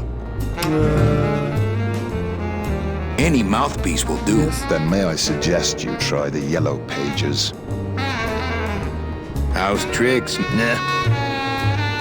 Virago, I really need a lawyer. What is it this time, Calavera?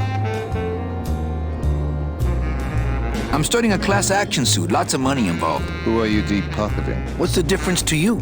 They're loaded. I'll ask you again. So will you be needing a regular lawyer? An excellent lawyer. Any excellent lawyer? Or the best excellent lawyer? Oh my god. The very best is good enough for me. And who would you say that would be, Calavera? Who would you say is the best lawyer you know in all the land of the dead? You mean I only know you? You are, Nick. That's right.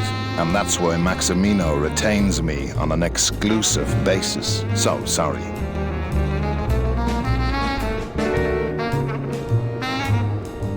How's nah. Well, I could tell Max about you and Olivia. that sort of claim could send a man like Max into quite a rage, especially if the messenger had no proof. Max and I are friends. He'll believe me. People believe what they want to believe, Calavera. And I want to believe you're a smart man who doesn't go around spreading dangerous rumors. I've got to talk to Max for a moment. When I get back, I hope you're gone, because I'm sick of looking at you. Go. Bye-bye.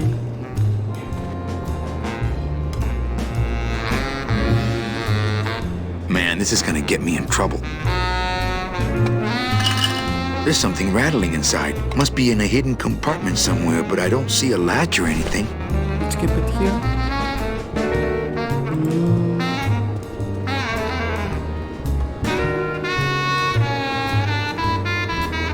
No, I need to take a cord. I don't think it would be a good idea to barge into Max's office while he's meeting with Nick.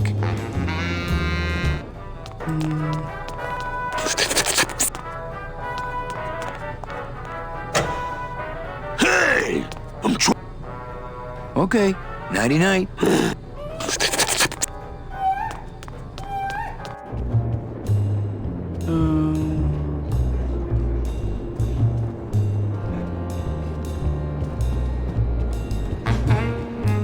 Okay.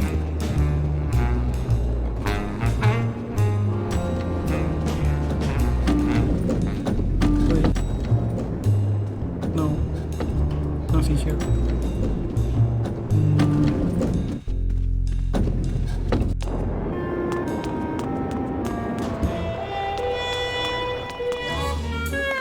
Well, Manny Calavera, you never come up here to see me anymore. Well, I thought you could use the company with everybody gone for the Day of the Dead.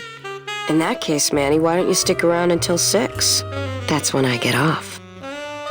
Okay.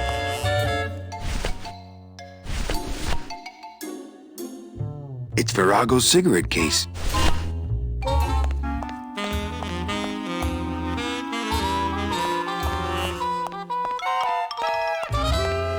What's that?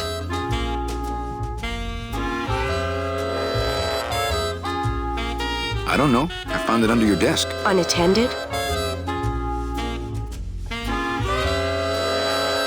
No, there was a shifty-looking guy with crazy eyes who put it there. Oh my God. Give me that! It's a bomb!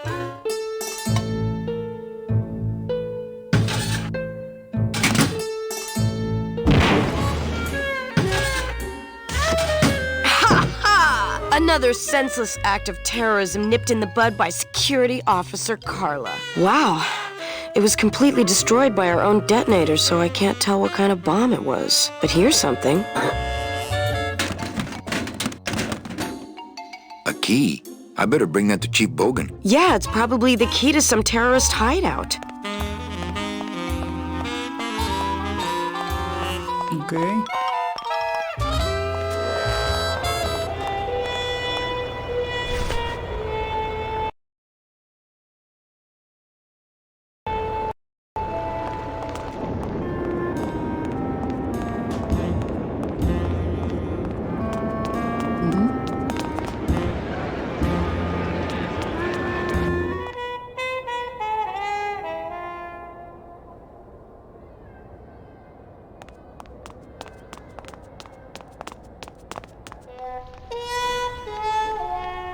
Need to go to the lighthouse.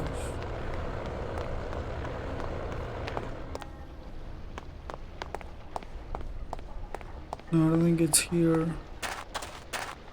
Nope. Okay.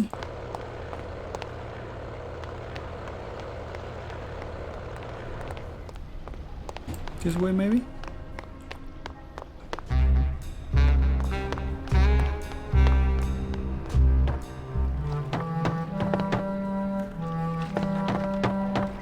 It's locked. I know, I locked it.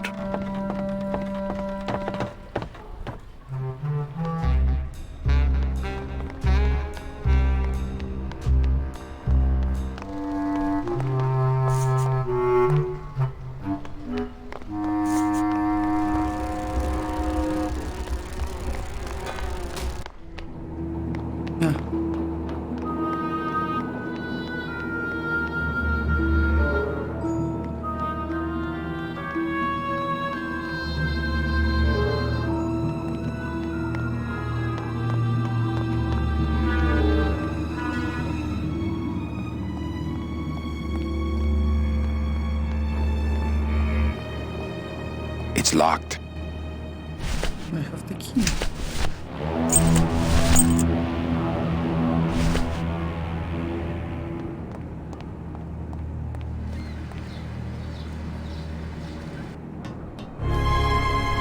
Lola? Careful, Manny. You may not want to see me like this. Lola!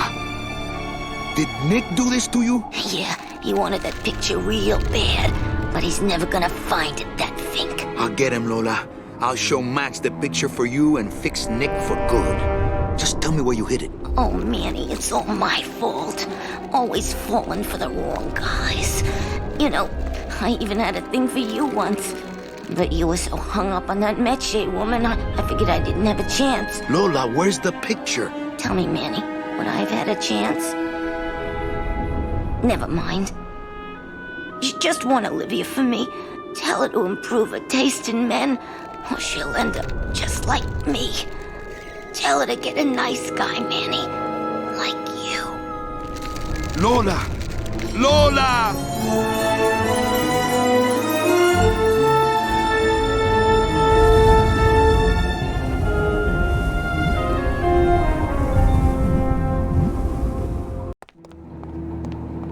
Oh, Lola. Hey, there's a picture of a tongue on it, and it says number 22, lengua.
Hey, this is a card from my new coat check system. You do care. Can I have my coat, please? You bet. This is so exciting. Okay.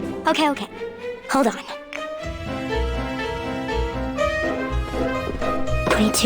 22. Lengua. Aha! Here it is. Oh, darn. What's wrong? Just shoot me. Lupe, what is it? This can't be yours. That's it. Thanks. What are you doing with a tiny girl jacket? I don't suppose there was a camera back there anywhere. No. She must have hidden that somewhere else.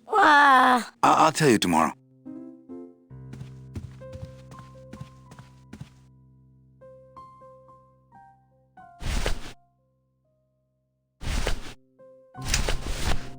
It's Lola's jacket. Poor Lola. If I only had her camera or that film, I could really get Nick.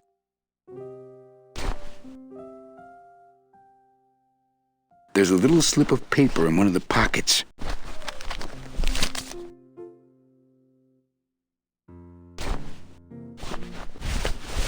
All that this paper says is number 36, the rusty anchor. What is that supposed to mean?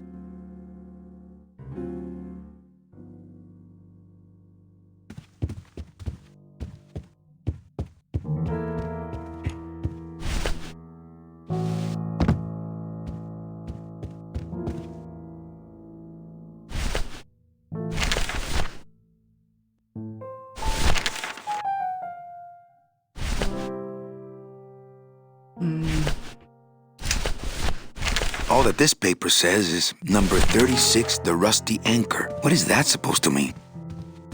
Ooh, a request. Rusty anchor.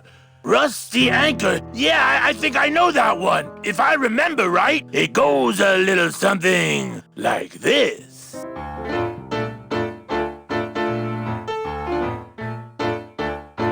Oh, my boat's got a rusty anchor. Rusty as she can be. Every port I go, I drop her, but she always come back to me. Oh, rusty anchor, going down, down, down. Oh, rusty anchor, guess I gotta hang around.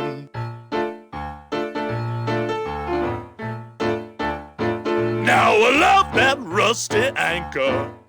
But man, she don't love me. Hell, this morning I woke to find us both a-drifting out to sea. And every chance I get, I thank her for never leaving me. Well, my bones are carved up driftwood, but she won't never set them free. Oh, rusty anchor, going down, down, down. Oh, rusty anchor, guess you gotta hang around.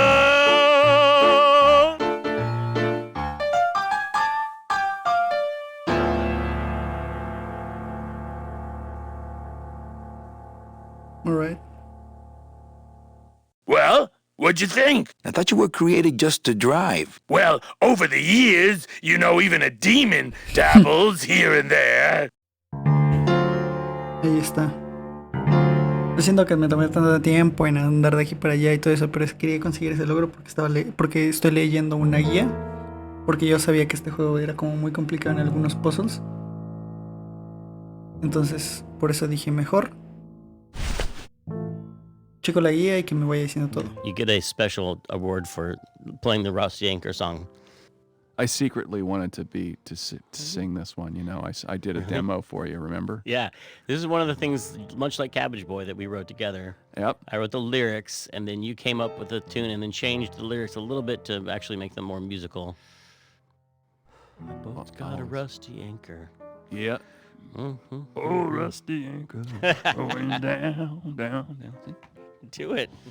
Oh, rusty anchor, it's got a stink around. I said stink around, it's stick around.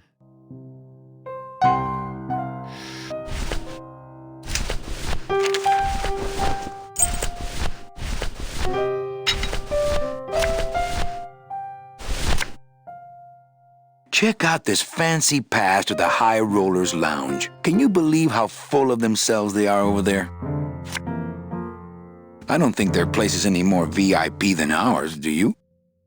I don't know. I try to stay away from that place. Really? Why? 'Cause of my problem.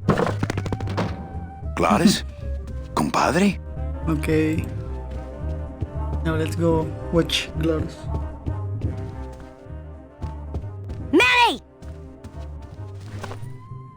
I have a note for you from Lola. Lola? Yes. Now, where is it?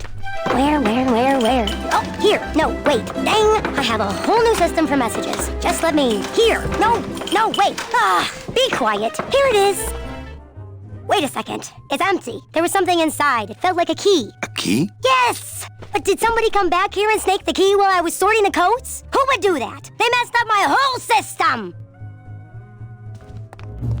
Okay.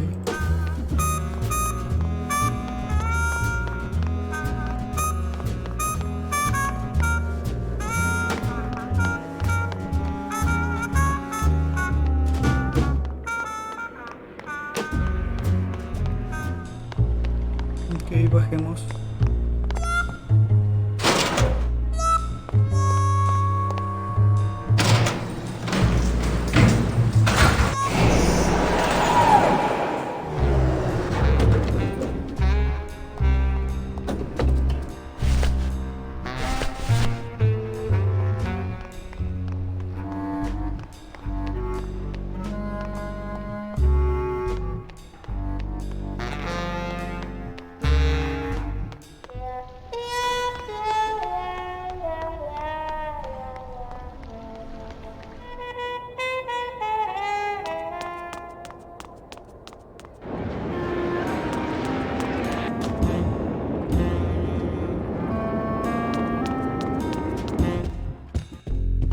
You can do it!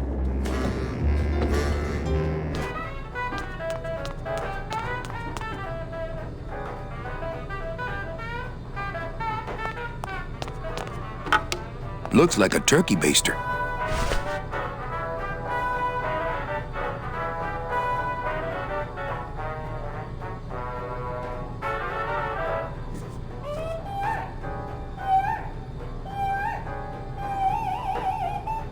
That monster... Oh, but monsieur, je suis très désolé. There are no guests allowed in the kitchen. I must ask you to leave. In a minute, Leroy. Raoul.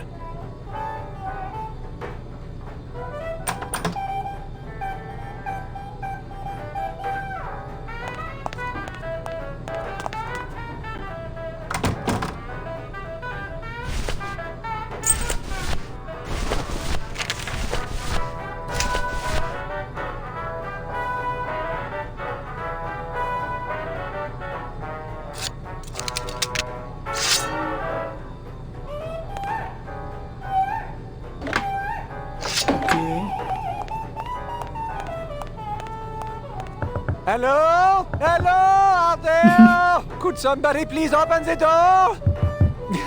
I seem to have locked myself in this teeny tiny room. I am actually very claustrophobic, so if somebody... s'il vous plaît! S'il vous plaît! Oh, let me out of here! Immediately! Oh, Pretty bad.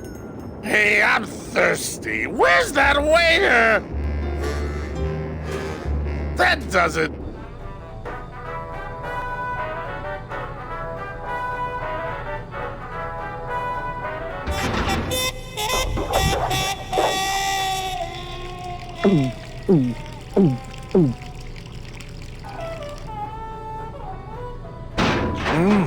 Fruity, but voluminous.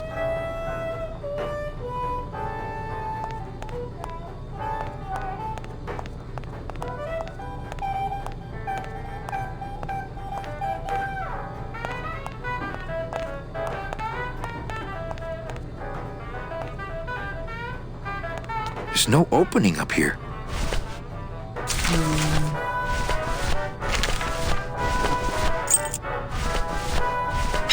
Aha.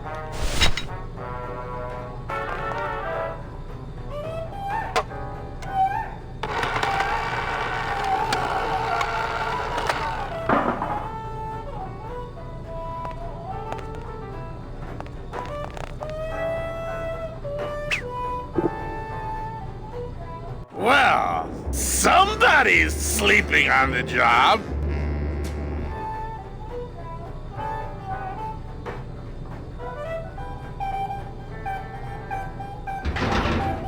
It's empty.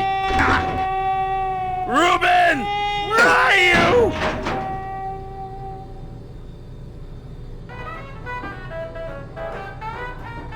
Aha!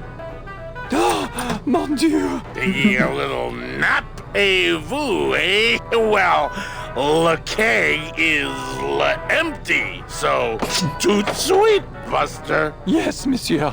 Merci, anything you say. Edo, more wine. Oh, I'm going to fire him for ignoring my pleas, and then I believe I shall quit. Oh, I can never look at that pantry again. No man should ever be locked up in such a small, dark place.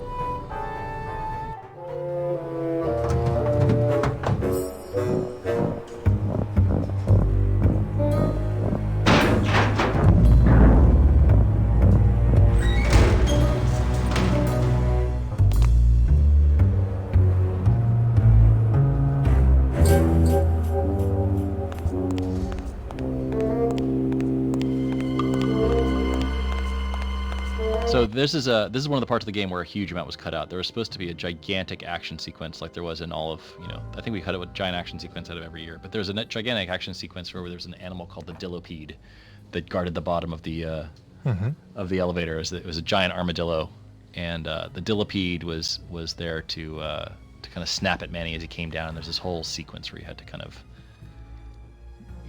you had the Dillipede hanging by some elevator cable, and he was snapping at you, and you had to swing on him or something like that. And it's just the idea of a giant vicious armadillo still sticks with me. But it was one of those things where it's like, you look at the context of the game, and it's an adventure game, and the budget's short, and we're already going to be a huge game.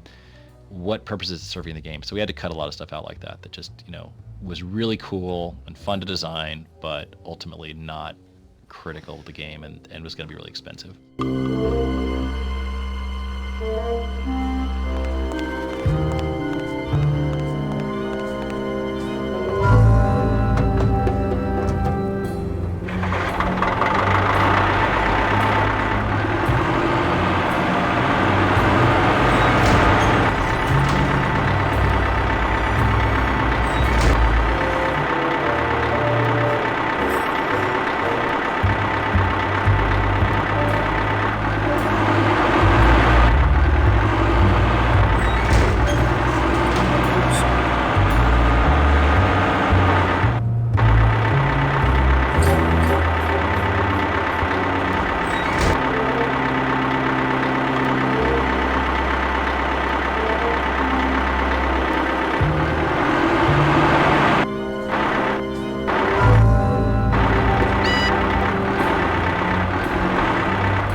Just one button on the controls.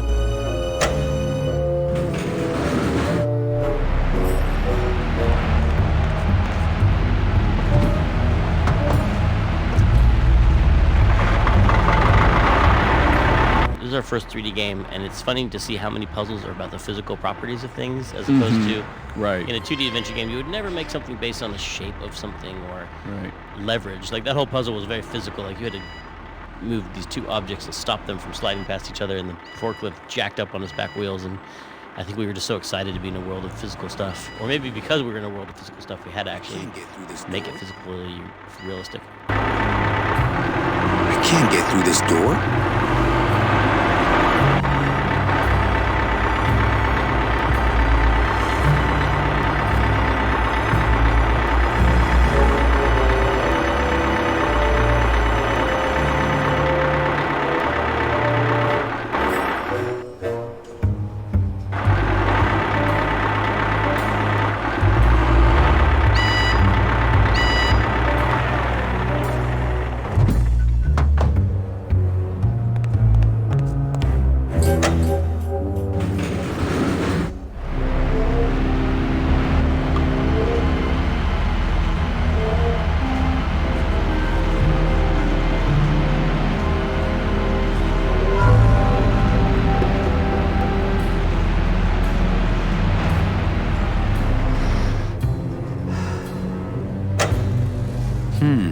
No effect.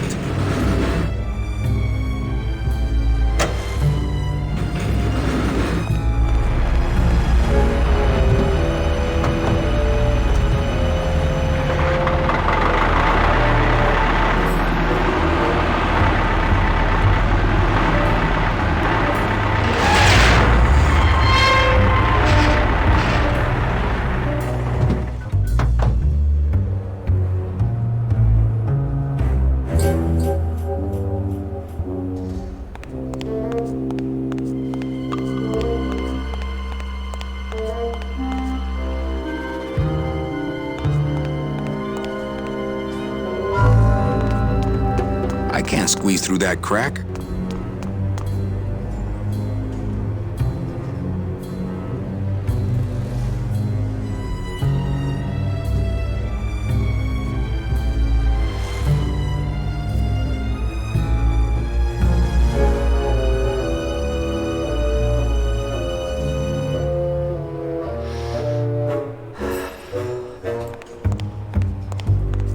It's the blade control lever. I can't squeeze through that crack. It's not moving. Must be stuck.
blade control lever. Oh, okay.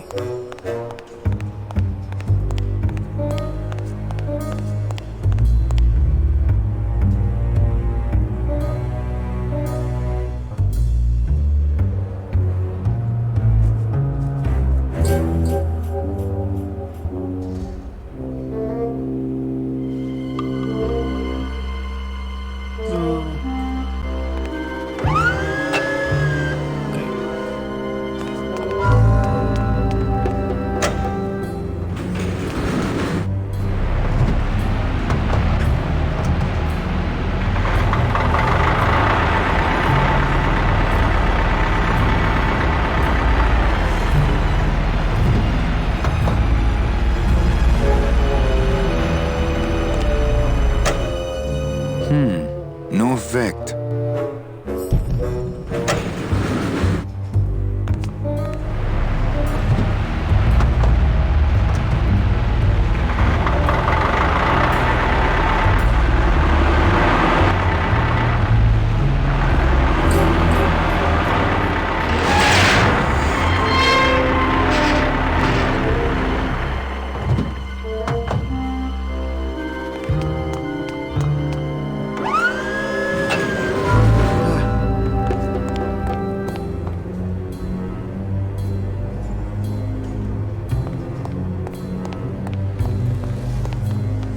No, and I think this is one of my first sets. Oh, yeah, I remember this is both of those. Okay. Were, well, it was one of the first ones that I ever modeled. And again, it was very simple geometry. Okay. Ah.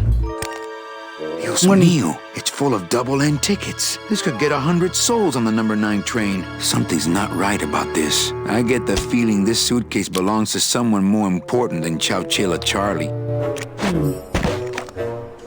Okay.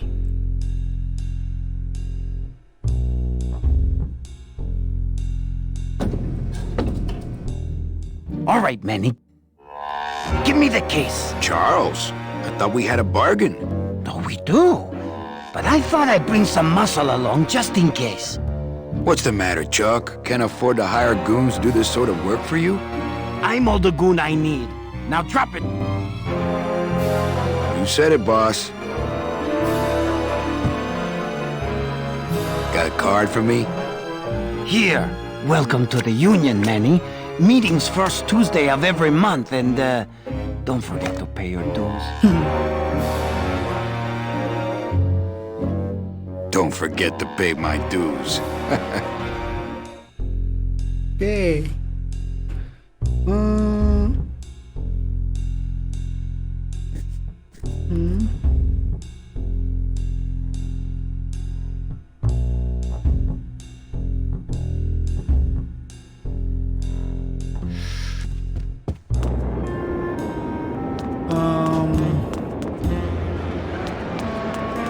Okay.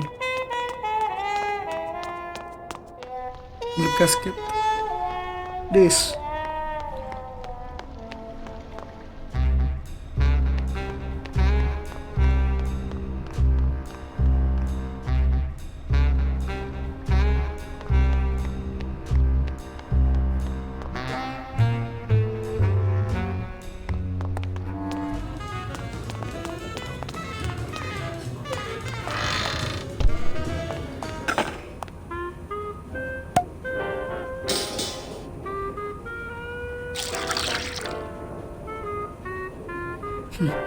Just a dab will drop you. Hey, man, you didn't see me put the secret ingredient in these coffin shooters, did you? Relax. Olivia stole the recipe from me in the first place. Yeah, she steals from the rich and gives to me to poor.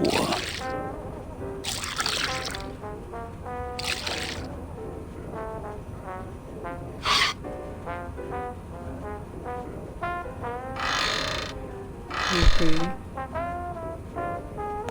In the final version of the game, are the backgrounds actually just pre-rendered flats? Yes, they are. See, that's amazing to me because we live in the world of 3D now. We're used to floating the camera around inside of these things. But, once you chose your camera angle to pre-render something, that was it. There you go. No, it's Manny walking around in a blank 3D room with Z-depth data to clip him in front of the stuff that he needs to clip in front of. Okay.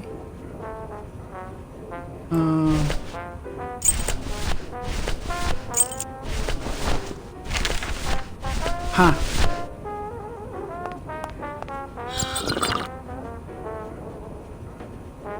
Okay.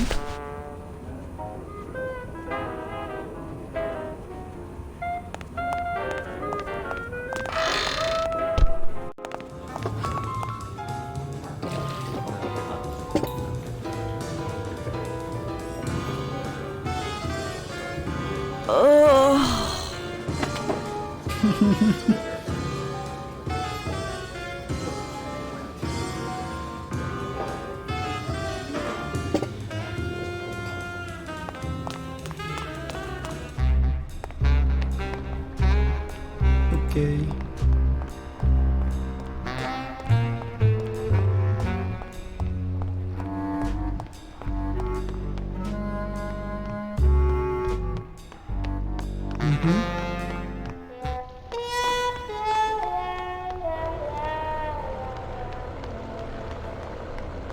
Toto.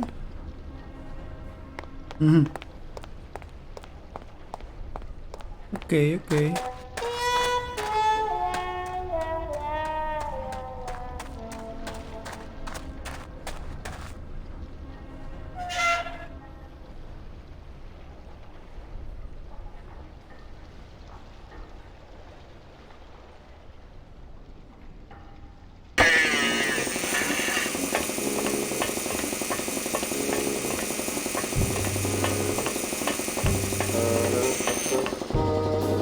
So that guy, Toto Santos, which is the name of All Souls Day, that was one important casting thing that meant so much at the time. And I love The Usual Suspects.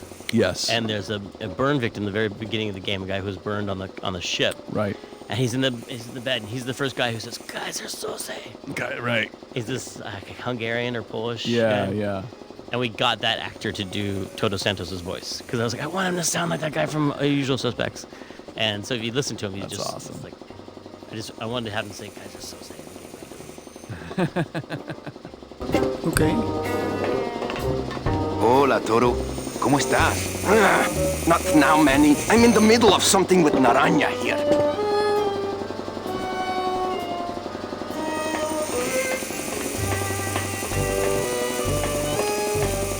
I love how all the characters have very distinct voices that match their personality and their look. Like, how much would Tim give you direction, and how much was your direction influencing? Well, like ideally, when you go through the process, you have character pictures along with the audition copy, and we would send that out to the various agencies, and the auditions would come back, and the process kind of does that for you because you're listening to the auditions and you're looking at the picture and you narrow it down to a handful of candidates, and then we'd sit down with Tim and just go through them, and that's sometimes there's only one choice, you just know it. Right. It's just so great. Yeah. All of them. What you do is you cast for the major characters, and then you use that same talent pool with a lot of the smaller characters. Right. And so that's why Kay is, he was cast for Velasco, but then the croupier just was one of those that's like, okay, well, that fits, he works. So you let the actors pretty much kind of come up with their character as well when they look at the picture? Yeah. Definitely. For those secondary characters, they're totally undefined when you're in the studio, and so you just kind of sit there, look at the picture, look at the lines, talk about it, set a dialogue voice in, and then go. Yeah, just create. I love it. It's just creative everywhere, through the whole thing. Not just with us, but even with the actors and stuff like that. And you really are like watching a movie. Yeah, it's amazing. Absolutely. And you really want that relationship between sort of the voiceover director and the actor to be collaborative and allow them the freedom to bring stuff to the table and try things, and it just adds a lot. Ok. La verdad es que me resulta muy interesante eso de los comentarios del director. Realmente le añaden como otra perspectiva al juego, ¿no? O por ejemplo, ahorita que estaba mencionando lo del cast y todo eso. He'd see me do it. Nah, he'd see me do it. Nah, he'd see me do it. Nah, he'd see me do it. Nah, he'd see me do it. Nah, he'd see me do it.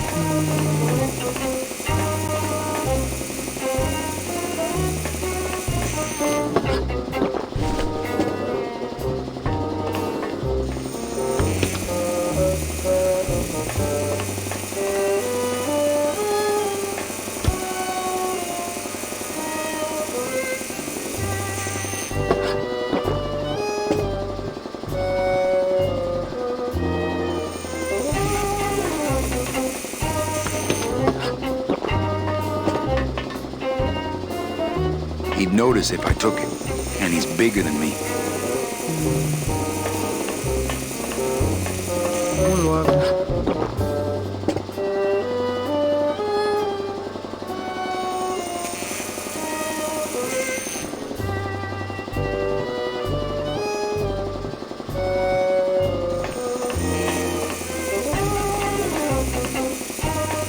A lot of stains for a guy with no bodily fluids. I really doubt I'll be touching that anytime soon.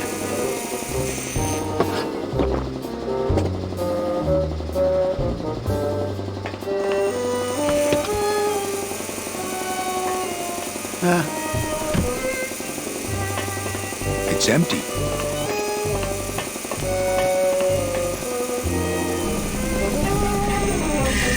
Ah! Whoop! I need that. Eh? Who is over there?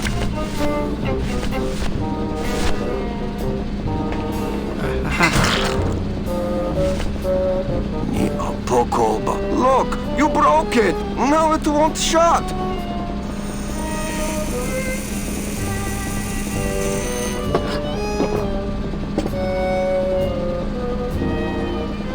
Nemazogia, hold still. What are you, dead? Keifer, wake up. I don't work on drunks. Resek Chavargo. What kind of sailor are you? Can't handle booze, huh? Hogyha te azt gondolod, hogy engemet te nem fogsz kifizetni, te teljesen bolond vagy. Well, let's go. Toto, I got your boy Naranja here. MIA years. Well, he sobered up. I send him to limbo. Yeah. You'll make it there by morning. Promise. Oh, yeah. That is what I told him.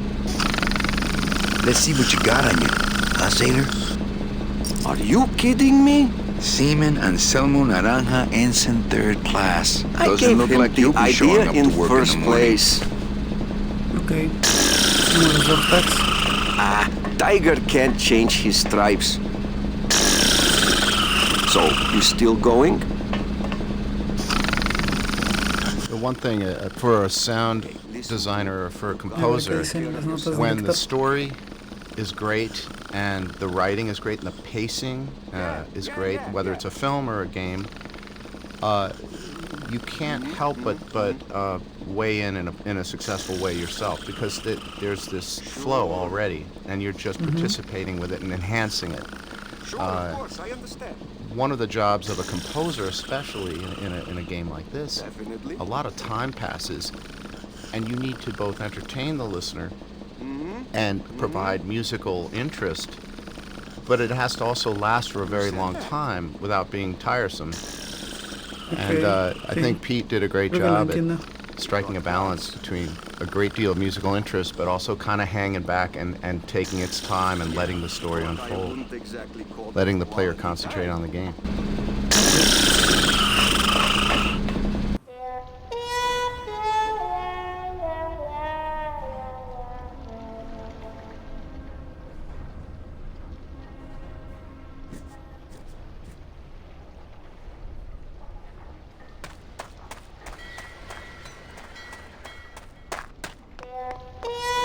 Ok. Tenemos que regresar ahora.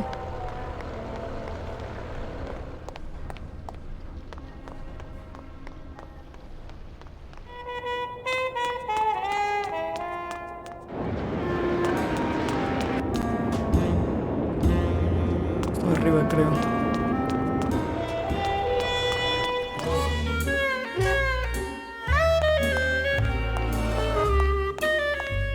It's a metal detector. Oh, that explains why it never gets my hair dry.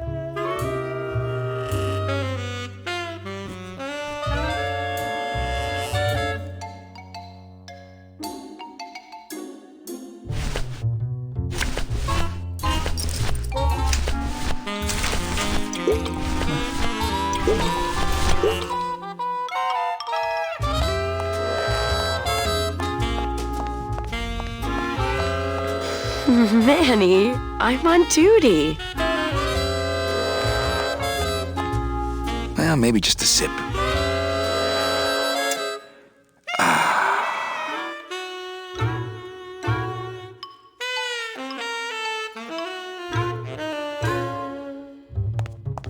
Ooh, I love this part.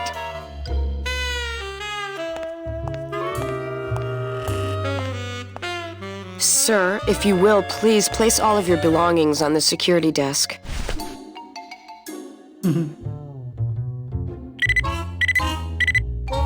You sure you're not packing anything else? Nothing that would set off that thing. Then, sir, I'm afraid you'll have to step into the back with me. Rules are rules. And of course, with my dad being in the military, we moved around a lot. Mm-hmm. I remember this one town we moved to when I was in the 1st grade. Oh, really? Yeah, the only industry in the area was figs. Acres and acres of fig trees everywhere you looked. I myself never really cared for figs. I always liked dates more. Or prunes. Don't you just love prunes? They have such a great texture. They're all wrinkled up like my Grandma Hedwig's face. Oh, poor Grandma Hedwig. She was always forgetting things. I remember one time back when I was 6. Or maybe I was 7. No. I had to be 6 because Mr. Rufus was still alive. Now there was a good dog, Mr. Rufus. He was such a sweet little puppy. We didn't care that he was deaf. He was as deaf as they come, but he'd still try to bark. And it would come out sounding like a cat coughing up a hairball, which our cat often did. He had such long hair. I don't really like long-haired cats, do you, Manny? They're just so... I like short-haired cats. They seem less stuck up. People think I'm stuck up sometimes, believe it or not. No, they really do. I don't know why. I guess it's because I'm so shy. I was shy all the way through high school. I never went to a single dance. Can you believe it? No, don't get me wrong, the boys would ask, but I'd just run away. My mom said I could have been homecoming queen if I'd just smile once in a while. She always said, a smile is the most important part of any outfit. Well, maybe I would have smiled more, Mom, if you hadn't drank so much.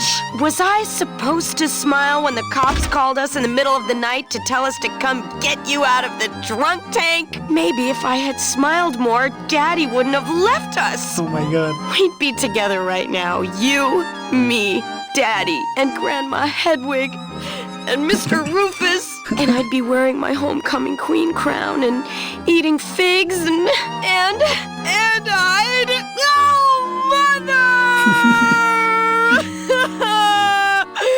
I'm so sorry!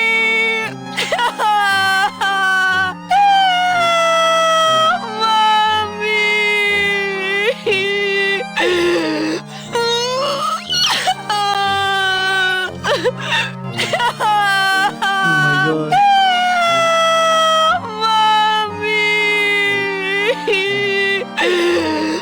Now.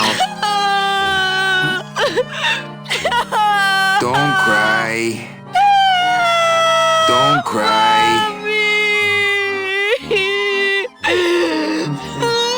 Here, let me hold that metal detector for you while you cry. Did you just come back here to ask to borrow my metal detector? No way. Oh, okay. Now, where was I? Oh, yeah.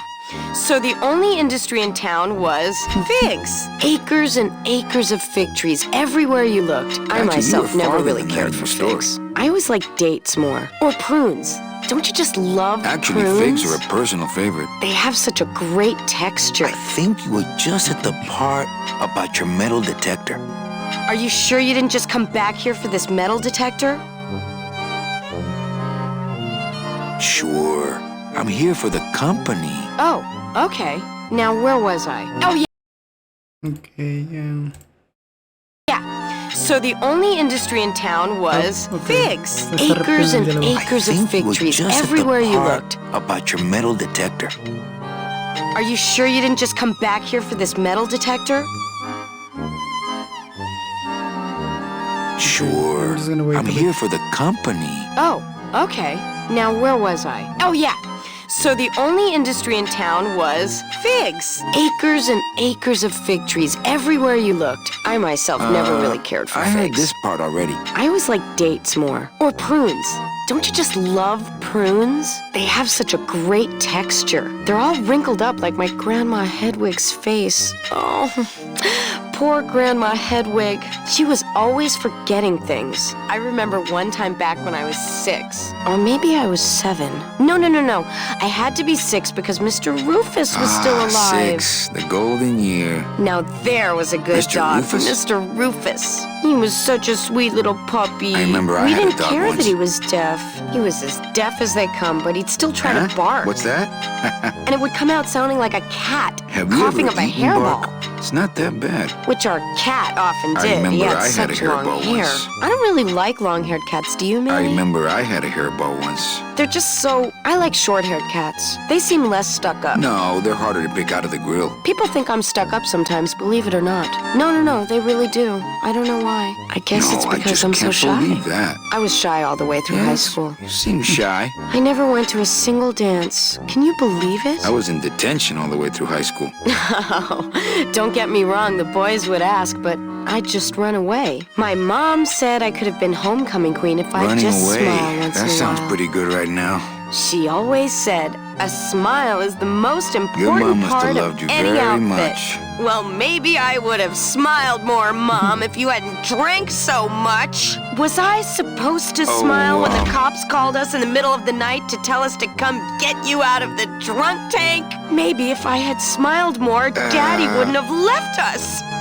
We'd be together right Yikes. now. You, me, Daddy, and Grandma Hedwig, and Mr. Rufus. And I'd be wearing my homecoming queen crown and eating figs and I'd... Oh, Mother!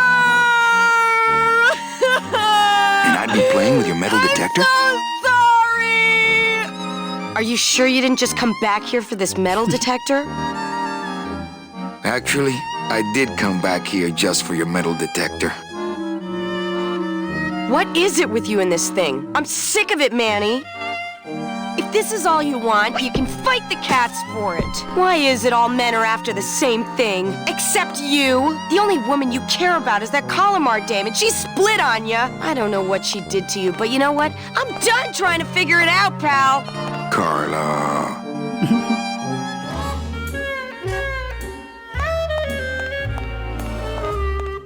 Okay.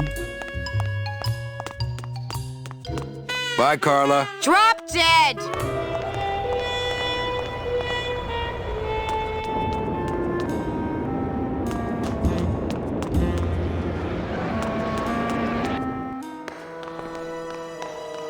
Well, that's the hole I saw Carla's metal detector fall through. Oh, no.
Ok.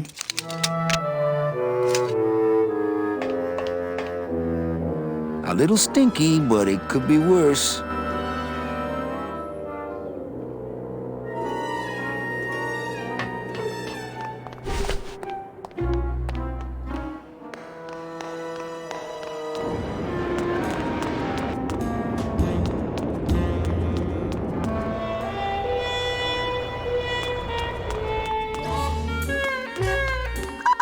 Sir, if you will, please. And then jump. Oh, Her character's a little bit inspired by, I think it's Big Sleep too, where Bogart, he's hiding from someone. He needs to hide in a bookstore. Right. And he goes in there, and there's a woman in there, and she's really into him. Tippa Ben-Hur 1863 edition, the one with the errata on page 47 or something. Wow, Yeah. that is a memory. Yeah. Well. And it's just really, he looks at her, and he's like, she seems like she's really attracted to him, if I remember correctly. And he like takes off her glasses and is like, yeah, okay. Like, it was really kind of messed up scene. But well, it's that that was the subtext of the noir film. And then he pulls the shade. Oops. No le di modo.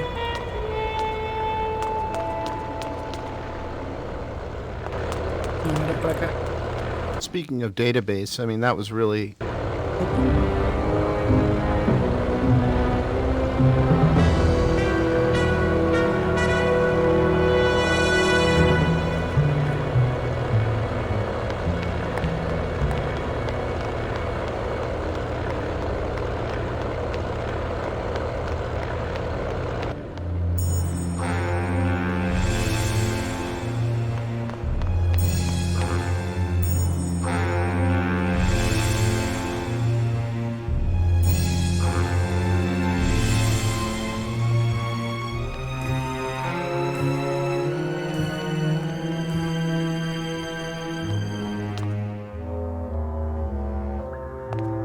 Only Police Chief Bogan knows how to get in there.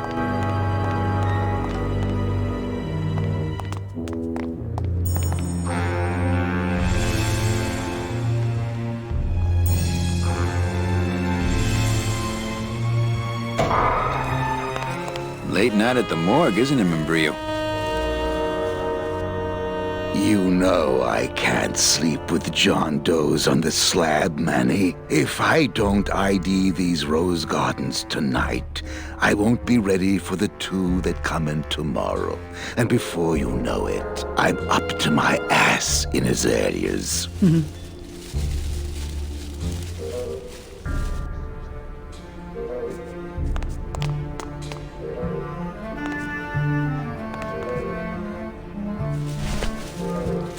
Ok. Ajá.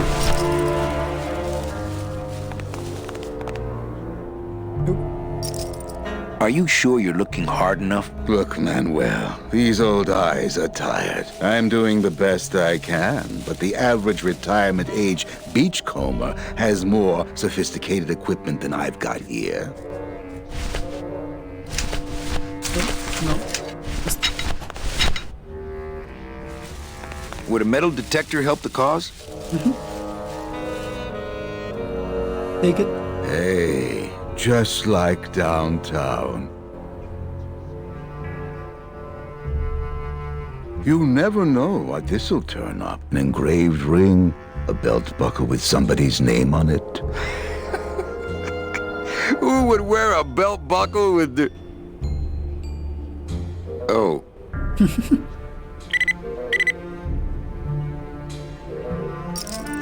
Huh.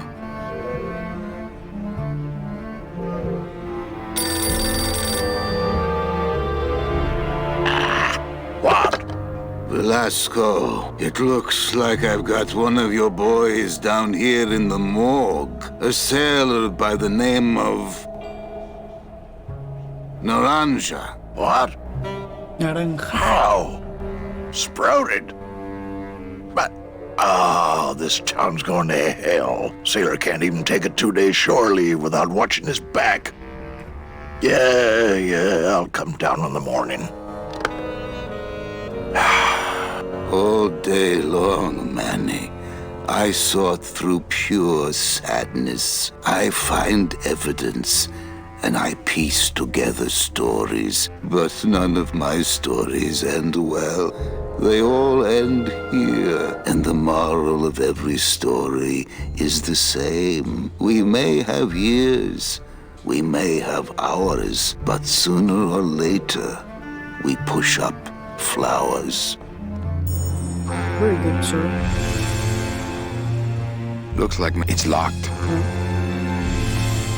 Okay, down.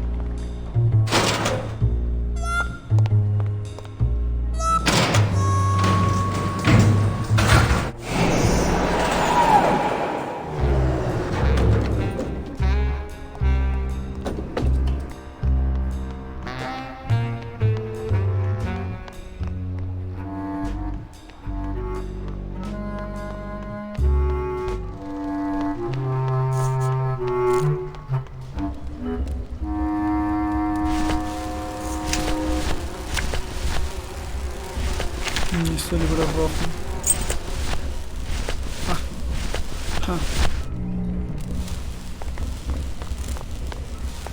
I think these are the words you're looking for.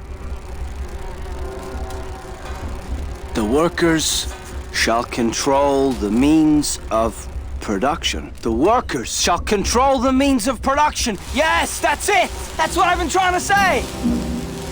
Who will stop the fat cats of industry from building these ships with the pollen of the exploited working class? I say we fight back!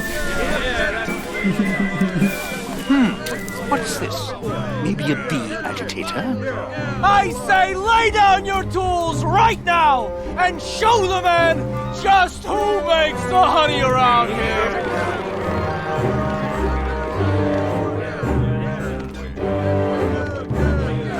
That does it.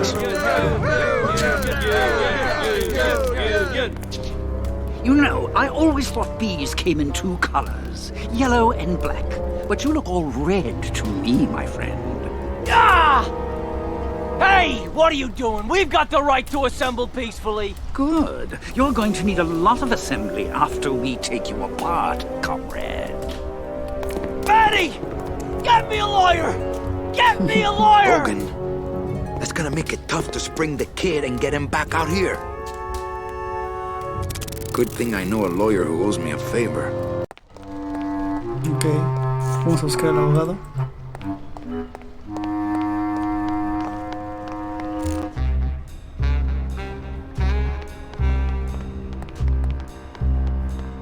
Sprouted? What's happening to this town? Oh, big city crime, Manny. We're getting more of it every day. I know you probably hate getting it this way, but Naranja's job's yours now. No, Velasco, I don't know if I'm comfortable taking that. You'll take his job because there's no one else I can get on such short notice. And the card? Let me see it. Oh, one of Charlie's rush jobs. Good thing your new captain's far-sighted. And don't forget that Glottis has got to bring his own tools. He will. He doesn't go anywhere without a lot of tools. Good. Because neither does the Limbo. Don't just sit around here collecting barnacles. Right.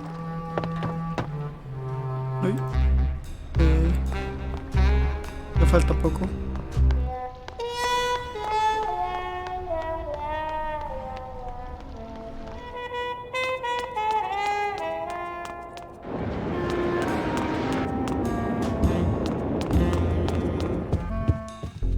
Buzz, buzz, buzz, buzz, buzz, buzz!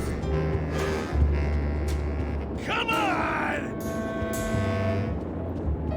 I don't think it would be a good idea to barge into Max's office while he's meeting with Nick. Run! Get that mouse! What's that?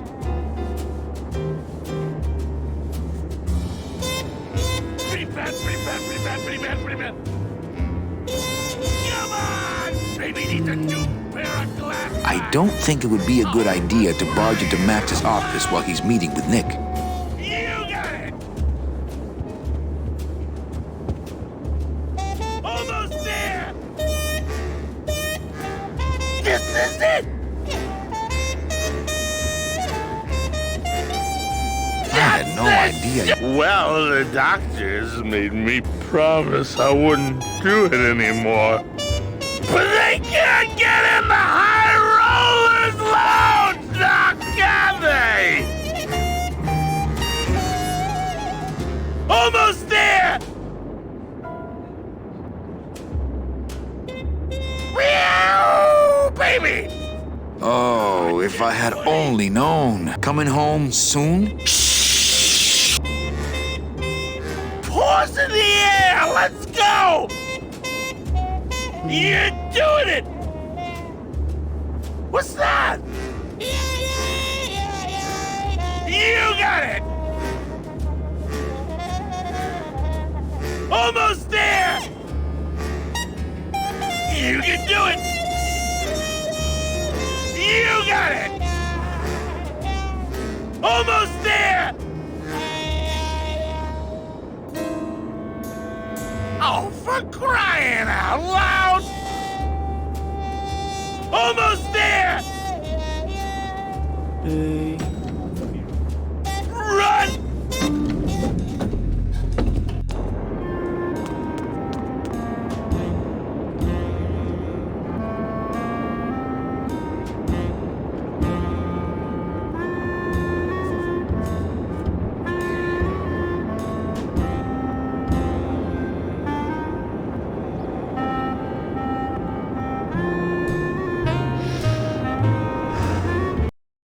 Tengo que guardar.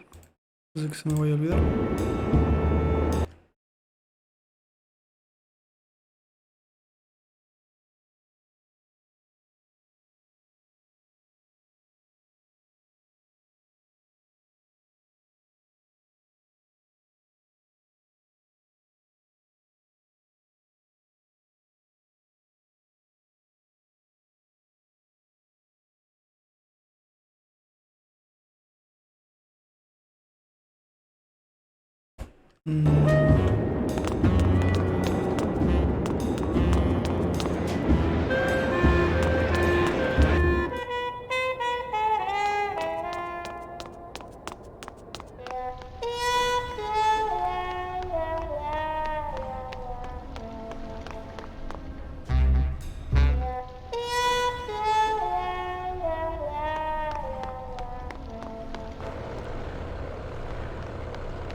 So, what happened after dinner?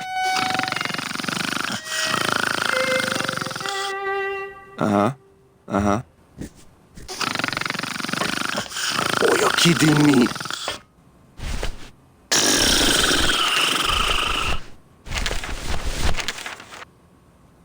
I don't think that would shed any light on things. Hang on a second. This mean anything to you? You mean beside the song, the poem, and the bar, and the statue by that name? Sure, it is one of my most famous designs. Here, I show you. Let's see, number 30, Harmin Sedge, Harmin Sketter, Harmin... 36. Here, hey, what is this? No sé. My friend Lola left that here for me. Oh yeah. Lola was here, sweet girl, like daughter to me. Tell her Papa Toto says hello. Right. Oh, I don't believe it.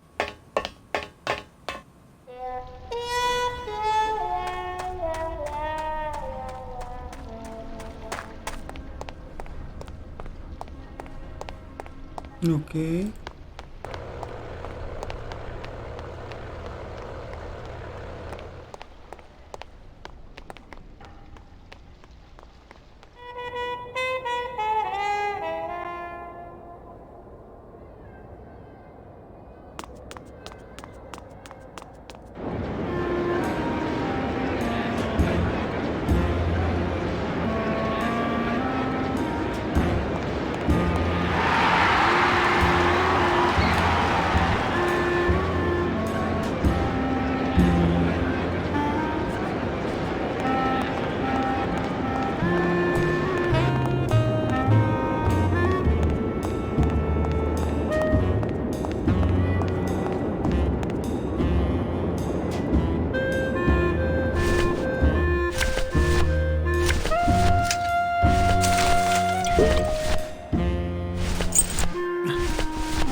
Me and this ticket printer, we're gonna make a mint. Me and this ticket printer, we're gonna make a mint. Me and this ticket printer, we're gonna make a mint.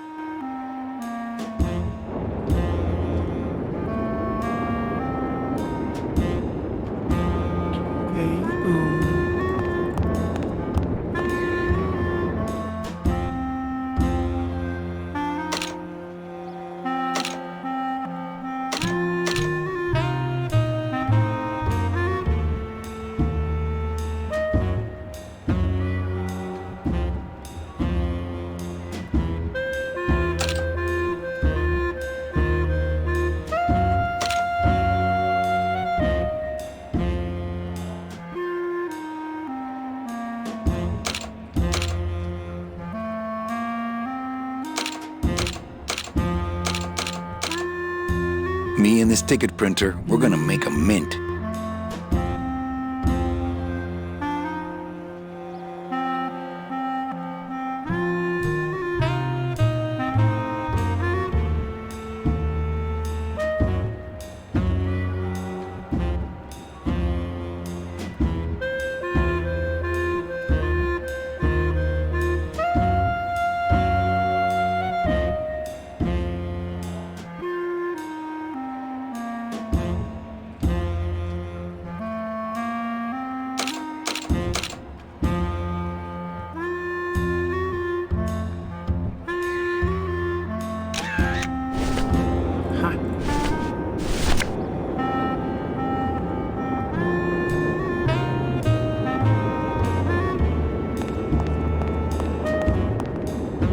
Hello?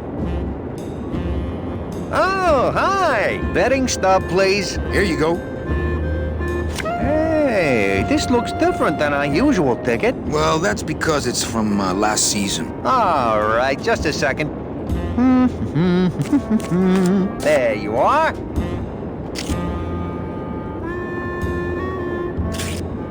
Aha! What? Are you a winner? Big winner.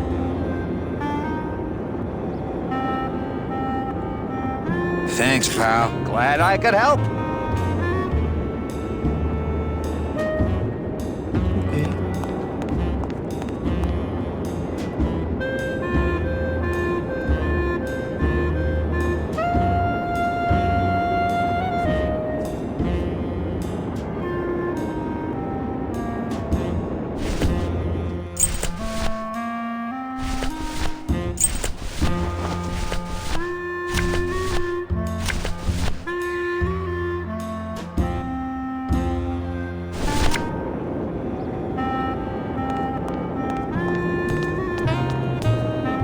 I think that guy was up to something. Don't you, Doug? Doug? Oh, that guy? Personally, I think he was nuts.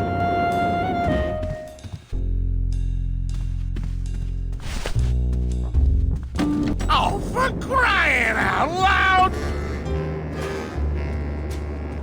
Pretty bad, pretty bad, pretty bad, pretty bad, pretty bad. Buzz, buzz, buzz, buzz, buzz, buzz. Go, kitty! Come on! That's a good cat. Come on! Baby needs a new pair of glasses. Horse in the air! Let's go!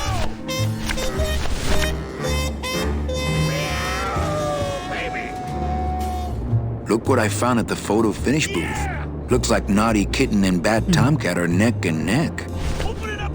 What do you want? I want to tell you a sad story of a young man unjustly imprisoned merely for speaking his mind. It's time to shake up the hive!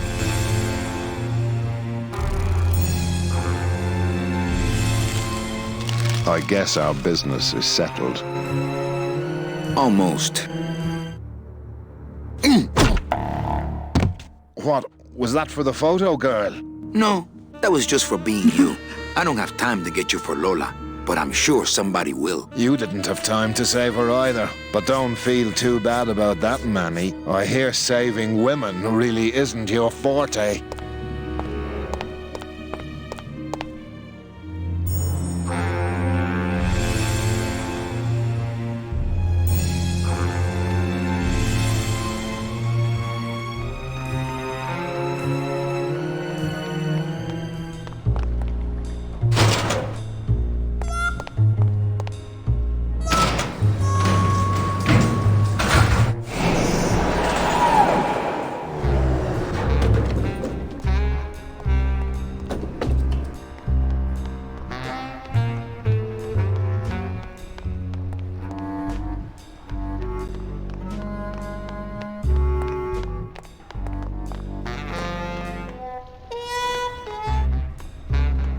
Ok, ahora ovejas. Hell no, we won't work!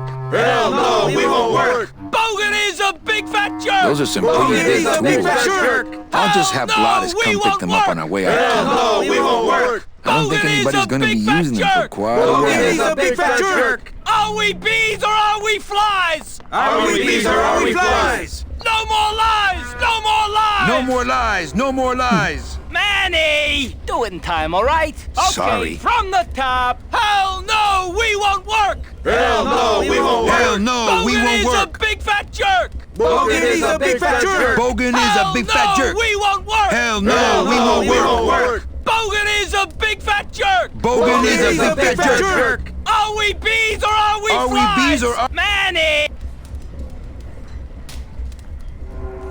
Oops. Do it in time, all right? Okay, Sorry. from the top. Hell no, we won't work! Hell no, we won't work! Bogan is a big fat jerk! Bogan is a big fat jerk! Hell no, we won't work! Hell no, we won't work! Bogan is a big fat jerk! Bogan is a big fat jerk!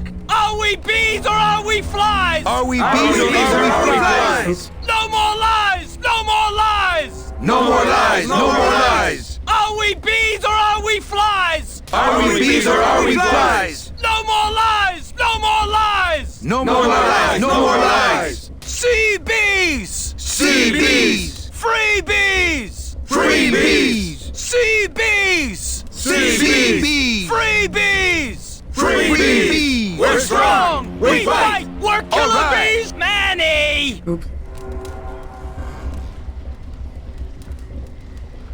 Do it in time. Sorry. Hell no, we won't work! Hell no, we won't work! Bogan is a big fat jerk! Bogan is a big fat jerk! Hell no, we won't work! Hell no, we won't work! Bogan is a big fat jerk! Bogan is a big fat jerk! Are we bees or are we flies? Are we bees or are we flies? No more lies! No more lies! No more lies! No more lies! Are we bees or are we flies? Are we bees or are we flies? No more lies! No more lies! No more lies! No more lies! Sea bees! Sea bees! Free bees! Free bees! Sea bees! Sea bees! Free bees! Free bees! We're strong! We fight! We're killer bees tonight! All right! We're strong! We're We strong! fight! We're killer bees tonight! All right! Hell no, we won't work! Hell no, we won't work! Bogan is a big fat jerk!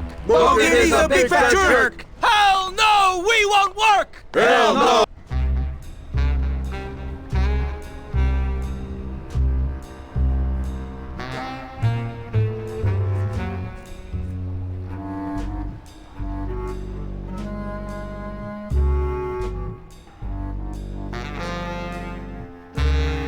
Hell no, we won't work! Hell no, we won't work!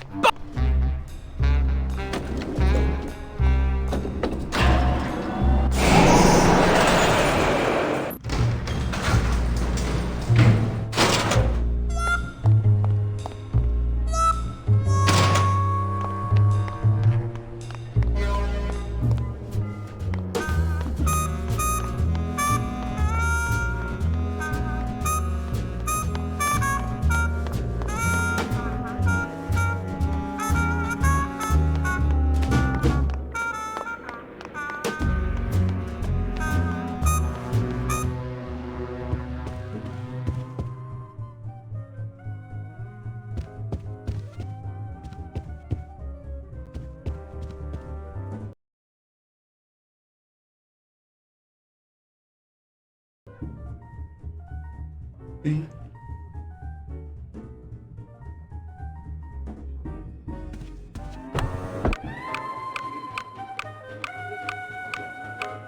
Le 17, non, impérément. 17, black.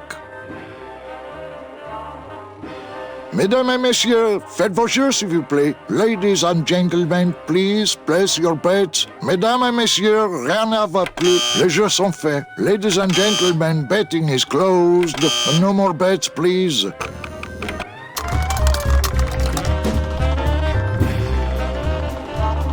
$14 is the winner. Le 14. Numéro 14 est le gagnant. I think you mean 2. Am I correct? No, monsieur. 14 is the winner. I think you've made a mistake. I'm sorry, sir. 14 is the winning number. Better luck next time, eh? That does it. That Calavera's getting too big for his britches. I don't like raiding businesses and shutting them down. But someone's got to teach Manuel a lesson in law and order. This way, back here. Open those paddy wagons up and start filling them. And somebody find Calavera. I want to interrogate him personally. Raided? How long are they gonna close it for? Yeah, you better cut off the big guy's credit then. Yeah. Throw the drunk out on his big orange butt. And bring me Calavera so we can talk about his debt. Hey, come on! You gotta let me back in! I'm a VIP! Does that stand for very inebriated pianist? Manny, I don't want to be a pianist anymore. I'm a mechanic. I know. That's why I got you a new job. Come on, let's go pick up your tools.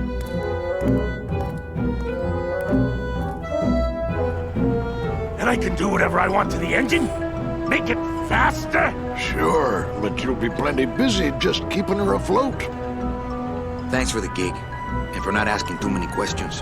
Hell, after what happened in Naranja, I can see why you'd leave town. Let's just hope I don't have to go fishing you out of the drink again. I'll stay under next time. I promise.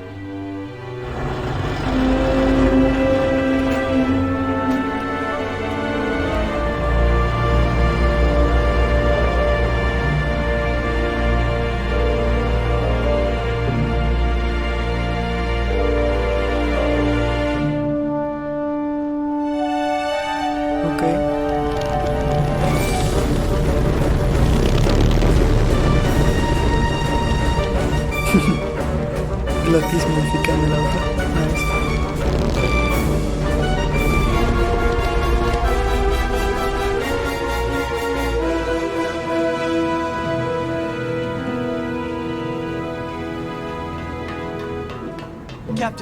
Captain Calavera? Puerto Zapato, sailor. We're here at last. Beautiful port, isn't she? Yes, sir. There's some customs officials down below, sir. They want to search the ship. Fine. We've got nothing to hide, eh? No skeletons in our closet. Yes, sir. Secure the bow, boys, like a rock this time. Manuel. Salvador? I hope this very urgent message gets to you in time. Our man in Zapato says Miss Colomar never made it to the port. It said she threw herself overboard at the Pearl. I don't know if you believe that. Whatever you do not land in Puerto Zapato. It's a trap. Assassins will attempt to board your ship disguised as customs agents. Beware, and viva la revolución! Okay, terrible time.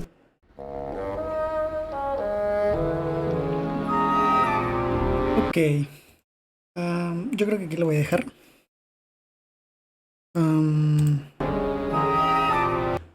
Avanzamos, según yo, el juego son 4 años, entonces llevamos la mitad. Así que yo creo que ahí es un buen punto para detenernos. El día de mañana continuamos este mismo juego. Y en teoría deberíamos de terminarlo, entonces yo creo que no nos va a tomar mucho tiempo. Espero, la verdad. Entonces, bueno, voy a cerrar el juego. Y bueno, todavía es temprano. Voy a ver si hay alguien a quien le podamos hacer un raid. Sé que somos poquitos, somos 3 personas, pero si alguien bueno o si alguien quieren que le eche raid, pues ahí pueden escribirlo en el chat. Mientras voy a buscar a ver si hay alguien. Vamos a cerrar el juego.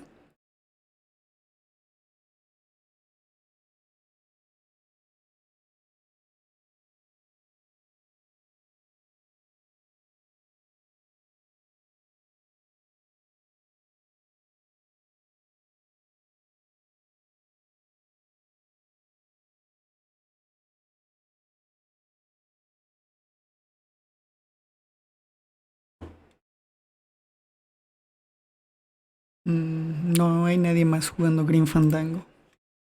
Entonces, bueno, vamos a ver quién más hay. Mm.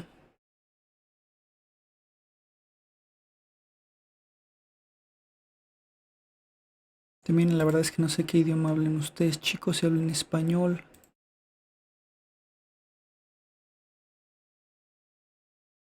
Hablan inglés.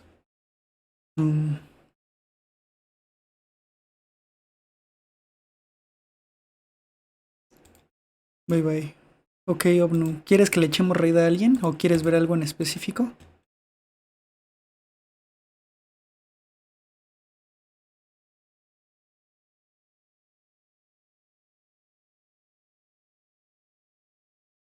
Porque digo, ahorita nadie está jugando este juego de Green Fandango, entonces...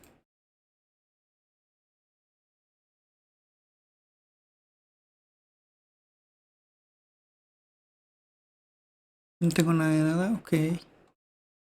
Y la verdad es que como ya es tarde tampoco yo tengo mucha gente.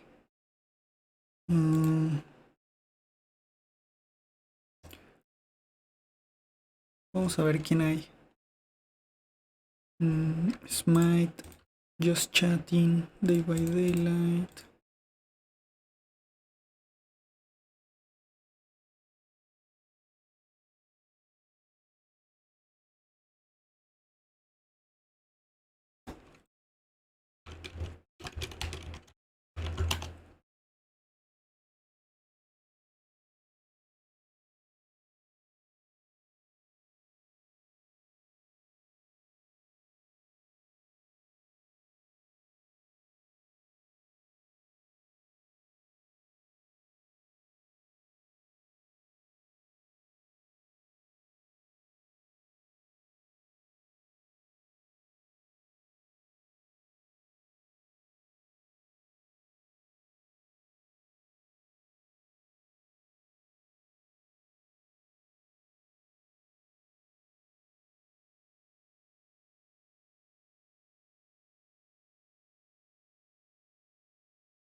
Vamos a darle raid a alguien que esté jugando Smite.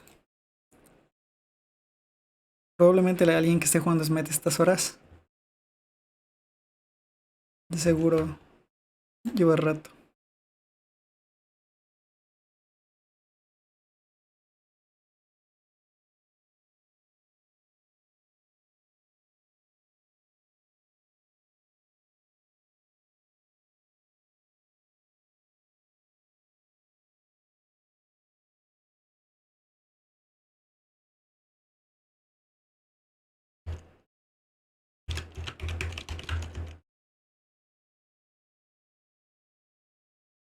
Mm.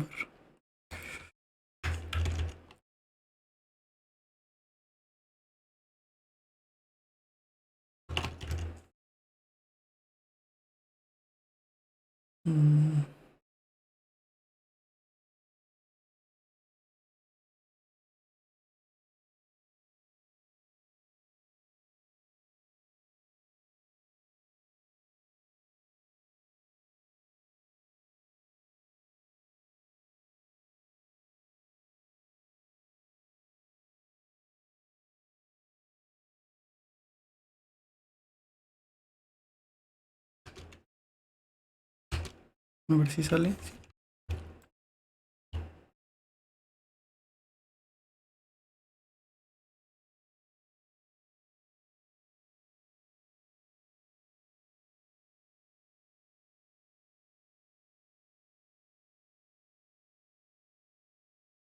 A ver si me sale, porque la neta no soy muy bueno para hacer.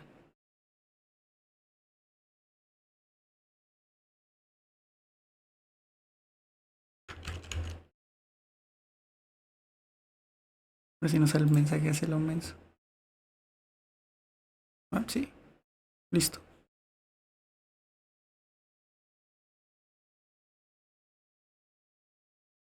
Nos vemos, bye bye. Bueno, ahora sí el raid ya va a empezar. Pues muchas gracias a Obnubers y a todos los que se pasaron por aquí para el juego. Se los agradezco. Y bueno, buenas noches, chicos. Nos descansen y mañana continuamos con el juego. Thank for everyone who came here. We're gonna raid some martes playing Smite. So thank you everyone. We're gonna continue the game tomorrow. So see you later, guys.